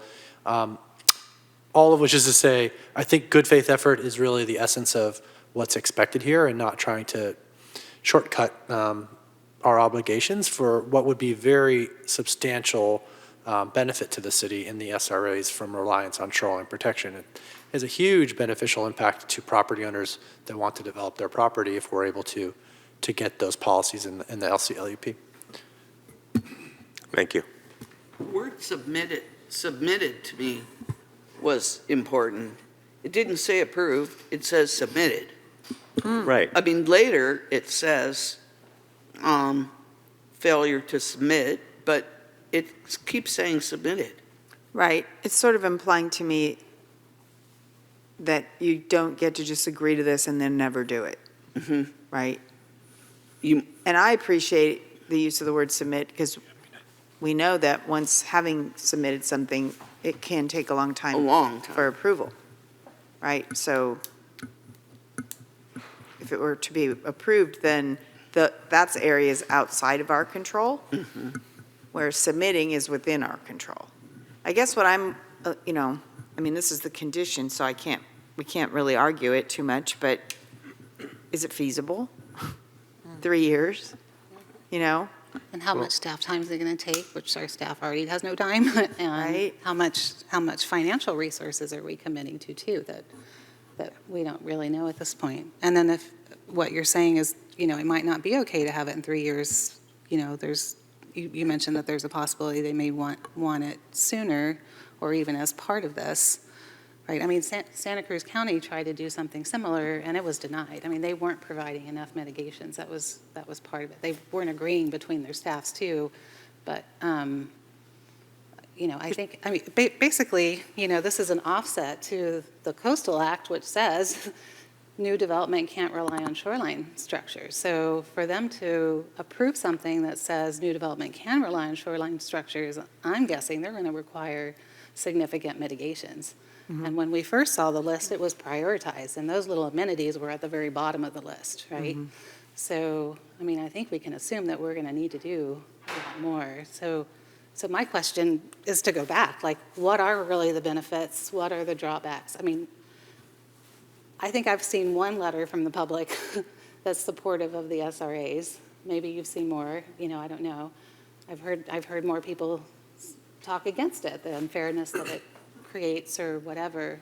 I mean, I think we need to have a discussion first on what we really see as the benefits and what are the potential drawbacks. And I've got a bunch of questions, related to that. And then knowing that we're going to have this pile of work and projects to do just because of those policies. So, what's the offset? Yeah. Mayor Vaterlos, if I can just jump in, because I've been sort of thinking about CRI 17 Shoreline Management Plan.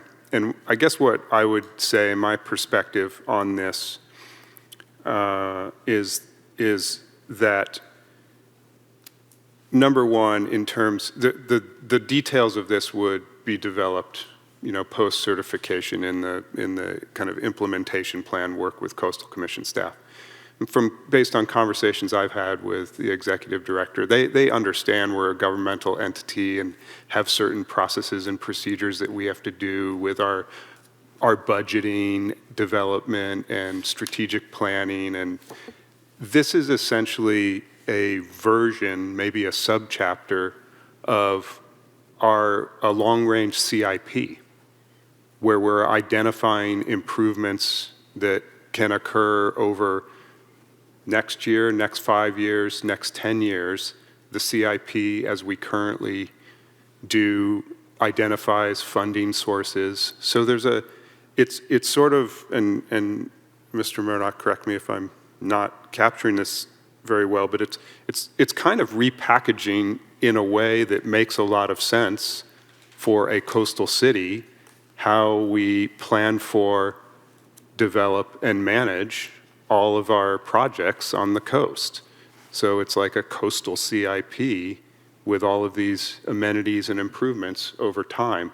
So that's a benefit to the city to approach it that way. I'm not that concerned about that. I'm concerned about making sure that we can find the funds for all of those projects. But if you take all the projects that we are currently doing that are in the strategic plan and you just carve them out and package them separately, it's almost like a shoreline management plan, these projects that are mentioned in here.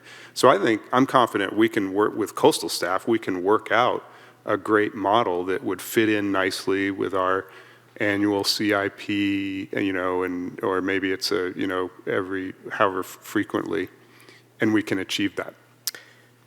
I would hope, and you can't pay off a bill on hope, but with various interests from certain of our state legislators, Laird, for example, I would hope that by virtue of, if we pass this thing, we might be eligible for state funding if and when the state ever again has money to offer. That's A, but B, I like that you're already thinking in terms of identifying a mechanism by which we could kind of streamline the process of identification, if not implementation, with city processes that we already have existent. And then after that, it seems like what specifically delineates our standard CIP from what this would be is that our standard CIP would tend to focus on, in the most objective sense, city needs, right? Make sure we have roads, make sure we have working sewer lines, make sure, our city functions, versus what can we put in to augment the experience for visitors, which could have the effect of bringing in tourism dollars at the end of the day, let alone satisfying the desire for the Coastal Commission that ultimately our beaches are more accessible and our shorelines are more accessible. So am I following you fairly? Okay. Right, I think I sort of conceptualize this in 3 different ways relative to the discussion, very much what the city manager said. There is a great opportunity to take credit for things we already want to do and just have to prioritize them appropriately and find the funding to carry out those projects. But very much, many projects in the CIP already would count towards this. So we get credit, right, for what we already want to do and may get the SRAs as a result. The other part, which I've mentioned previously, is that, well, what an opportunity to have to do something that improves our shoreline that our benefits will get great benefit and value from, right? The consequence here is that we get a better, more enjoyable coastline, right? It's a requirement of the SRAs potentially, but we get all of that value beyond the SRAs for our residents and for our visitors. And I think the third part, right, as we're thinking about cost and feasibility is, should we get the SRAs in the LCLUP, that's the time and opportunity to get them. Should we find later that it's too costly or undesirable for whatever reason, the city's not mandated to carry forward with the SRAs, right?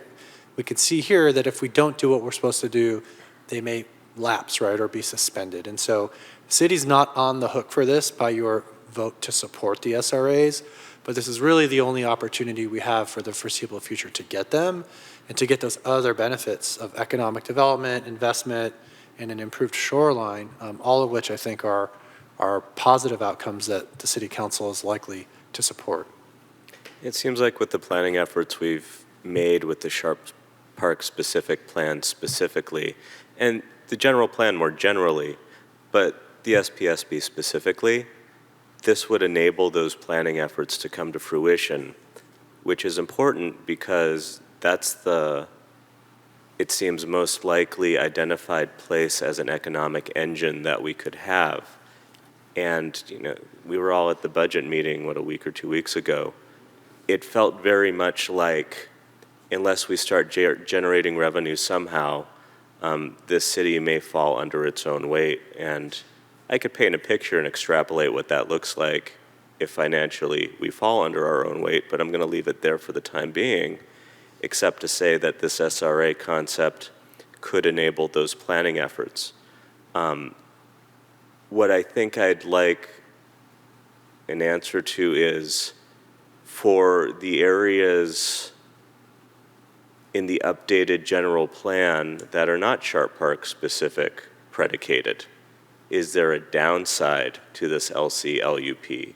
Is there a place where this LCLUP in the non-SRA areas runs afoul of the updated general plan or disables planning efforts that we have currently in place as the attempted update? I think as a general matter, there was this perception, I think, by some in the public earlier in this process, and may still prevail today, that some areas are being made worse off in order to get the SRAs for Sharp Park and Rockaway Beach, and I couldn't disagree more with that contention. If you're to look at the policies that were in the suggested modifications from the Coastal Commission and alternative modifications other than the SRAs, that's just the baseline of a new LCLUP, reflecting new science, enhanced environmental protections, the reality of the Coastal Commission's interpretation and application of the Coastal Act. Everyone's being brought to a new baseline in the LCLUP with or without the SRAs. What is different for the SRA areas, Sharp Park and Rockaway Beach, is they may get this unique opportunity because of all of the coastal resource benefits that they have to be able to undertake more development in those areas by virtue of there being existing shoreline protections and other highly supported Coastal Act uses, to get more development potential and benefit from their properties than other properties outside of the SRAs. But without the SRAs, Sharp Park and Rockaway Beach would just be brought back to where everyone else is. It's not that everyone else is brought down in order to get Rockaway Beach and Sharp Park up, if that makes sense. As to specific inconsistencies with the general plan versus the new LCLUP, it's hard to say. What I can say is probably there are policies in the LCLUP that are maybe more protective of coastal resources than some of the baseline policies in the general plan, and that's just reflective of the need to address those issues in the coastal zone. And so there could be situations where the general plan might allow more intensive development based on the land use designation, but coastal resource specific policies in the LCLUP may bring that back in a little bit. I think the potential exists for that. But that's somewhat the case already in the 1980 LCLUP, for example, or if projects are appealed to the Coastal Commission, you still get the same outcome.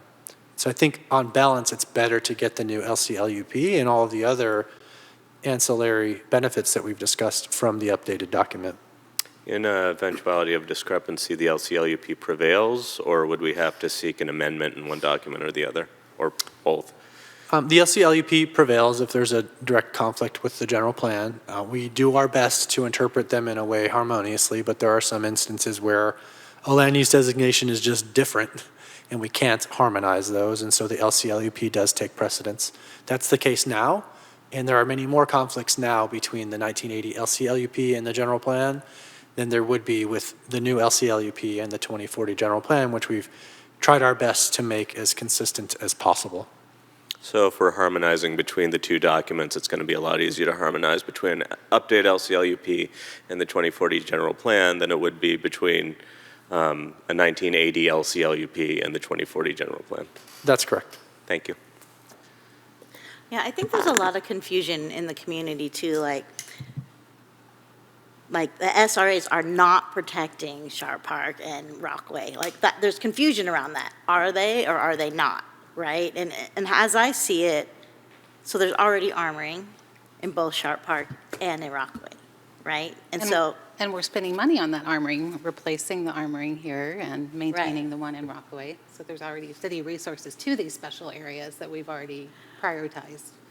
Right. And so, again, it's trying to strike a balance, right, between what we were trying to do with the 2020 version and what we can do with what the Coastal Commission has brought back to us. And so I think the more that we can explain that piece, then the more our community is going to understand it. Because I still have the question in my head, can we like accept the Coastal Commission's modified suggestions without the SRAs?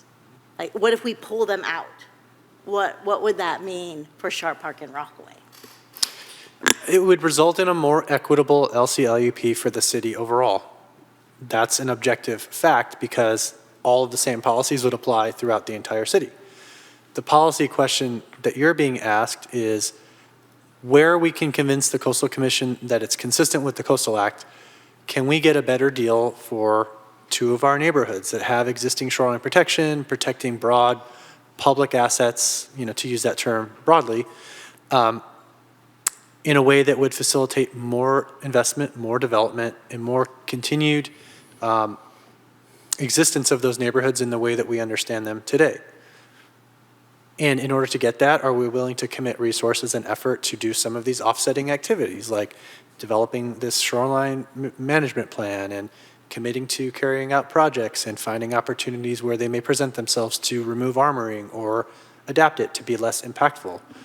It seems like a good deal from my perspective. I've struggled to see why some in the community would see it as a bad deal. I do understand the reaction from some in the community that wish they could get that same deal that Sharp Park and Rockaway are getting, and I wish I could deliver that for them. But to get this alternative approach that uses the balancing or conflict resolution provisions in the Coastal Act, there needs to be a very unique situation. It needs to be an exception.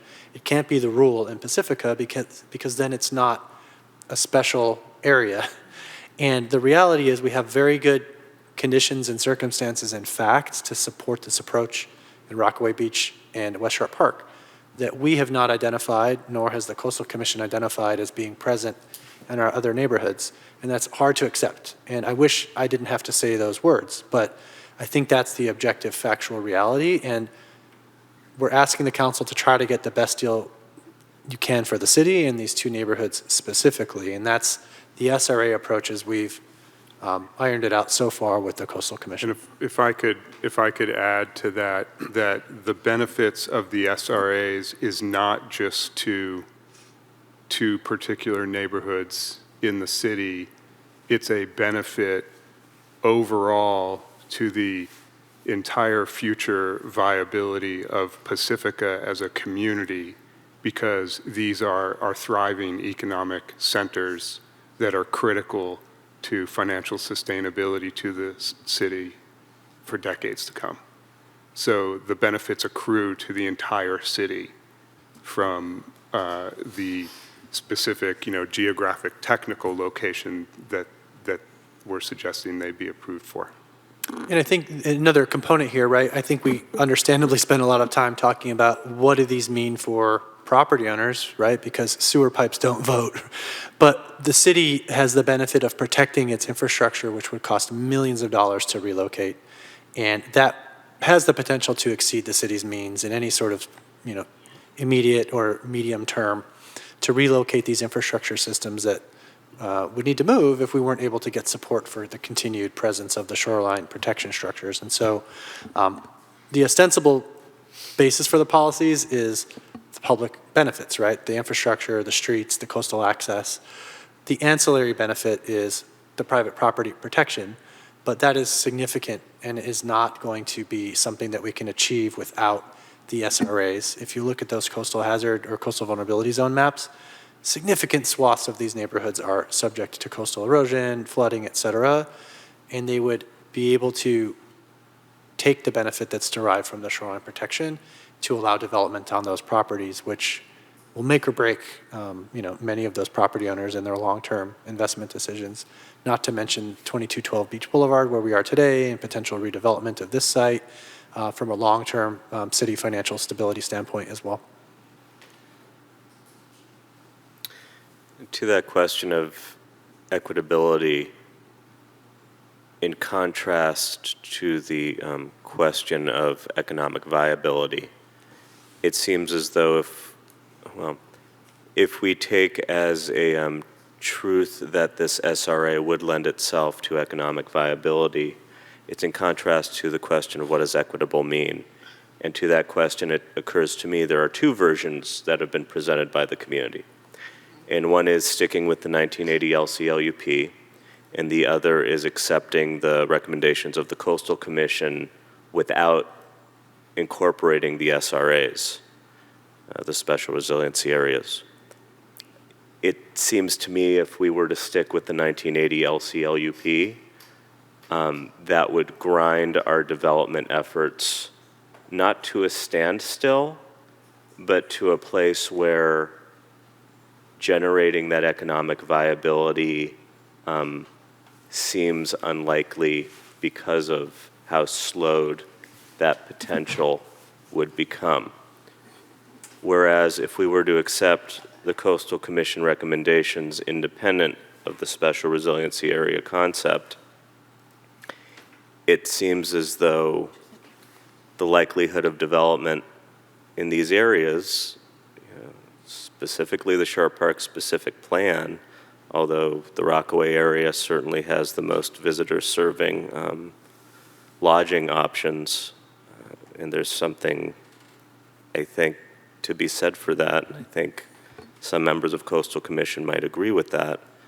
But the Sharp Park specific plan, where we might otherwise develop substantially, there might be a large question, namely in front of Coastal Commission for any given development, unless we get their blessing that we can develop within a context of reasonability and our current planning efforts.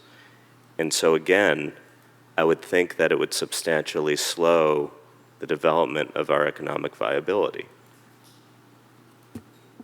And I want it to be equitable, but I don't know what the use of equitable means if we don't have a city with which to be equitable. And I don't mean to be glib and I don't mean to be dismissive, but I'm trying to wrap my head around this nut of the money question, which is somebody who does not like that question. I don't like having to ponder it so deeply, but here it is.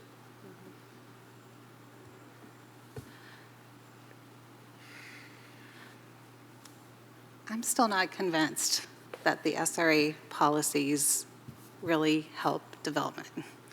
So, and this is why I was really asking for a geotechnical engineer to be here to answer specific questions about how this works.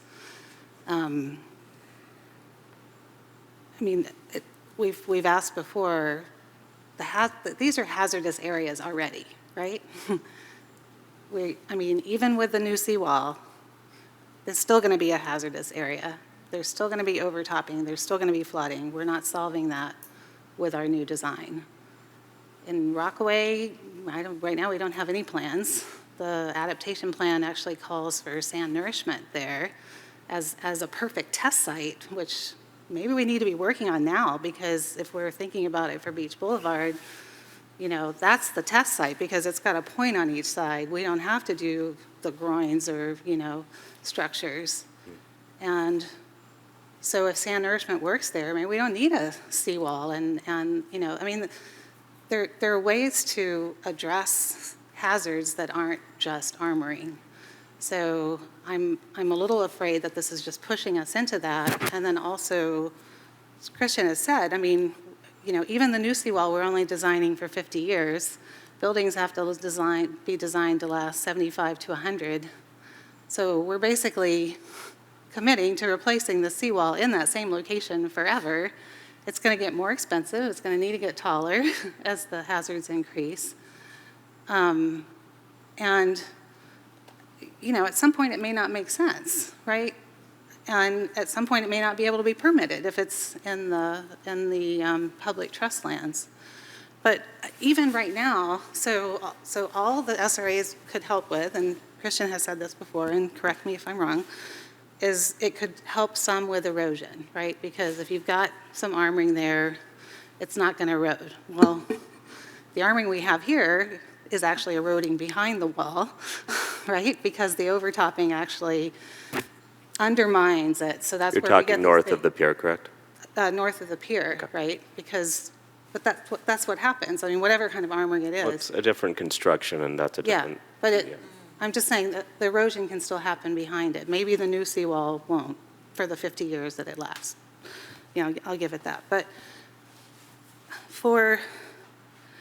so I work with geotechnical engineers as part of it, right? Probably 50 of them, different projects over time. They are the most risk averse of any profession. Whenever you get a geotechnical engineer on board, you're paying double for your foundations and so forth.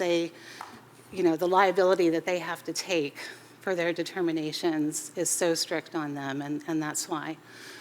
So here we go. We're not telling them what the condition of any of this armoring is. You know, you've got the seawall here, your project is back here. You have to figure out on your own how this helps you. How do you even do that?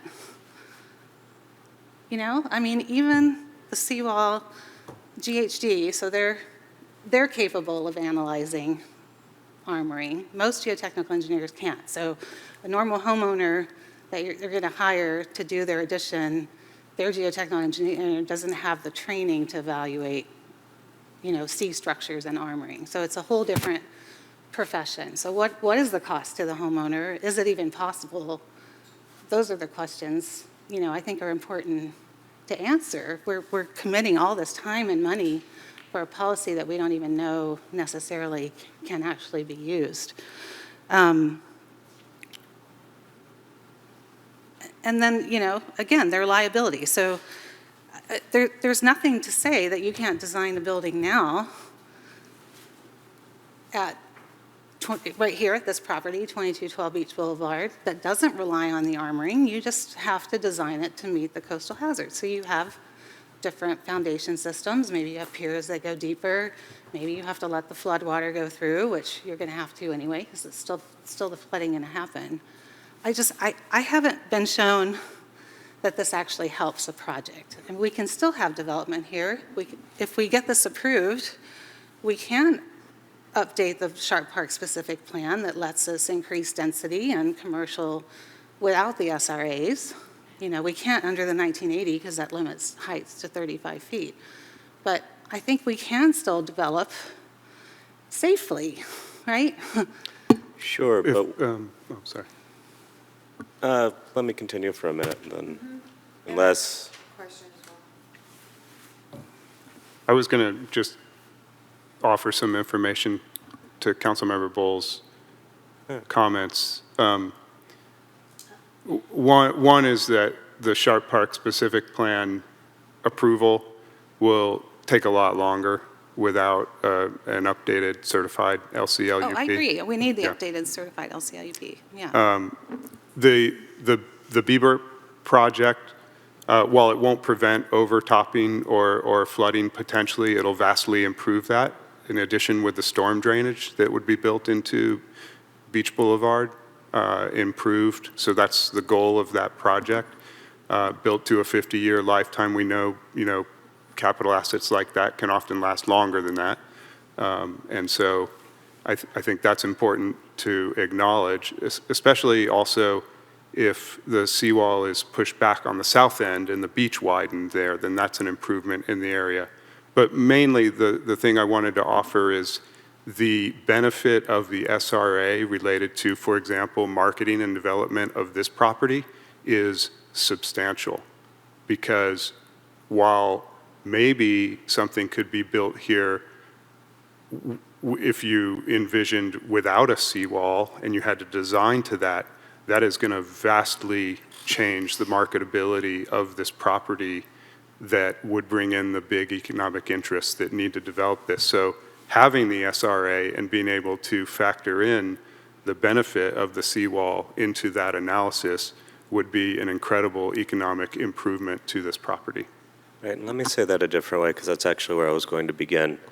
To the point of this property specifically, which you mentioned, recall when I was a planning commissioner, one of the probably few no votes I really took was on that piece of property off of Montecito, because north of the pier, it's built as a retaining wall and not functional, as far as I'm concerned, as a reasonable seawall. And while I tend to err on the side of somebody can do with their property what they want, the reason I voted no was because they weren't allowing for the second exit. And I did not feel comfortable that a worst-case scenario might not occur in which somebody was having an emergency and they couldn't get out, because that's a seawall. It's prone to sinkholes since the day it was born, 40 years ago. Whereas this is constructed as an actual seawall. And so the difference is between the SRA concept and not the SRA concept when it comes to this property. Sure, you can engineer the hell out of it to compensate for the notion that we are going to regard this piece of land as though there's not a seawall right outside our door. But the reality is there is, and having the SRA allows us to, instead of engineering to that point, which is not quite reality, we can engineer to the point that we actually have protection that is reasonable. Now, that being said, what one could argue is the unreasonable part of having that armoring is the effect on the beach. And I don't disagree with that. I'm heartened that there are members of our community whom have worked in the past in Army Corps who are coordinating with members of our community who are members of Surfrider. And even though some of the comments that come out of Surfrider over the course of this process, I haven't always agreed with. I can certainly agree that they're looking out for our beaches, and to see our community members who maybe, a member of our community from Surfrider might have particular insights into our topography that a member of Surfrider from Colorado might not necessarily take into consideration, and to see the collaborative work they're doing backstage to present alternatives to us that we can implement into the future brings me to the notion that, well, we can implement the SRAs not to the exclusion of natural adaptive approaches that could augment the current armoring we have, but they could work side by side to create something spectacular and much longer lasting. And after that, to the point of overtopping, I do look forward to seeing the final design of the remodel, because I agree with you. That's a place where I don't think it's a good idea to have development, but I also don't think it's a good idea to shortchange ourselves of the infrastructure we do have in place and the infrastructure that we're designing into the future should it come to pass. Mayor, I've put on the screen the two coastal vulnerability zone maps for West Sharp Park and Rockaway Beach. The bold red line, as you've seen before, that's the projected coastal erosion in year 2100. So you can see probably more than half of the Rockaway Beach neighborhood would be subject to that type of erosion. And, give or take a little more than a quarter of the West Sharp Park neighborhood, perhaps. Importantly, just in the sort of case study that we have here, the current site that we're on, 2212 Beach Boulevard, thinking about that as a potential, economic development priority for the city, looking at that without an SRA concept, we're confronting the potential that there's no developable area of the site, which means we would be looking at the minimum amount of development on the site that avoids a taking from a permitting standpoint. And so what does that mean? Is it a hot dog stand, a frozen banana stand? Is it, a restaurant? Is it a 4-room, Are you hungry, Director Murdoch? very hungry. Is it a pizza shop? Is it a hamburger stand? But really, it calls the question of, what could result on this site as one example. And we, as the city, own, I think, the largest parcel in West Sharp Park and have the greatest potential to adapt to erosion hazards in the context of development. And look how limited this site would be. Think about what that means for other properties that aren't as large and don't have that adaptability within their property lines. And so the SRAs do fundamentally affect the development potential and the investment potential for these areas, including, give or take, 2/5 to a half of Palmetto Avenue, right, where a lot of economic development focus in the Sharp Park specific plan has been placed. So it's a big difference with and without the SRAs. To the specific point of analyzing the protection provided by shoreline protection, it is feasible. I've seen it in at least one project that I've participated in reviewing in the city here. I've spoken to our consultant geotechnical engineer, and while they acknowledge it's a specialized area of practice, there absolutely are engineers that can estimate the protection that's provided by a shoreline protection structure and factor into this analysis. And so the mechanics are there to make it work. It's largely a policy question of whether it's worth worth the offsets that are required, or whether the environmental impacts that result are worth it from a policy standpoint. Recognizing this is a narrow area of exception along a multi-mile coastline in Pacifica, most of which doesn't have shoreline protection, and offsets this as a narrow area of exception, in my perspective at least.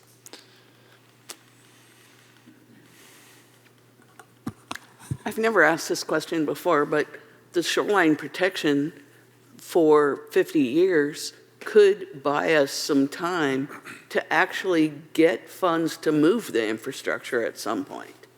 I mean, we can't do it right now, Right. but that shoreline protection will help us in the long run.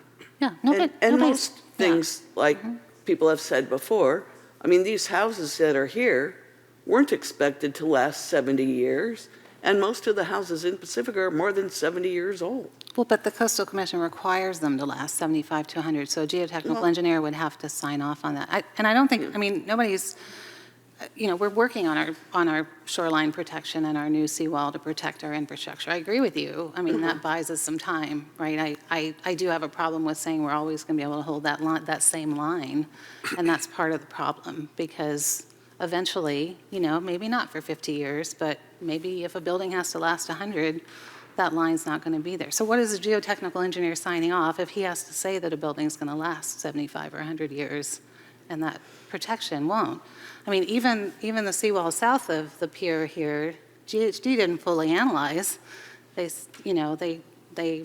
said it would need, some x-rays and so forth. That wasn't done. So they had a range of 20 to 30 years. But that's fine if that's all you're doing, but if you're designing a project that relies on that, you need more information. That's what I don't understand. And and what would that cost to a homeowner to hire this specialty engineer? Because we're not providing that documentation. We're telling them they have to go get it themselves, right? I mean, it's one thing for us to do it for our own project, but what does that mean to all the other property owners and businesses that have to do this on their own? What does that really cost? What's the process? And then what else are we going to have to pay for? Because sure, the benches and stuff don't cost that much, but going back and reading this and what we were told originally was the priority, these are projects that are going to cost a lot of money and they're going to take a lot of staff resources. starting with removing shoreline protection in other areas, implementing nature-based solutions, maintaining or altering existing shoreline protection devices, acquiring and conserving undeveloped coastal properties. All these are expensive. Sure, but what's also expensive is not having growth. What's I know. also expensive is having to figure out how to start moving out people and infrastructure. And what could mitigate some of that disparity is having enough time for the state to follow through on their mandates that say we update our LCLUP to the tune of otherwise you're not getting funding, which presumes that at some point the state will be making funding available to make some of these more difficult questions a whole lot easier for a little city that is totally scrappy to the point of keeping it together this long, but absolutely needs some help from the big dogs if we're to take on what is being suggested of us. And in the meantime, having this in place means that we can keep on trucking until we get to that point of that help that we will really need if the state is really keen on us taking some of these more stringent measures. I wanted to speak to the issue of basically what the city manager was referring to as the coastal CIP and how the shoreline management plan becomes that, right? Taking the projects that some of which we already have in mind, we're already intending on doing, some of which would come about as a result of these mitigation measures, which is really what they are. And what occurred to me is, yeah, but what about the rest of town? Yeah, exactly. That's the part that when we're speaking of equity, and I keep circling back to that because I know we have a lot of infrastructure challenges in other parts of town as well that have nothing to do with the coastal zone. So it feels like there'll be a big investment in this area. And what does that mean comparatively for the rest of town? How do we think about the reason for doing it in terms of the economic viability being increased? And I understand your premise. I want to have a better grasp of how that plays out. We know this piece of property has some significant development potential, which could be, especially if it's hotel, conference center, something like that, that generates TOT, that gives this city money. Building on presently undeveloped land that's held for a long time and generates very little in property tax means increasing the value of the land. The buildings will have value. That will generate property tax. So those funds coming in as a result of those actions creates revenue, ongoing revenue, for the rest of the city, too, not just for the coastal zone. But what does, what are the relative costs? That's you were speaking before about the cost-benefit analysis that wasn't very good. This is a big, ginormous cost-benefit analysis with tons of unknowns.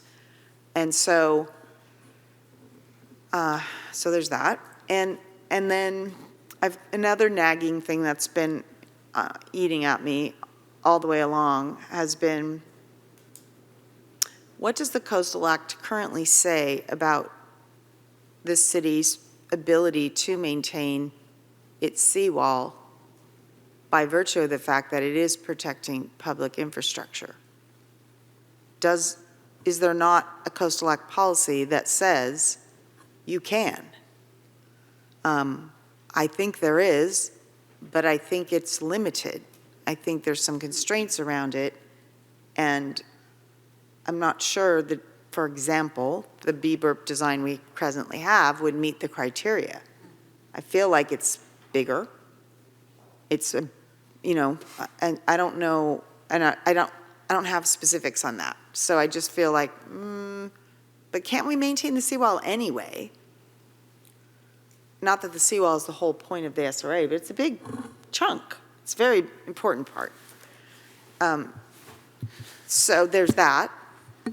And then in likewise fashion, for pre-coastal act properties, do they not already have the ability to have shoreline protection? They don't have to, They do. right? They do, yes. And so what is different about the SRA policy? What is better about the SRA policy in terms of those two factors? When I look at, I mean, I haven't done a thorough analysis, obviously, but the number of properties just along this area that are pre-coastal act, when I found out that Fairway Park, the entirety of, is pre-coastal, I was like, what? That just, you know, I didn't really, it was surprising to me. Rockaway, I don't know, Nix, I don't know when. This is very old. And I don't know about Moonrake or whatever, but Lighthouse Hotel, it's less old. Yeah. But, you know, it's like all about how old is it? If it's really old, yes, that's good. I mean, that's just so counterintuitive. But the only reason it is a thing is because of the way the Coastal Act is implemented. And so the older the better in some kind of weird ways. But let's face it, it's old and kind of funky. So that you can protect it is great, but is there any new investment? It's like what you're talking about is that economic improvement piece. Not just holding, but actually growing. And the vision of growing the city to a place where it can be economically sustainable. Because it's not now. It just isn't. Most every one of those hotels has recently upgraded. They added more hotel rooms in Rockaway. They expanded one of the hotels, but almost every hotel there has been recently upgraded. They're all converting to different, like Fairfield Inn and different branding for those hotels, which should make a difference for economic viability. In fact, I had a person who came here 2 weeks ago and tried to find a hotel room during the week, for a week, and every place was sold out. It is not summer yet. It's not even like graduations for here. So, tonight. And so. That was 2 weeks ago. I mean, this is a Karen week Nova's and a half graduation. ago. She left on Monday. She could not find a hotel room. So she had to go outside of Pacifica because she couldn't find hotel rooms. So they are increasing in value. Their values are improving, and as they improve their properties, it improves. So it's going to make a difference. Here, one of the other infrastructure items that you said benefits the rest of the city, the entire north end, their sewer comes right through here. So it is a benefit to every person. And every person who ever has gone to the beach or used the pier or gone to the golf course or walked on the berm, I mean, it's economically good for our city, every one of those items. And for everyone who lives here, I mean, it really annoys me when people say, oh, it only affects 12 houses.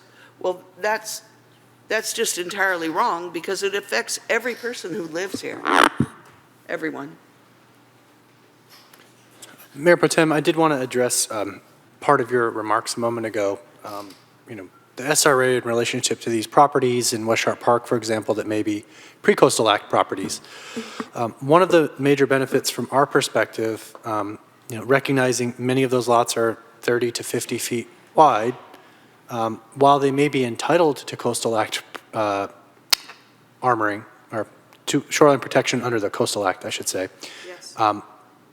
The outcome of individual properties needing to construct their own shoreline protection structures is very disruptive from a resources standpoint, from a coastal resources and access standpoint, and it's not an ideal outcome in the absence of some sort of unified shoreline protection like that which exists along Beach Boulevard, which provides significant public and bicycle access, pedestrian access, disabled person access along the shoreline, which I think the likelihood is high would no longer be present in the absence of a city-owned unified shoreline protection structure, not even to mention the costs of individual owners.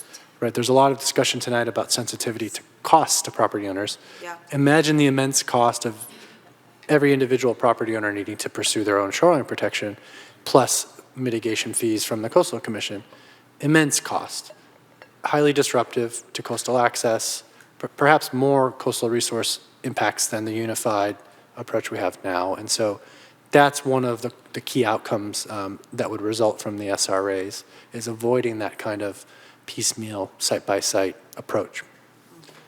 And Councilmember Beckmeyer, if I could quickly just chime in and address the CIP comment that you made. I didn't intend to suggest that there's a coastal CIP at the expense of a citywide CIP, that it's a portion of the CIP. Of course, we have major capital projects all around the city, streets, storm drains, wastewater throughout the city, facilities, and the CIP will always need to address those. So it's just a reorganization, perhaps. I mean, the vision that I was thinking in this is, how do you reorganize the CIP to say, okay, there's this. And later I was thinking, there's even other non-capital projects that are more programs, like our DEI surf program that Coastal Commission approved. Perhaps that's something that we get credit for in this type of thing, or other programs that we launch on the beach that helps for visitor attraction and beach access, that type of thing. So, but yeah, it would we maintain it. It's like the budget. We balance the budget to serve all the departments and services that the city provides. We would do that same thing with the CIP for coastal related or shoreline management plan related ones and other citywide. But I think, to go back to your point, and I have some of these concerns too, because there's other things that we need as a city in the rest of town. Like, we need to look at Highway 1 and a transportation management plan and look at these intersections. And we're not doing that now because we don't have money and we don't have staff capacity, as we might in the future. But right now, I brought it up. We said no, we couldn't add that to staff's workload, right? Look, there's other climate change impacts all in the valley with higher fire risk. There's a lot of work we could be doing for fire mitigation that we're not currently doing, especially like roadways and so forth, like even the exit path down to the tunnel that has all the eucalyptus. I mean, there are other projects that are important and climate related to the whole city too. And that is part of my fear, that we're saying this, we're going to have to do this. This is going to take priority over other things because we have to maintain it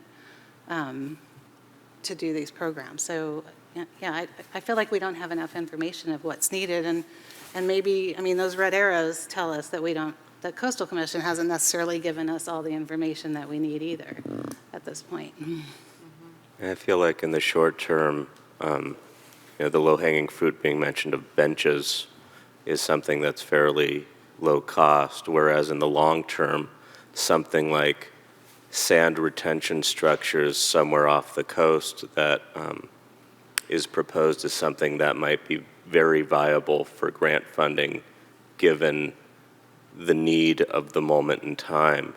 And that's something that could directly impact the viability of our beaches, let alone any of the rest of what we need for economic viability. And so I feel like that would, in the long run, free us up to be able to look at traffic plan or what have you. I don't know. There are grants out there for some of these things, but we're we're also told we don't have staff capacity to manage them, right? Sure, but we don't have staff capacity because we're working on this plan that we need to pass in order to be able to have the staff housing capacity element to and put other through things the structures out in the ocean to retain the sand, to have the beaches that ate the dog, that ate the cat, that ate the mouse. Sounds like a children's story. I'm going to write it. I think the other comment I wanted to make in terms of like the vision piece, I guess, the leadership portion of our responsibility, and the long view for what is the future of this community. When I first ran for office, I was struck by how little seeming, in fact, as it turned out, forward planning had been done. I don't know, I guess I sort of thought about it like, wow, I guess all the previous councils and staff were living in the moment. I don't know, or maybe it was a resource issue. Well, they can't. We don't have the funds. But it just, I think 40 years ago wasn't too bad. But we have 40 years more of a pension obligation. We have 40 years more of road degradation. We have 40 years more of age on our infrastructure that we do. I mean, it's not like we've even done anything. We obviously do incrementally upgrade. But what I feel the city needs is a visionary push into sustainability that is hard to make. It's hard to make that decision. And maybe why this has been a harder one for me than like the general plan was like, well, we got to start somewhere. The general plan's pretty straightforward. Every city has a general plan. Why the hell haven't we done ours since 1980? I don't know, but let's do it. That was hard. But not like this. But not like No, this. I agree with that. Yeah, I feel like it's hard to see the benefits to have it or to not have it. So I'm still really struggling with that. Mm-hmm. And I guess that's part of what, that's what I've been reflecting on is, okay, that's what vision is, right? Mm-hmm. You don't have guarantees. It's not straightforward. It's not totally obvious. Like, do your general plan, duh, after 42 years or whatever. This one's a little, and then all of the feedback and commentary and direction from the community. Don't do it. Don't be first. No, wait till everybody else does it first. I get it. That might be the safer course, but the reality is we're here. We are the ones that are focusing on this now. I don't know. I don't know if you have information about who else is working on these concepts and where they are in that process. My instinct and little stuff I hear tells me it's coming up in different conversations, but I feel that because our whole LCLUP is so old and we're working so hard to get it done, that's why the SRA concept is wrapped into Pacifica's right now. Cynical people say it's because we're, weak. Weak, yeah. And then we're just pushovers and we'll, let them do whatever they want. Well, I have a very different perspective. I'll say the insights I have is that there's not likely to be another city in this position for quite some time. I don't think there's any other imminent city that's imminently approaching this juncture in their LCLUP update with discussion of the SRA type concept that's getting this kind of attention and focus from the Coastal Commission that we've gotten with the significant staff-to-staff coordination and internal work and alignment that they've done as an organization to try to get behind policies that they can support as a compromise and get an LCP update certified, right, in this vintage of updating, 80s vintage plans to modern, climate change, sea level rise, resource protection kind of plans. So my sense, and I can't say it absolutely, but my sense is we'll be waiting a while to know what the path looks like from another jurisdiction. And so I think you put it very well, Mayor Pro Tem Beckmeyer. Do you as a council have the vision to see this community into the future, even though there is uncertainty associated with that? Or is waiting and sticking back, in the middle or the back of the pack, what Pacifica needs at this time? I think for me, I am curious about what the Coastal Commission will say. And we're not going to know what they're going to say about it until we transmit it to them, correct? I mean, I'm super curious about what they're going to come back with. Right. When we talk about the Coastal Commission, there are two things we're really talking about. The staff, who we've been working with, and we have a pretty good sense of what they think. We'll find out a little more in the next few days, right, with these red arrows that we're all very curious about. Then there's the Coastal Commission itself as the body that makes the final decisions. And often they do what the staff recommends to them, and I'm confident that we'll get there with this, but not always, and there's a risk, right? And we can't control for that risk. So your job is to do what you think is best for the community as the city council with the policies, with all the advice and information that staff can offer you, and to make the decision that you think is right as a body.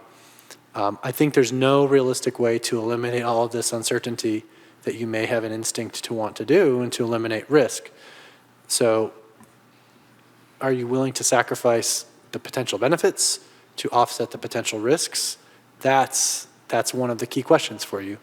Your staff is recommending that you proceed, right, based on everything we know and understand about this process, what the benefits would be relative to the drawbacks or risks from this process. But that's ultimately, your decision sitting in those 5 seats, in front of me. And I will say that previous council submitted an LCLUP in 2020, and it took a long time. General plan, I worked on steering committees for 20 years. We ran out of money. We just couldn't continue with the general plan. It wasn't that easy. It's very difficult. And we did run out of money. And now I'm going to change the subject, but I sort of see this as the Half Moon Bay Library. So when they were building the Half Moon Bay Library, all these people said, oh no, oh my God, we don't want that. It's horrible. What are you doing to us? Why are you building this here? And then, gee, when it got built, everybody said, wow, this is the greatest. I was in favor of this the whole time. I really wanted this library because isn't it beautiful?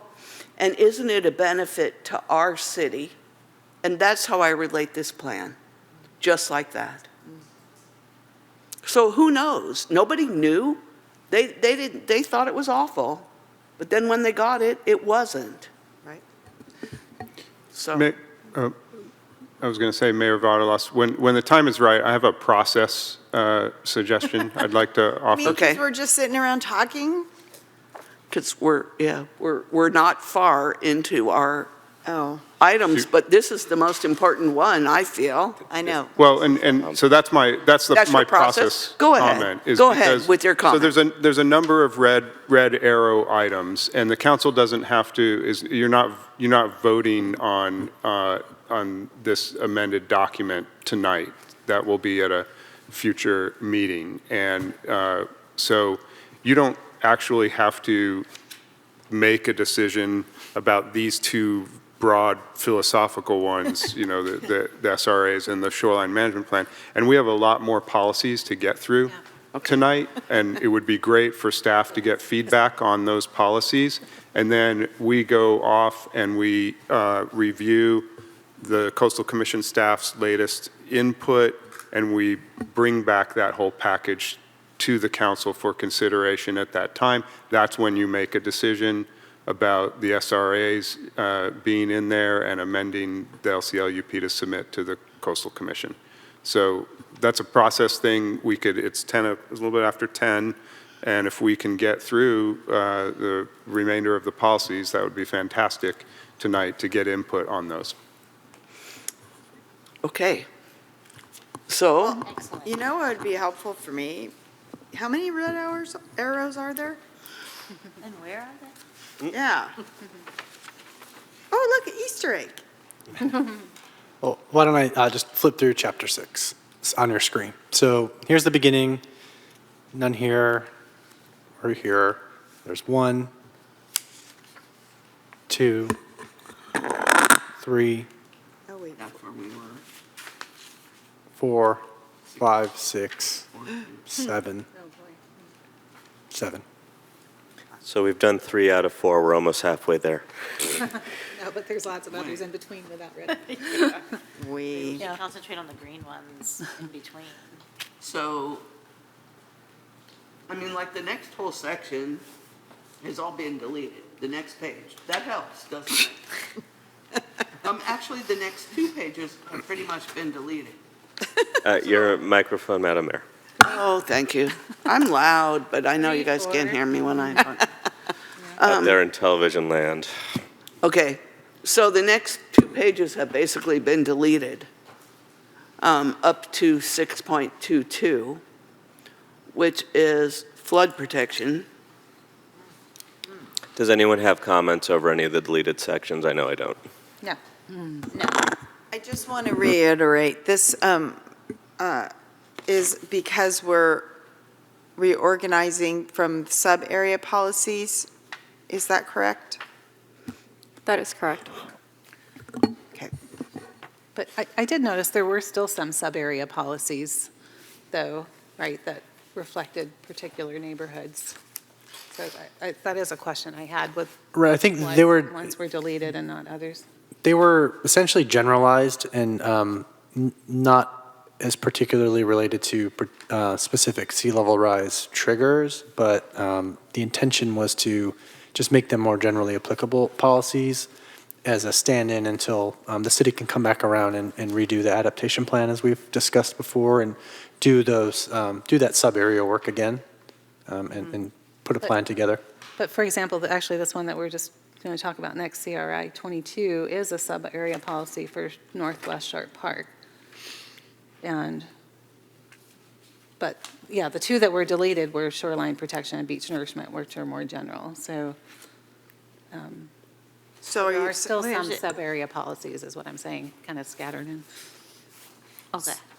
But they basically eliminated the, like 1 foot of sea level rise Right. from this item, Right. which is flood protection, enable property owners to modify development structures to manage impacts of wave run-up and overtopping of bluff face, provided such modifications are consistent with the LCP, and they eliminated the word prior, permit conditions, and/or legal obligations pursuant to the California Coastal Act. Pretty much like one of the items we've gone through before.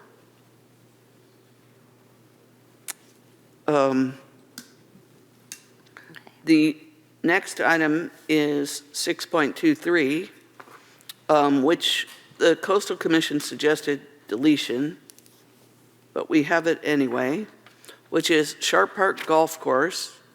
I know Mr. Harris needs to hear this. Strongly support City and County of San Francisco's ability to provide public access along the coast, protect environmentally sensitive habitat areas, and provide flood protection.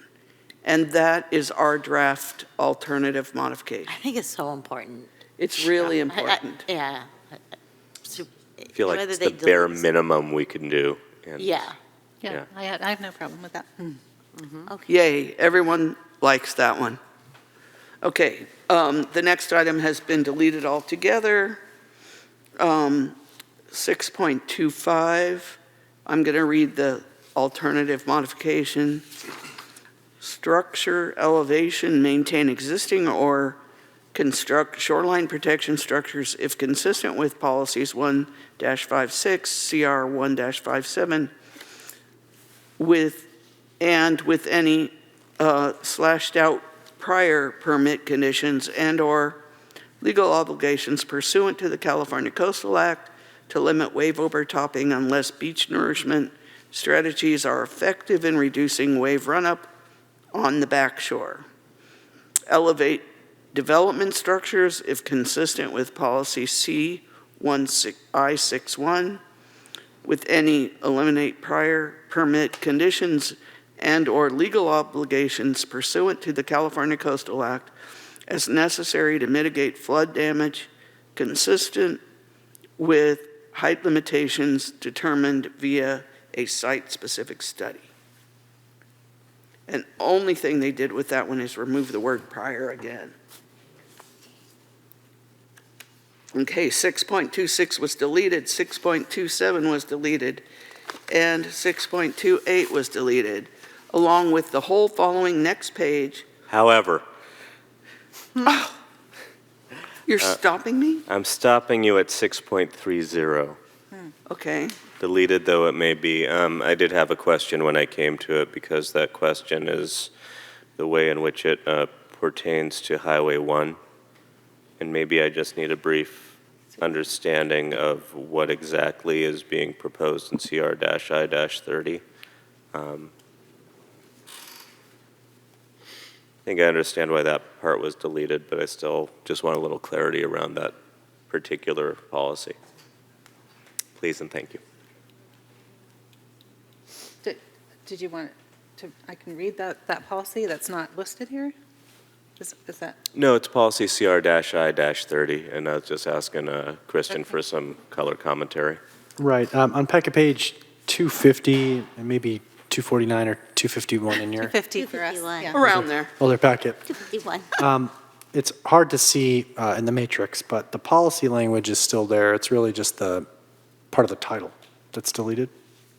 So the policy remains coordinate with Caltrans to evaluate the need for a revetment or other appropriate shoreline protection for the Highway 1 embankment.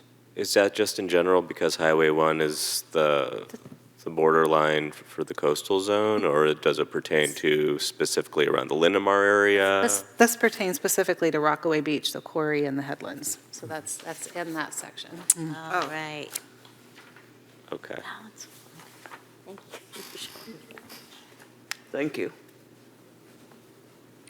Okay. And I think I'm trying to understand why it is we have that policy, given how far from any of that Highway 1 would seem to be. Yeah, and why is it there and not in other places? It's very close to Rockaway. Compared to Linamar Beach? No. But that doesn't, but that's the Is- beach. Is it only in this section? It's, I mean, it's threatened in Shark Park too, and Manor for that matter, and Lindemar. So we haven't gotten to Lindemar, but. We need to take a look, Councilmember Beer. If you Okay, could just can we paint me a story move, around it. move Yes. on and come back? Yes. Okay, we're going to go past 6.38 to 6.40. Does anybody have any questions on that, so I don't read everything? Development proposed in coastal vulnerability zones. Especially because I have to read the word geomorphology. I'm sorry, which number? It's a good word. I love 6.40. And you read it well. Okay. It was only the deposited, whatever. Deposition? Yeah, because it doesn't seem right, deposition. Be that as it may. Anyway. I don't have anything for that one. Okay, the next one is also technical reports. So, I'm sorry, I did want to ask on that one, what is, so, I mean, obviously, we have a coastal vulnerability zone map in our vulnerability assessment. It says, or assessment approved within the last 5 years. Are we working on anything else, or what other assessments might be? I think that policy was intended to relate to if another project in the vicinity had done that analysis and the owner could obtain permission to utilize it, that they wouldn't have to repeat it for a comparable project in a comparable location within a reasonable period of time. Okay. So that's getting to the cost factor for property owners. I guess South Rockaway Beach is closer to Highway 1. Sorry. Right, and there's a similar policy for Pacifica State Beach, West Lindemar area. We found that, was it I would hope so. CRI 36? Okay, then, Oh, yeah. Right, it's just not in the matrix because it didn't have a suggested modification. okay, So wait. C.41, Yes, caution, yes? yes. Consider the impacts from medium-high projection, Cal NRA and OPC 2018 or similar precautionary projections as reflected in future updated statewide guidance of sea level rise for the anticipated life of the proposed development. I just wanted to verify that this is essentially the mechanism by which OPC is the update for best available science. That's right, and so this is reflecting that there will be future updates, and we need to periodically rely on the new science as it comes up. And I know that the new science is, right there at our fingertips, and it's anticipated to be updated imminently.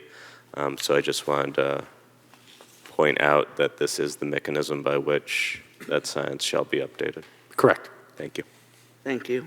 And 6.42 has a red arrow. And I'll read the draft alternative modification.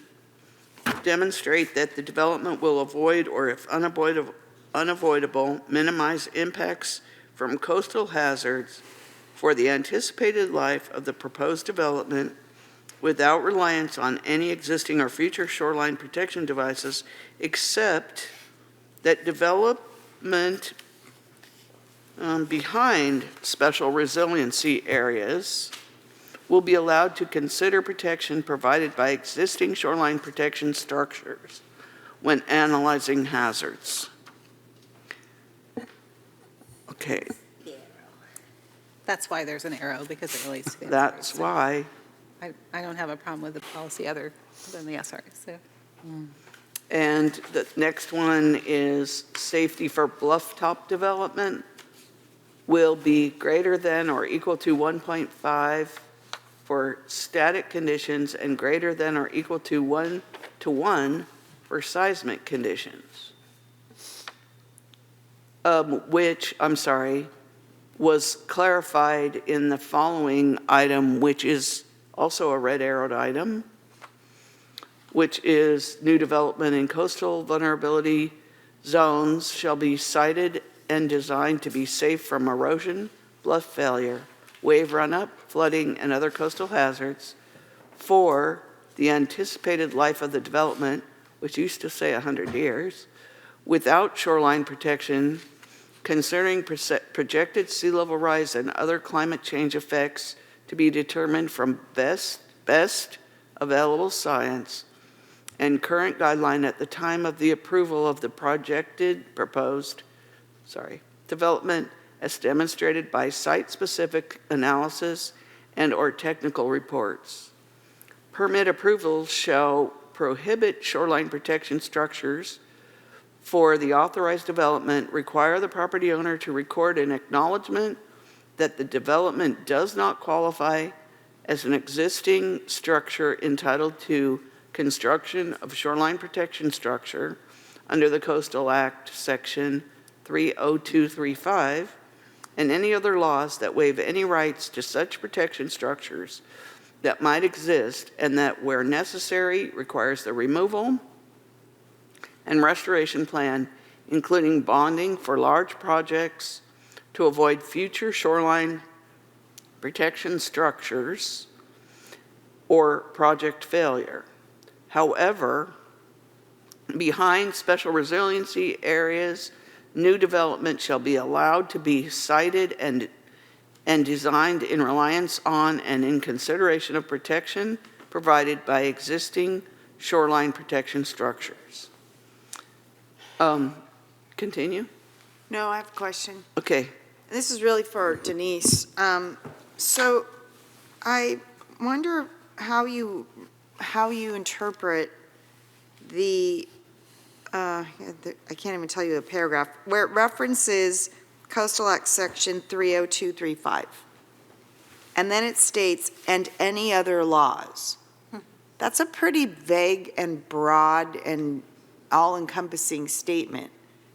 I mean, if you take it to its logical extreme, that statement could mean the right to protect your property that's guaranteed under the Constitution. That's a bit of a reach, don't you think, for an LCLUP with the city to say, and any other laws? I just wonder what they mean by that and why that is written that way. Well, I read that section to only be referring to existing, shall not qualify as an existing structure entitled to construction of a shoreline protection structure under Coastal Act, Section 30235, and in any other laws. So just any other laws that relate to what existing structure means. Should it say that? Yeah, it doesn't say that. No, but that's just, I mean, Would that make us feel better? that's how I interpret that section. And I know this is a red arrow section, but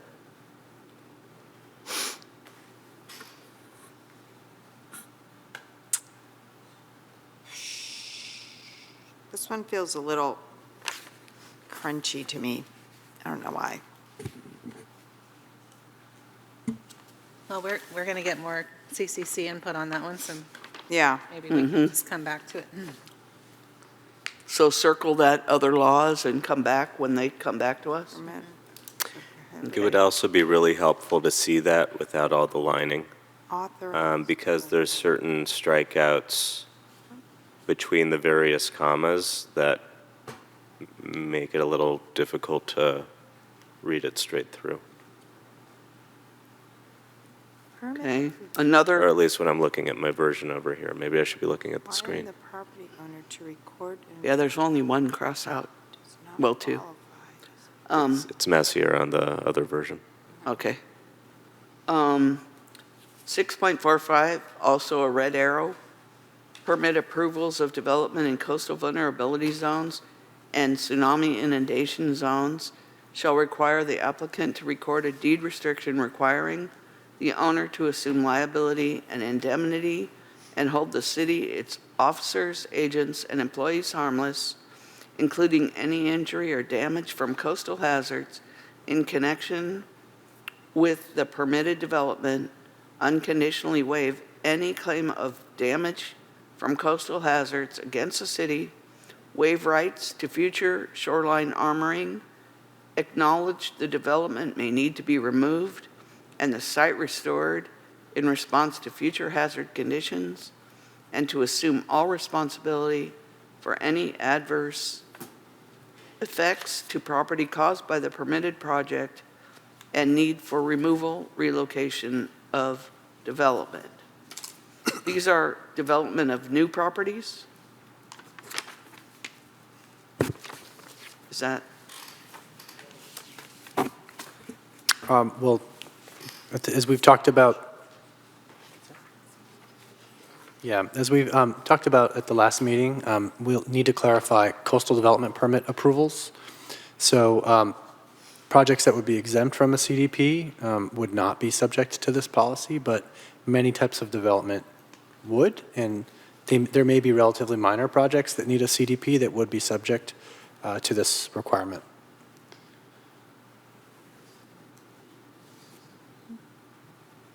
Okay. So, sorry, if you're not in a coastal vulnerability zone, but you're in a tsunami inundation zone, it does not apply because it's not in the coastal vulnerability area. Is that correct? Sort of Well, like- I think as it's written, it says "and," so I think, yeah, that's a correct technical Okay. reading, yes. Okay. Because the people in Fairway who are in the tsunami zone but not in the coastal vulnerability areas, or, yeah. Right, I think it's worth follow-up with the Coastal Commission staff. Okay. Understand if that's an "and" or an "or" in their minds. I could see them having the perspective that it should be "or," even though I think they had drafted it as an and, which would be more limiting, right? Because you would need to be present in both. What's interesting, because the next one, CRI 45 mentions both, permit approvals of development in coastal vulnerability zones and tsunami inundation. That's the one I just read. Right, so, yeah, why is it in one and not in the other? So we'll look back to Coastal Commission to verify that one. 6.46, substantial structural modifications.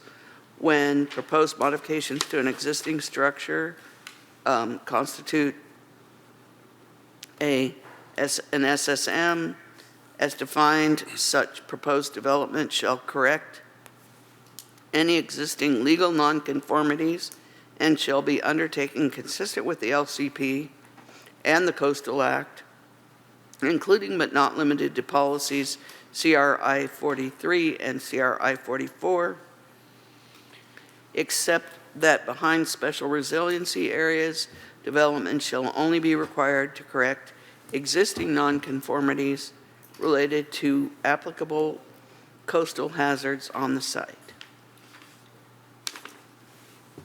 And that's something I have an issue with. Okay. Sorry, I'm just going to put my arrow down. So, I mean, I'm still trying to understand what all the different nonconformities might be. And maybe Planning Director Murdoch can explain some of that. But some of it is about zoning, right? So, you know, in our new general plan and the Shark Park specific plan, we have changed some of the zoning. So my understanding is everywhere else in town, if you have a project that in an area, let's say you're, well, actually, we'll take 1112 Palmetto, for example. It's zoned commercial. It had a residence in it, assuming that the residence wasn't, you know, red tagged as it was. But if they were to remodel it, they couldn't build another residence there because it's zoned commercial. So that's something that now applies everywhere in town. And we're saying we're going to grant this exception in these SRAs, but I'm not sure that that's such a good deal, such a good idea, because we have, you know, like looking at the Shark Park specific plan, we're trying to redevelop that whole corridor on Palmetto. Well, you know, I don't want to identify a particular business, but there are some businesses that don't now meet the definition of what we want there. It's more visitor serving, right? Like, say, like a sheet metal store, a sheet metal shop, you know, so if they were to want to grow their business and build a bigger sheet metal shop, they could do that with this exception, where we might actually want them to think about moving instead, right? So you know what I mean? It's like, what are our goals? What is the planning work that we're doing to try to get the city to grow and be sustainable and have a concentration of amenities, and yet why would we automatically grant that exception? I think Christian said to me that anybody could come and ask for a use permit, so we could review that and make that decision. And I think that makes sense everywhere in town. But why would we just automatically grant that exception in the SRAs? So addressing non-conforming uses is a thorny problem in land use planning. There are instances where maybe, you know, heavy industrial uses, it feels a little more comfortable to talk about resolving those and trying to get some other use. But there's just as many, if not more, such instances in Pacifica where existing single-family residences are non-conforming in commercial areas, for example. And so the council will want to be mindful and thoughtful about changing this to want to address uses in addition to other nonconformities, because it could be a situation where you're forcing people out of their home into a commercial use, for example, or they choose not to undertake projects that would trigger the substantial structural modification definition as a consequence of a policy that would require them to resolve nonconforming uses. So it can cut both ways. At the end of the day, what you're saying is we should bring land use into alignment with our plans, which is probably the right thing to do, but it's sometimes a difficult process and decision to be made, sort of for the greater good, if you will, of resolving nonconforming uses. Regardless of the LCP, if it's a nonconformity, wouldn't it have to come before Planning Commission anyway? It would depend.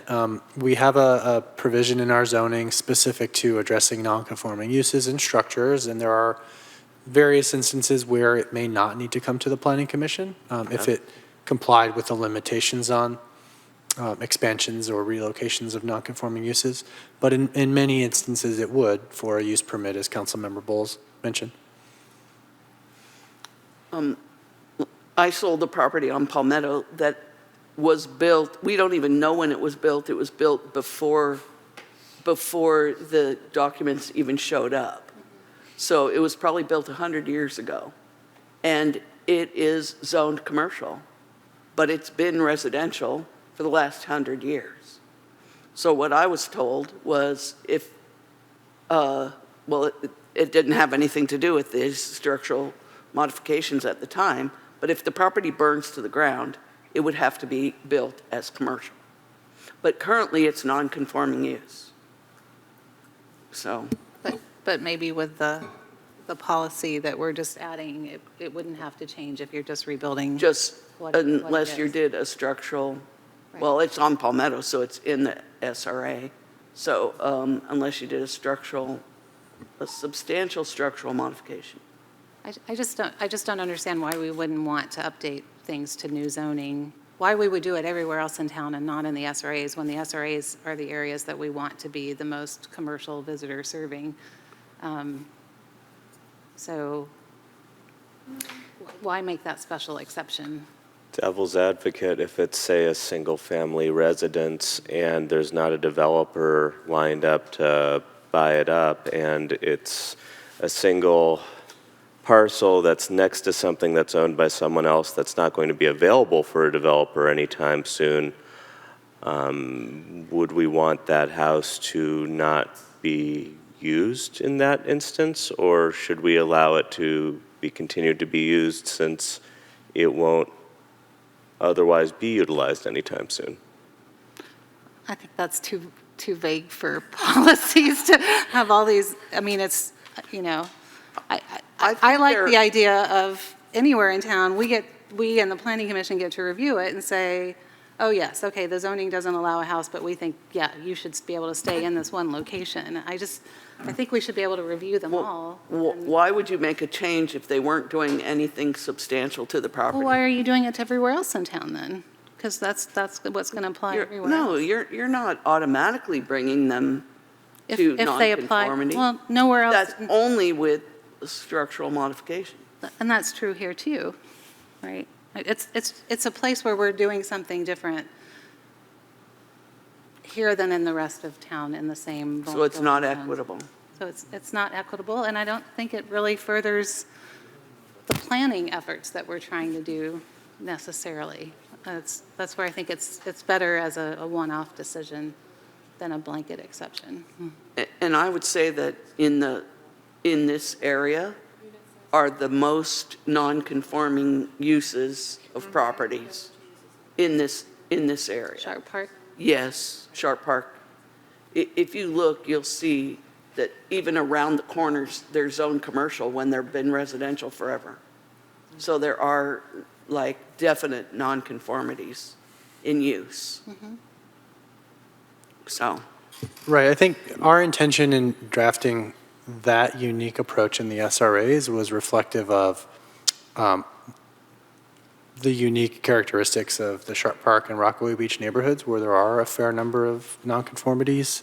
Now, if that's the right approach from a policy standpoint, that's for the council to decide.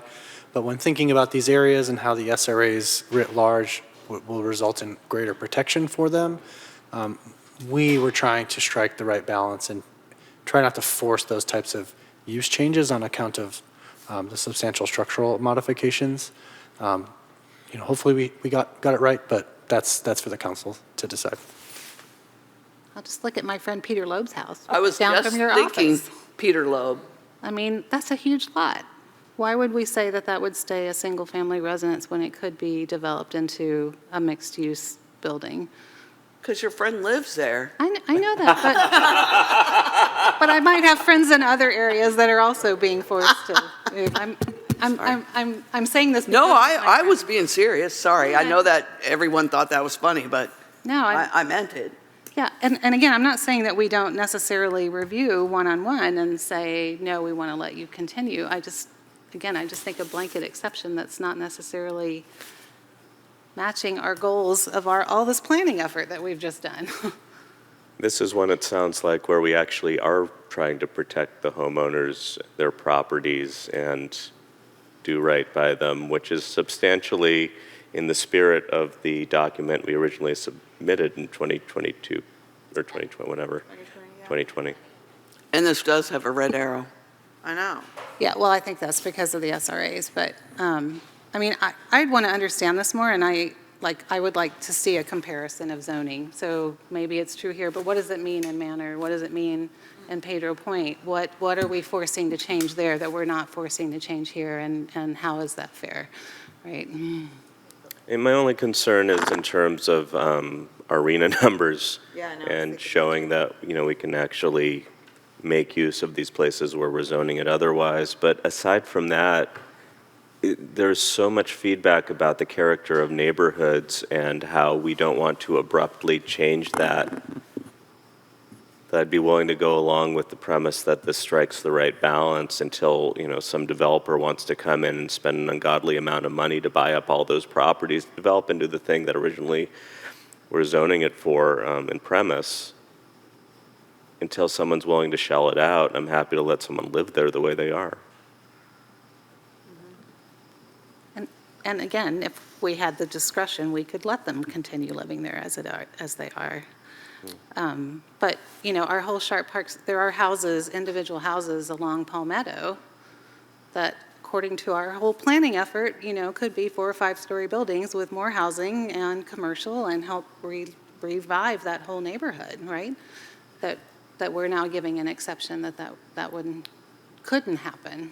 And isn't part of the point to be non-discretionary and have it in a plan? So we have a plan, not just say, oh, well, we'll do it for you, but not for you, and maybe for you, But we and have not a for plan, you. but we're allowing a violation of the plan. If I may, let me ask it this way of the director. How does this jibe with the Sharp Park specific plan? Are they at odds? No, I think Councilmember Bowles has a very good point that this would enable substantial additional investment and modifications of structures that would continue uses that would be non-conforming with our plans. And it's perfectly understandable to not want that to occur, right? The plans over time should shape the land use into alignment with the plans. And this would allow something other than that to occur within the SRAs. So what would be the alternative language, and would coastal staff sign off on that alternate language if we were to implement it? Yeah, my sense is that they would not have an objection to requiring non-conforming uses to be brought into conformity within the SRAs. Minus displacement. That's what I'm hearing. All I can hear is displacement. Like, why are we talking about displacing people? Right. But there are other instances as well where maybe a business is there that's non-conforming, or a single-family residence would be brought into conformity by having 5 multifamily units on a mixed-use project, right? In the Sharp Park specific plan example, we haven't reduced the zoning density in any of these locations where a single-family residence is on Palmetto, for instance. So there could be a particular family displaced, but in terms of creating housing opportunities, there could be more. And other laws and requirements address displacement as well, and replacement of units in the area, like the Mellow Act within the coastal zone. So it's not as though there's no sort of framework of protection, but it could result in, replacement of that structure and the associated consequences for the family.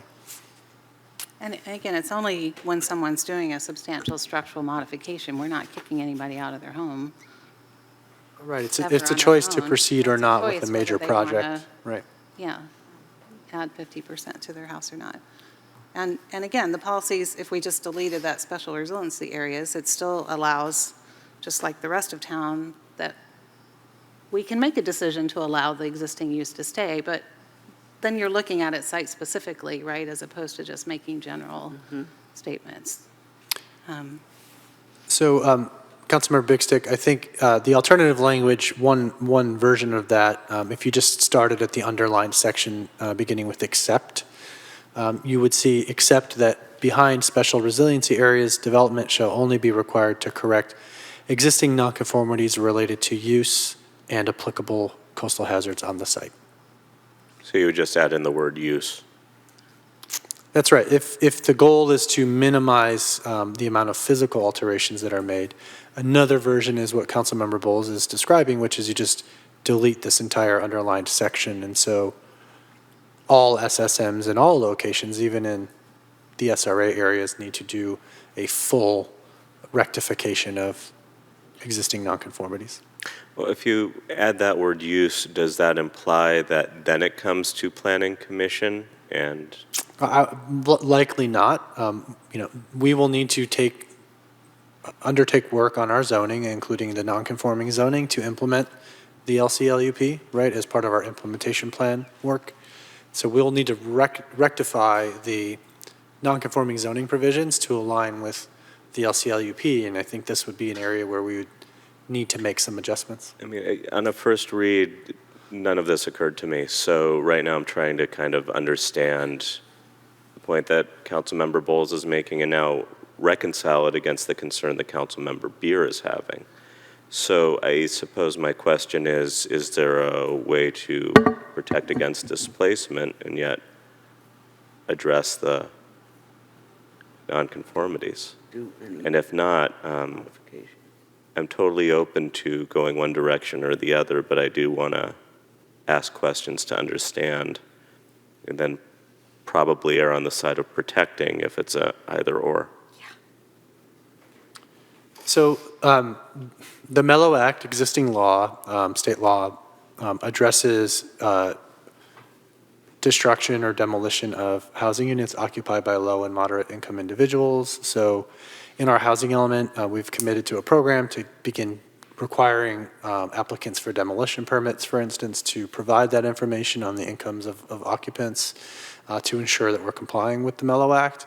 And there are unit replacement requirements for such displaced occupants within 3 miles of the coastal zone. So there's not a guarantee that they'll be on site, for example, or even in the same neighborhood, but in the general area, potentially still in the coastal zone.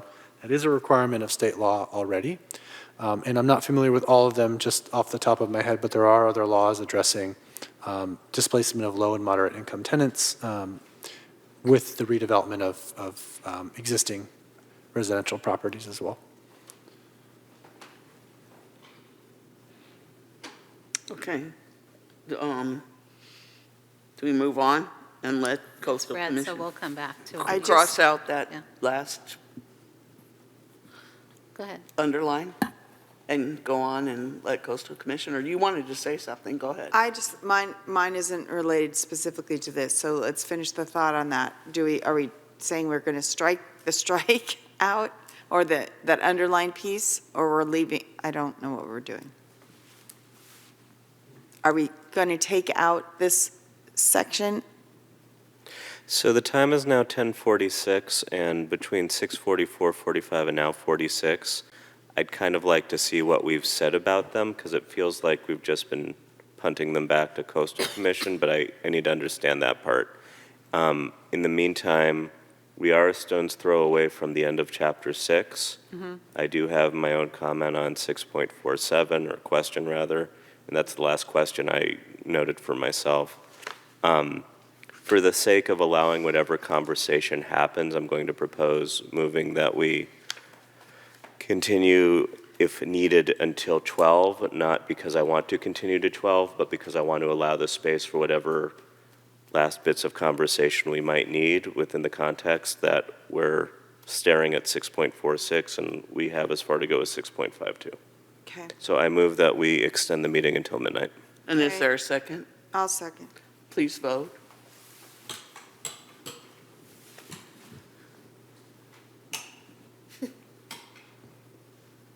Did you hesitate? And with No, the, she put no. No, we haven't now. with the motion by Councilmember Big Stick to extend the meeting to midnight, seconded by Beckmeyer, I have a vote of 4-1 with Beer voting no. So the meeting may, pursuant to council rules, the meeting may only proceed past 11 PM, only if a majority of the council members in attendance vote to extend the meeting to a time certain. So it sounds like we have a majority. Yes. Okay, thank you. Okay, let's proceed. Where are we on 4-6? Did we eliminate that section? So I don't yet hear anything that vaguely I don't yet hear anything that's a consensus. I hear concerns from Bowles, me trying to figure out what is, what ain't, and Mary saying we need to protect people. So I'm trying to reconcile all of that. And I don't know that I've heard substantially from either Sue. And what would removing the underlined phrase do?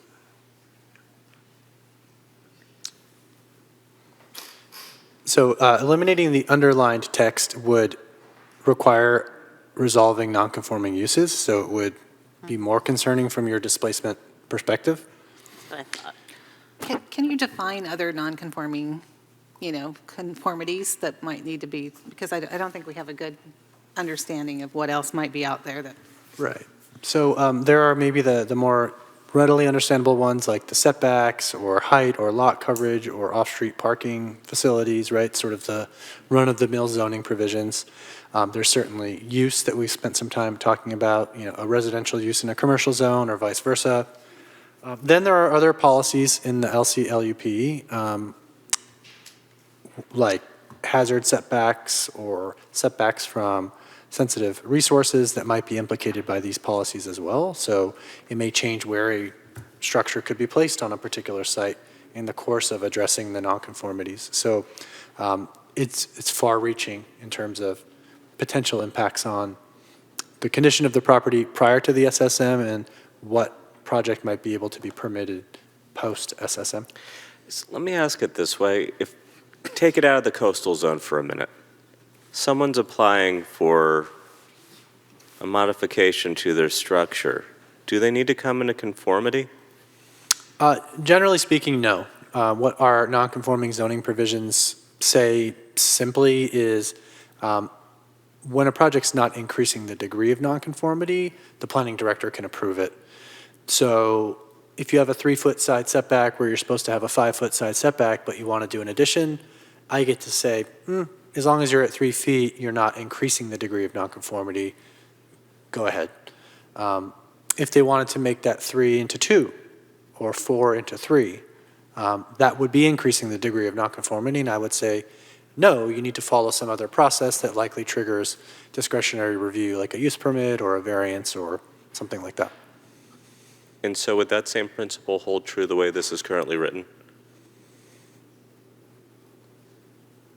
I would suspect not in the event of an SSM, because it's a substantial investment in the property that, in this framework of the LCLUP, is triggering treatment essentially like it's new development and needs to comply with new development standards, given the degree of modification, right, of the 50% of structural components. So they get a pass where anybody else would not? Who gets a pass in what The location? people not in, Outside of the coastal zone, it's less restrictive, yes. So that, here they don't. okay. Outside of the coastal zone, it's less restrictive in this regard. And inside the coastal zone, in the event of an SSM, it's quite restrictive and burdensome. Okay, that's what I was going to ask about a minute ago.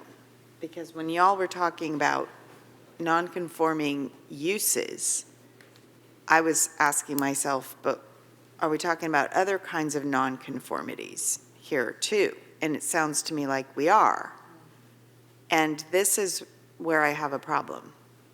Because my opinion on this is, I think the word related to hazards, applicable to coastal hazards, makes some sense to me. I'm thinking of bluff tops or things. But just plain old nonconformities, I think it's an overreach. I don't understand why we need to do that. And I need more understanding from you about why we're doing that in this policy. You mean everywhere in the coastal zone? But this policy that relates to the, yes.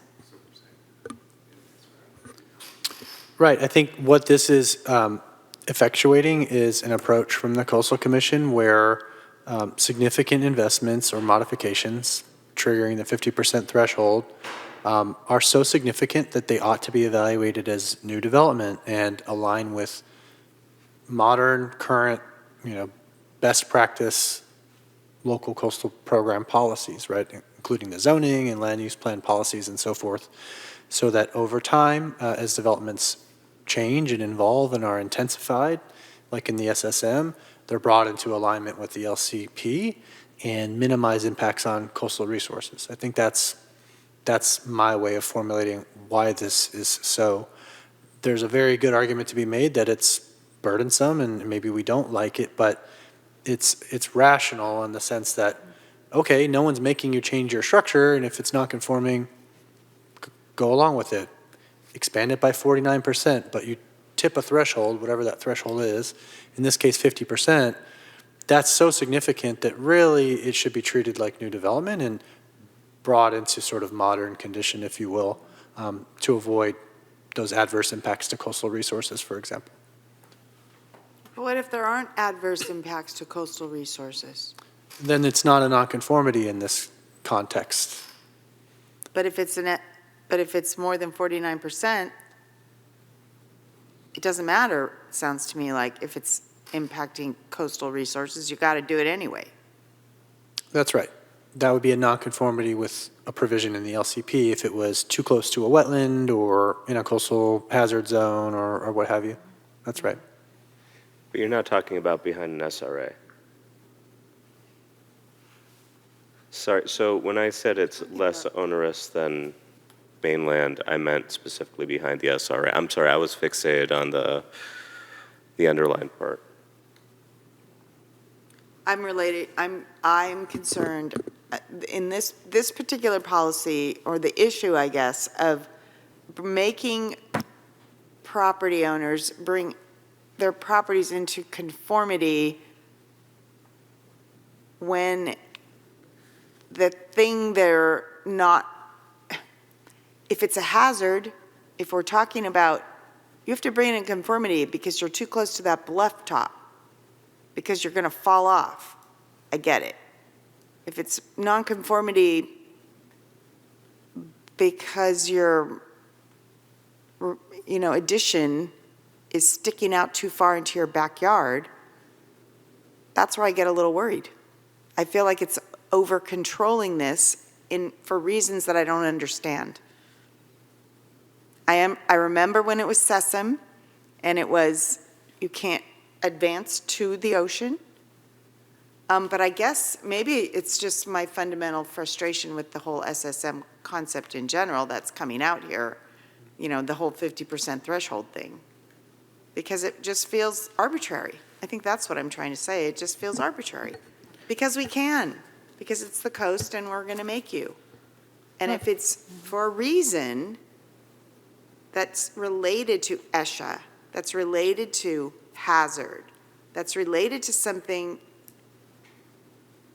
other than preference for not, maybe I'm misinterpreting it, but. I think I understand. I mean, if we were to step back and think about, what you do as a council to make zoning ordinances, right? Those are intended to preserve public health and safety by having appropriate separations from structures and setbacks and not overly intensively building properties, height limits, light, air, all of those fundamental aspects of your police power. Those are intended to protect public health, safety, and welfare. Even though we don't think of them in that way, every day, that's fundamentally what they're intended to do. It's a little hard to understand how those relate to coastal resource impacts in a lot of instances, right? So what difference does it make if,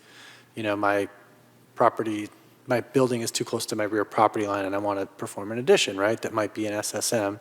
I can see that sort of logical disconnect where you may feel more comfortable with that burdensome impact on a project if it's encroaching on a wetland buffer, or it's too close to a coastal erosion hazard line, or something more tangible in terms of a coastal resource impact. I think we can make note of that and try to take that back, that, you know, you're willing to make that tough trade-off if you can clearly articulate a relationship to a coastal resource impact, right? But maybe not just arbitrarily because the setback is 4 feet instead of 5 feet. And now we have to knock down the whole structure in order to find compliance because it's an SSM.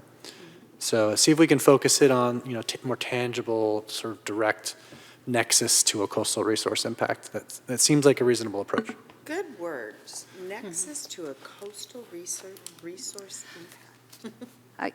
I agree with that, and I appreciate you going back to the Coastal Commission to try to clarify.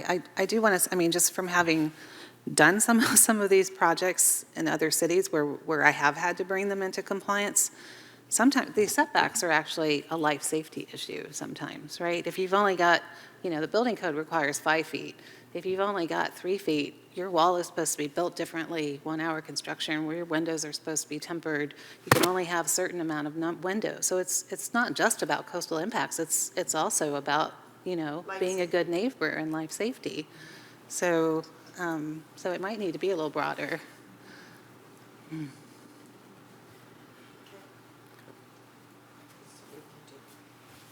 All right, back to you. Back to you. So we have no consensus on that one at all. So I'm going to make a decision. That we just wait and see what Coastal comes back to say on that one, and we're just going to leave it alone. Okay? Sounds good. Is that okay? Yeah. Wow. Yeah. That's new for me. Okay. We don't, man. 6.47, the modification. A sea level rise buffer area shall be added to the required habitat buffers if necessary to allow for the migration of wetlands and other coastal habitats caused by sea level rise over the anticipated life of the development. The overall buffer area shall include both the sea level rise and habitat buffer. Habitats include all wetlands, riparian, intertidal, shoreline, and terrestrial environmentally sensitive habitat areas, ESHAs, as defined by the Coastal Act. The sea level rise projection considered to be determined based on type of development and current state guidelines. And that was our modification. So my question was, is this adding more requirement?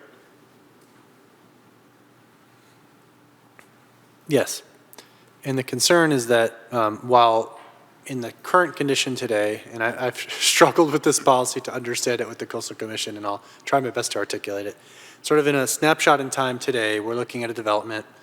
We see a wetland. We get it. We have to do the 50-foot buffer or the 100-foot buffer or whatever buffer, right, from the wetland. The concern is for properties that may be closer to the shoreline, for example, that as sea level rises, the sea level rise will encroach on the wetlands and perhaps force the wetlands to migrate. And if there's not an additional buffer to account for that migration as a result of sea level rise, there may not be space for the wetland to move, and it will hit the development, right? So there needs to be additional buffer to add sea level rise plus migrated wetland plus buffer from future projected relocated wetland location. So we're actually asking for more of a requirement because we don't think that the Coastal Commission went far enough.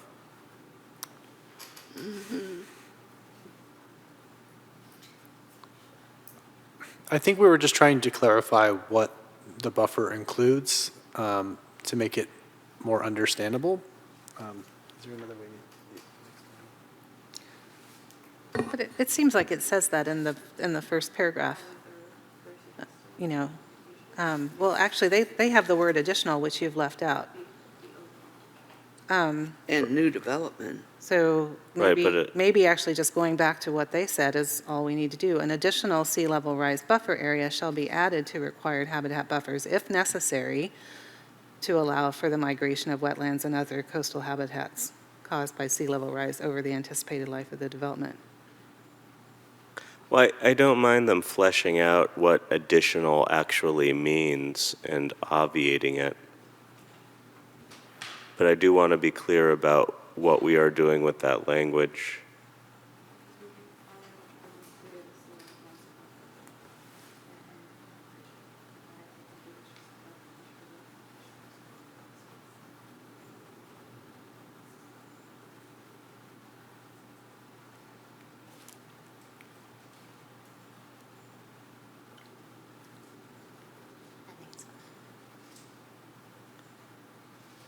There's a deep consult going on. I mean, I'm fine with what they said. I don't think that what we're adding adds any more, and maybe it's, I think at the time, we thought it added clarity. You know, reading it today, I'm not sure that it does, and it may be okay not to make that addition. Okay, so we're going to, sorry, go ahead. I'm sorry. Just as a practical matter, it says,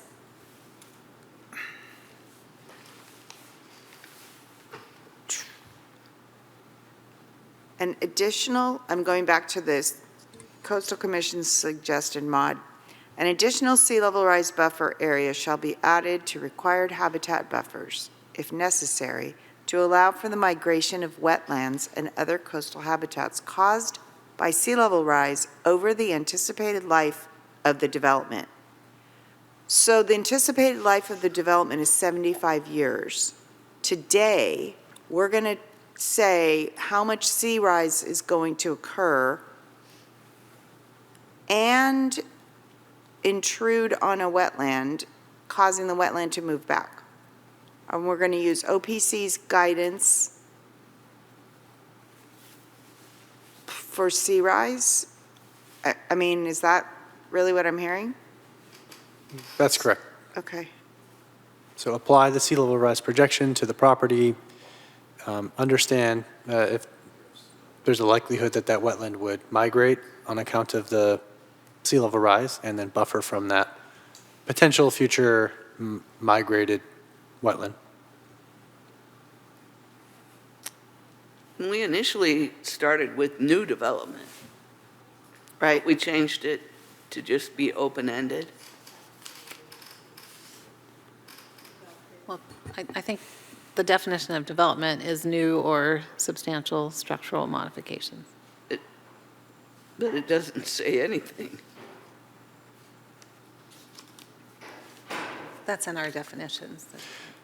Right. We've talked about this previously, that it's hard to distinguish between what's new development and existing development. And really, for purposes of coastal development permitting, it doesn't matter. If it needs a CDP, it's development. And so thinking about what policies to apply to development. Really, the existing development is relevant in the shoreline protection context. It's a pretty limited distinction. And so we just tried to simplify by talking more about development rather than new development or existing development. Okay, so we're going back to the CCC suggested modification. Is that correct? I wasn't suggesting anything one way or the other. I wanted to understand what it meant. If that's what you want to do and there's consensus, I won't go against that grain. Yeah, I think, why not? Yeah. I think we should Okay, go back. there's consensus. If it's not making sense, then we should scratch it so there won't be a question about it. I agree. Okay. Then 6.48,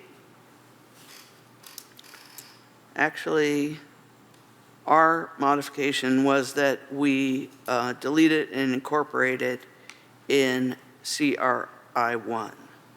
So that one doesn't apply. 6.49,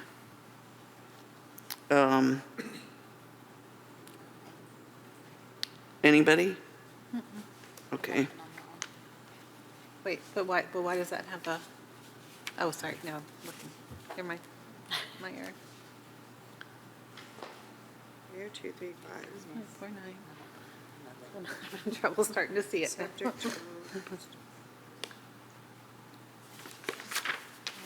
Well, I sort of like that one. Except as may be otherwise provided in the LCP sub-area policies, legally permitted shoreline protection structures may be repaired and maintained, as supported by Section 30235 of the Coastal Act, subject to all coastal development permit requirements, including those associated with the construction of the structure and/or prior repair. Oh, this is long. It is. Okay, so it's saying basically that we can repair shoreline structures. Seems like a good idea. Anyone else? No. 6.50, CCC said to delete it, but we have modifications to existing shoreline protection structures which fall within the limitations of an exclusion contained in the definition of substantial structural modification shall be considered to be allowed without the above-mentioned consideration. Yeah, please explain that one.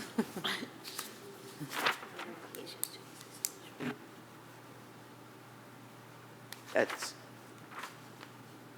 So they didn't want it. They didn't want it. delete text related to modification to existing structure.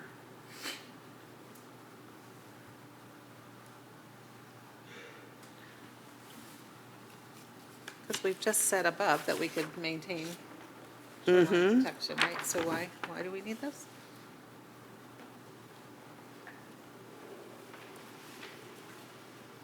I don't know. I have no idea. Why did we feel like we needed that? If you look at packet page 257 or 256, I think, or 258,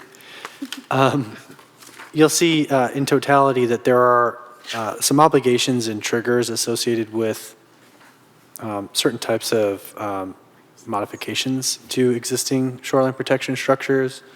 We're trying to just provide the greatest flexibility to modify them without triggering those requirements if the modifications fall within an exclusion in the SSM definition. Thank you. Thank you for reminding me to go back to the context. It's Okay. helpful to do that. Everybody understand that one? No, not yet. I feel like I need to read the whole thing, and I won't make you read it aloud. Thank you. So just give me a minute.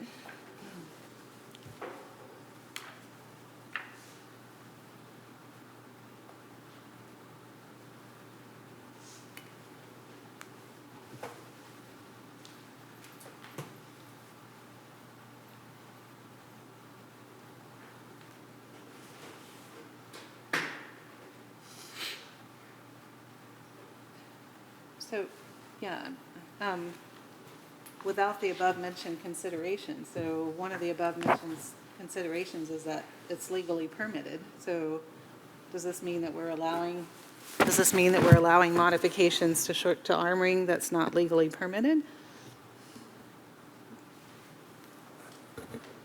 No, I don't think there's any rights to a structure that's not permitted.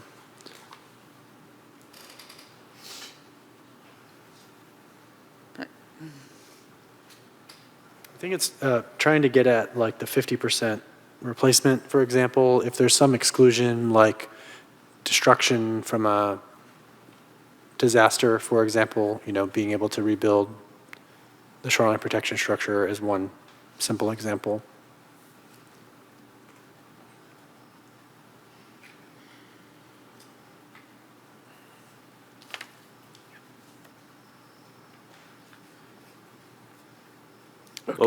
What was the example you just gave, Christian? So it's talking about exclusions contained in the SSM definition, and so one of them we've talked about already, right, which is the 30610G destroyed by a disaster scenario. So some shoreline protection structure is destroyed by a disaster, right?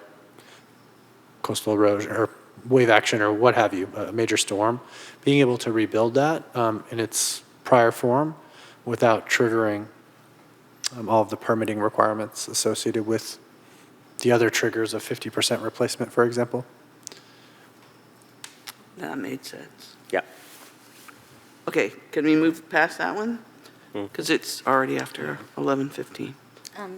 Yeah. No? I'm going to circle it and keep thinking about it, so we're not Okay. voting on anything today. but- Shoreline protection structures, including revetments, breakwaters, groins, seawalls, cliff retaining walls, deep piers and caisson, and other such construction that alters natural shoreline process shall only be permitted if consistent with Section 30235 of the Coastal Act and with the LCP's sub-area policies, and only when required to serve coastal development uses or protect existing structures or public beaches in danger from coastal hazards, when there is no less environmentally damaging feasible alternatives, when designed to avoid and where unavoidable, minimize to the maximum extent feasible adverse impacts on local shoreline sand supply and other coastal resources where unavoidable coastal resource impacts are required to be, commensurately mitigated. Well done. We can take turns if you would like a break, Yeah. too. She's the mayor, Christine. I know, it's her choice, absolutely, I'm just offering. Okay. So, but it's just the word coastal hazards that you're changing instead of erosion? Otherwise, it's the same policy, so. Right. We just thought it should be broader, that shoreline protection structures may be needed to protect existing structures from wave overtopping or flooding, for example, and it shouldn't be limited to only erosion. Makes sense. Sounds good. Okay. Okay. The next one,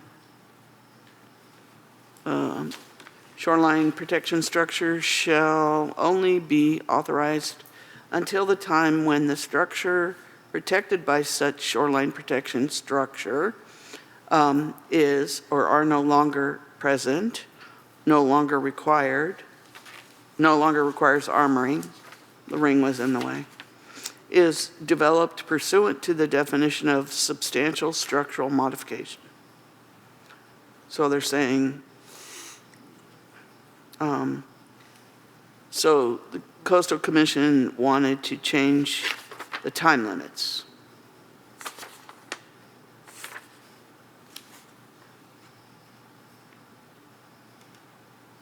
Okay. Oh, glossary. They added the, or is redeveloped pursuant to the SSM, whereas we had said, shall not justify removal of a shoreline protection structure which protects any structure authorized to be constructed pursuant to our prior SSM definition. So if one building is totally destroyed and they don't rebuild, then they can get rid of the structural modifications there? Of the shoreline protection Shoreline structure. protection? Correct, because the structure it was protecting is no longer required. Ooh. Well, that could affect all the other buildings on the shoreline.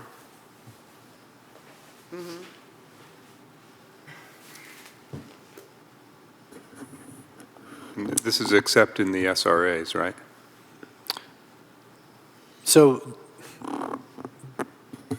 in the SRAs, there are other public resources, infrastructure, streets, et cetera, that are broader in area that justify the shoreline protection structures. So I don't think you're likely to see this policy implicated within the SRAs, so long as the publicly owned area-wide shoreline protection remains. If I read the end, it says other policies related to special resiliency areas remain. So, and they didn't even put a red arrow there. Right. I was going to ask, does there need to be specific language included there that references SRAs, or is it unnecessary? Because as it's currently written, it doesn't look like there's a reference. So this policy is not directly an SRA policy.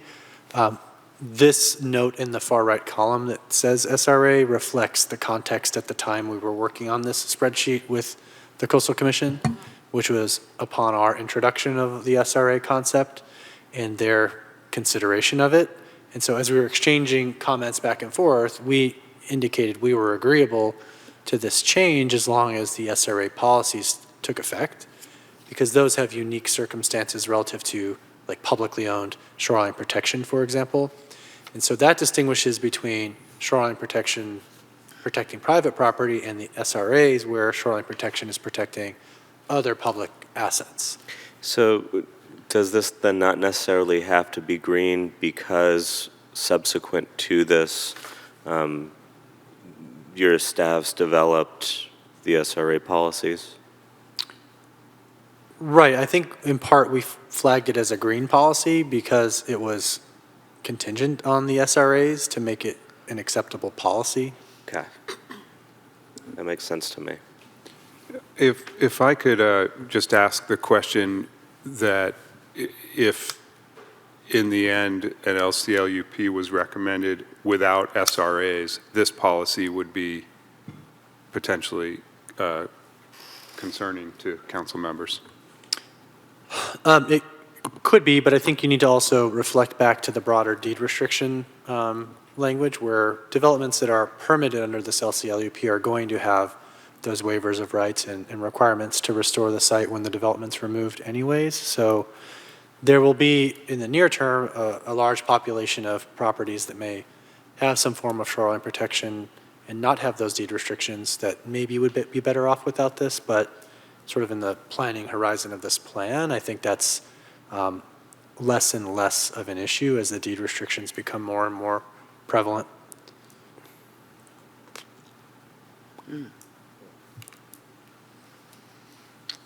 Okay. So there's one big item in the glossary that I guess we should go over that one, which is what constitutes a substantial structural modification. Now, I do need a reminder at this point because it occurs to me that we began with the glossary when we, 2 meetings ago. Okay. So I'm fine revisiting. So we don't need to revisit this. I mean, if you feel the need to, I'm No. fine with that. I'm just thinking that we already did that work as the first thing that we did. But then again, Thank you. no problem. Okay, we don't need to do that. And Mayor, forgive me.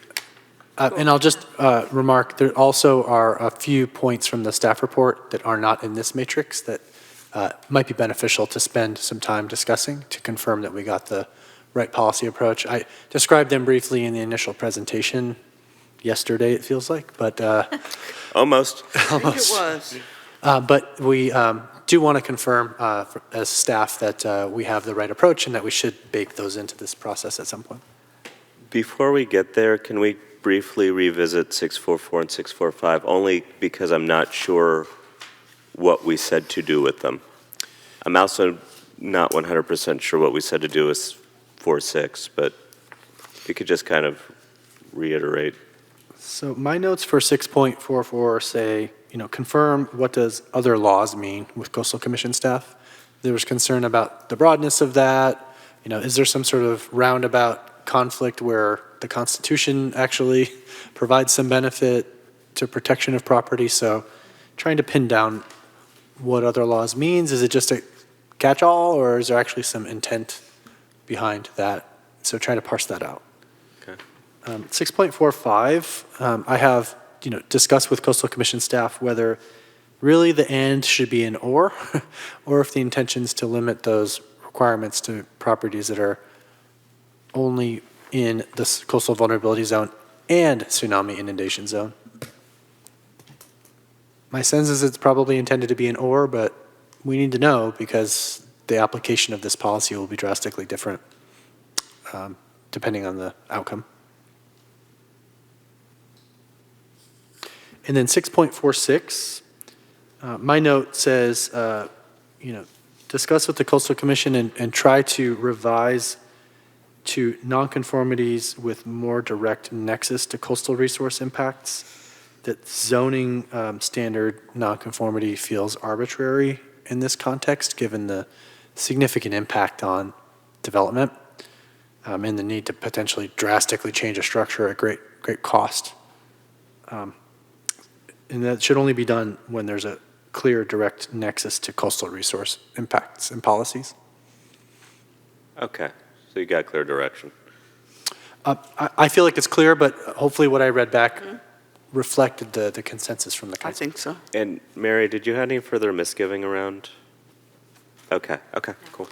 And then just to make sure all of my notes are validated, on 6.47, I took away that we don't want to add the underlined text.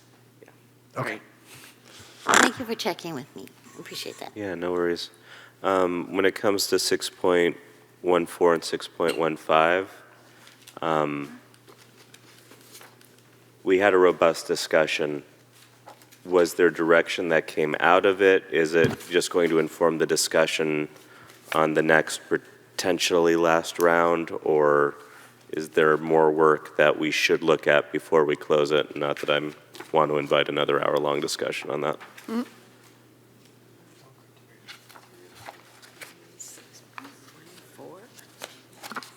Yeah. I think that we feel like we have enough to allow us to go in informed to this next conversation we're going to have to learn more about what the interest is in further discussion from the Coastal Commission standpoint. Okay, so you've got your, okay.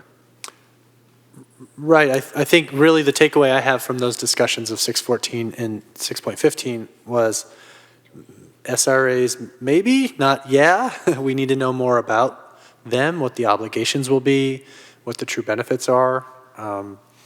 And, we'll try to flesh that out and see if there's a drastic realignment based on the conversation with the Coastal Commission staff that might be concerning to the council and might sway that farther in one direction or the other, supporting or not supporting SRAs.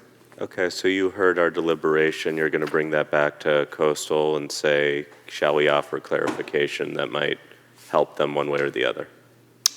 Right, or help us interpret any changes to these policies that they might want to introduce in light of the uncertainty, if you will, from the council on whether SRAs are the right approach or not under the circumstances. And you got enough conversation out of us to get a sense of what that conversation will be with them? I feel like I did. Okay. I like this stuff in the staff report. I don't know about them. Okay, so you have something you want to bring forward about the staff report? Yes, City Clerk Coffey, could you please toggle over to the staff report and go to packet page 7? This is where hopefully the council has the new staff report because this information was not in the prior packet, but we can still go through it on the screen. Can you scroll down a little bit, please? So this is the recommended new policy in land use and development chapter about individualized determinations. It's sort of the catch-all policy to make sure when we're imposing conditions and requirements and other regulations on property that it reflects an individualized determination. So looking at the particular circumstances and facts and validating the application of those requirements. Sounds good to me. Next, deed restrictions, policy CRI 45. It's 6.45 in the matrix. This is where we are trying to focus the deed restriction requirement a little bit more narrowly, reflective of site-specific hazard analysis rather than just relying on the coastal vulnerability zone maps or tsunami inundation zone maps. And similarly, defining what the tsunami inundation zone means, trying to strike that sort of middle ground tsunami event that's not as extensive as the tsunami evacuation zone maps, which the Coastal Commission suggested, and trying to put some clarity on what it means to be in the tsunami inundation zone, that 475-year average recurrence event, if you will, It's sort of the intermediate event of the options we have on modeled tsunami hazards. It's kind of like I'm trying to equate it to when thinking of sea level rise projections, right? Are we using the H++, ultra high but low probability sea level rise projection, or the medium high, which is sort of more of the middle of the road, more likely to happen but less significant and thus more probable and sensible from a planning standpoint. It's sort of along the same thought process of not the extreme event, not the very low impact event, but something in the middle, and trying to get that policy direction to further define and to map that relative to the deed restriction requirement. So is this something that you can review with them and see if they would accept this now? And knowing that the GIS shapefile is available, I mean, is it possible that they could approve it and then we have our maps without having to do a bigger process? It's possible. Again, we'll see what can be accomplished in the potentially short time frame. I think that's probably one of the last questions that the city manager will want the council to consider is, where do we go next, and how soon might you feel ready, given some of the practical challenges and the work that needs to occur, fleshing out some of these policies, hearing what the Coastal Commission has to say about the red arrow policies and so forth. But let me just try to get through the remainder here. And then I think you've hopefully read through some of the glossary confirmations that we noted based on your prior feedback. I'll just move through these and please stop me if there's something particular you want to talk about. Clarifying wherever we talk about permit in the LCLUP, clarifying it's coastal development permit so that there's no interpretation that suggests it's a building permit, for example, when we're talking about projects that are exempt from CDPs should not be subject to these policies. And then we took your feedback on updates to the maps related to disabled access points on the Sharp Park berm, for example, and some of the other coastal access point descriptions that need to be updated on the maps. Not related to those maps, but I wanted to ask about the landslide maps because we added 2 new landslide maps in the general plan, and those also affect Pedro Point, so I'm hoping we can also include those.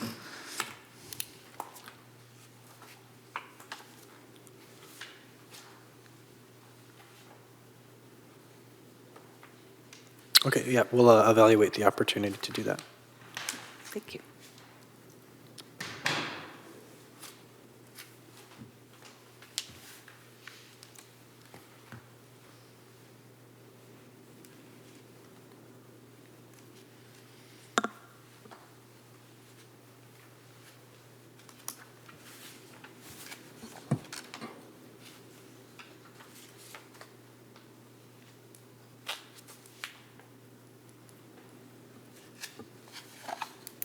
So hearing no further discussion from council, City Manager Woodhouse, did you want to perhaps tee up a question or questions for the council on the next steps? Yeah, so one of the options, and this, of course, depends on our analysis and discussion with coastal staff about some of the, red arrow items, but is to proceed with the already reserved special meeting date on June 4th to bring back the entire package and the resolution for adoption. So finish up that special meeting would be a combination of working through the final, analysis on the red arrow items and et cetera, and any other items council wants to discuss, and then consider the resolution for amending the LCLUP at that meeting for submittal to Coastal Commission. If our discussion with coastal staff is more complex, then maybe we can't meet the June 4th date. One aspect of the June 4th date is we'd go ahead and notice the meeting tomorrow, right, is the deadline.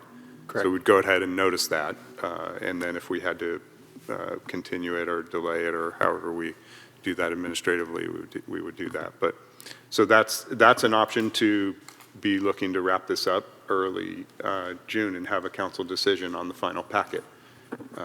And that's what I would recommend we push for. given our other agenda load that we have through, June 10th is our proposed budget hearing, so that's not really feasible for council discussion, big council discussion on the LCLUP as well. City Manager, I did want to also add just, we've pretty much published the staff reports for these LCLUP meetings a week in advance of all of these meetings to try to give the council and community time to digest the information and formulate questions. Just given where we are in the calendar and the holiday and the need to coordinate with Coastal Commission staff, we will not be able to publish this next staff report with follow-up items a week in advance. And so to try to meet this aggressive schedule and make significant progress, as the city manager outlined, the council will need to, I think, be prepared to dig in a shorter time frame and perhaps be prepared for whatever public reaction there may be to that shortened time frame as well. But in the interest of the greater process, that would be a requirement for June 4th. Yeah, and I think ideally the content to focus on is going to be more these red arrow policies, so it would be a smaller subset of all of these. Okay. Opinion? Yeah. Okay. I think it's going to be a little bit hard to explain, considering we don't have clarity on what the red arrows mean, and our staff doesn't have that clarity, and we're going to go ahead and notice a meeting at which we might just be going ahead and approving this. That seems a little weird. So the point of the red arrows is that we're still discussing this with Coastal Commission? Is that where we're going with this? Because it seems like they all pertain to a special resiliency area. Mm-hmm. And so it feels as though it's policy that we've discussed that now you're bringing back to them to discuss deeper so that we can gain that clarity at the next meeting to the point of actually passing this through if we so desire. I agree with that. I agree with what you just said, except for the part about the red arrows showed up because Coastal asked for them. Because they might have added. more to say and to add. so And, that we haven't and our considered staff it. doesn't know why. Got it. It could be just to go, yeah, SRAs. But it could be something else. So, And I we mean, don't know what that's going to be. and we don't. Do we know when that meeting is going to occur? Okay. Oh, boy. Yeah. I'm hearing you now. So it is possible that we won't know by that date what changes have occurred with the red arrows. By June 4th, you mean? Yes. Yeah, and I mean, so what I had said was that the feasibility of that June 4th meeting depends on us having this conversation with coastal staff and getting clarification and seeing how, we can package it together and whether, the timing works. And if it doesn't, it doesn't. But if Okay. it does, we can have that meeting, council can discuss and see if you're ready to adopt. If you're not, you're not. And we have to continue it on later into June. But if you are, then you're able to accomplish that. What I would propose then, given that we don't know what comes out of that meeting, because it might not be substantial, in which case, full steam ahead, but if it is substantial, I would think you would consult with the mayor and mayor pro tem to figure out what the best approach for us all would look like. Okay. But I propose at this time that we attempt to have the meeting on June the 4th to make a decision on this. Agreed. It's fine. Okay? Is there, Okay. I'm willing to okay, try. that was all Right. all of us We don't know agreed what will happen. that we would like to go forward on that date. Hopefully, by that time, we will have the information back Good. from Coastal, Pending the discretion of the mayor. pending discretion of the mayor and the mayor pro tem. Okay? Amen. Before we adjourn, I want to revisit a comment that we had earlier tonight about the flood and tsunami zones in the map on figure 5.3. I kept scrambling around to find figure 5.3 so that I could look at that and understand what the comment was telling me. And I think the concern that was being raised is that there are no good maps of the tsunami inundation zone that we, are defining, or the tsunami 975-year, impact, or should we use the 475-year one?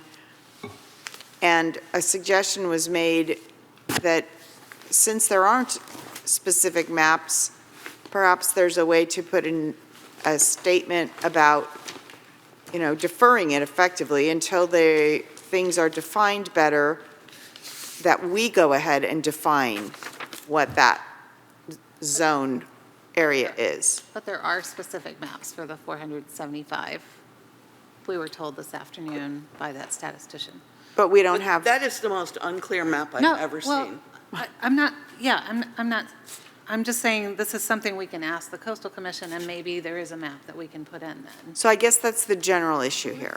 In as much as you're going to be meeting with them over those red arrows, this tsunami zone map, inundation zone issue seems to be a sticking point, that perhaps there could be some clarity on what is the science that we use, what map do we use? If there isn't really a map right now, can we do something else instead? Put a pin in it, I don't know. But it just feels like it's not defined enough for people's comfort level. And I can't make them feel more comfortable because I can't explain it any better than what is in front of us. And frankly, I don't know what the discussions with coastal staff has looked like, but I wonder if the commission themselves might not have similar questions upon arrival. Yeah. Right. I certainly here tonight and have heard previously the curiosity and concern related to the tsunami component of the hazard maps and the deed restriction requirements that it would trigger. That's why we've tried hard to come up with some alternatives, starting with defining it differently and more narrowly, and now more recently, our recommendation is to put policy guidance in the LCLUP to sort of that intermediate hazard event, and then further define that with a little more time in the implementation plan. Now, if there's a way to sort of put a pin in it, as you mentioned, and say, this doesn't apply until defined in the implementation plan, that's maybe one approach. Or if we can reach consensus that this is a reasonable intermediate approach and get some interim maps or what have you along the lines of what Councilmember Bowles is saying, we'll explore those points with the Coastal Commission staff. But the key policy direction is, I think, what we're looking for. Do we stick with the tsunami evacuation zone maps or try to find something different? And I think I'm hearing something different. Yeah, less onerous, and as you were speaking about it earlier and saying it would narrow the area and thus the potential impact, a number of properties impacted. I almost imagined like a visual of that, if there is a way to show that, like this is what it would be if it's the 975-year thing, and this is what it would be, and literally on an overlay map of Pacifica, to give us that visual, to have a better understanding of the impact of changing one or the other. And I think the real reason it's a point is because it was in the response to our 2020 draft that this whole issue of tsunami hazard zone, inundation zone, or any other kind of tsunami-related zone came into being in our document. And it was put there by the Coastal Commission staff. And that is, so it's been a reaction from our community because they're like, what up? That wasn't there in 2020. What does it mean? Right. And I was like, well, it means there might be a tsunami in 975 years from now, and we should really plan for it. I mean, you know, it's just, we need to have a better handle on it. And I agree with Councilmember Big Stick. I think commissioners themselves may have some questions on that. Thank you. Okay, so before we adjourn, I would like to thank all of our staff for every single thing that you've done. You know, all of us and the public for their comments, because we do appreciate that too. Most of the comments that the public has made. Some of them I didn't like. I can say that. So thank you all, and I see our future heading in a direction finally. So I'm going to adjourn the meeting. Wait, Christian, what city where are you going? Mountain View?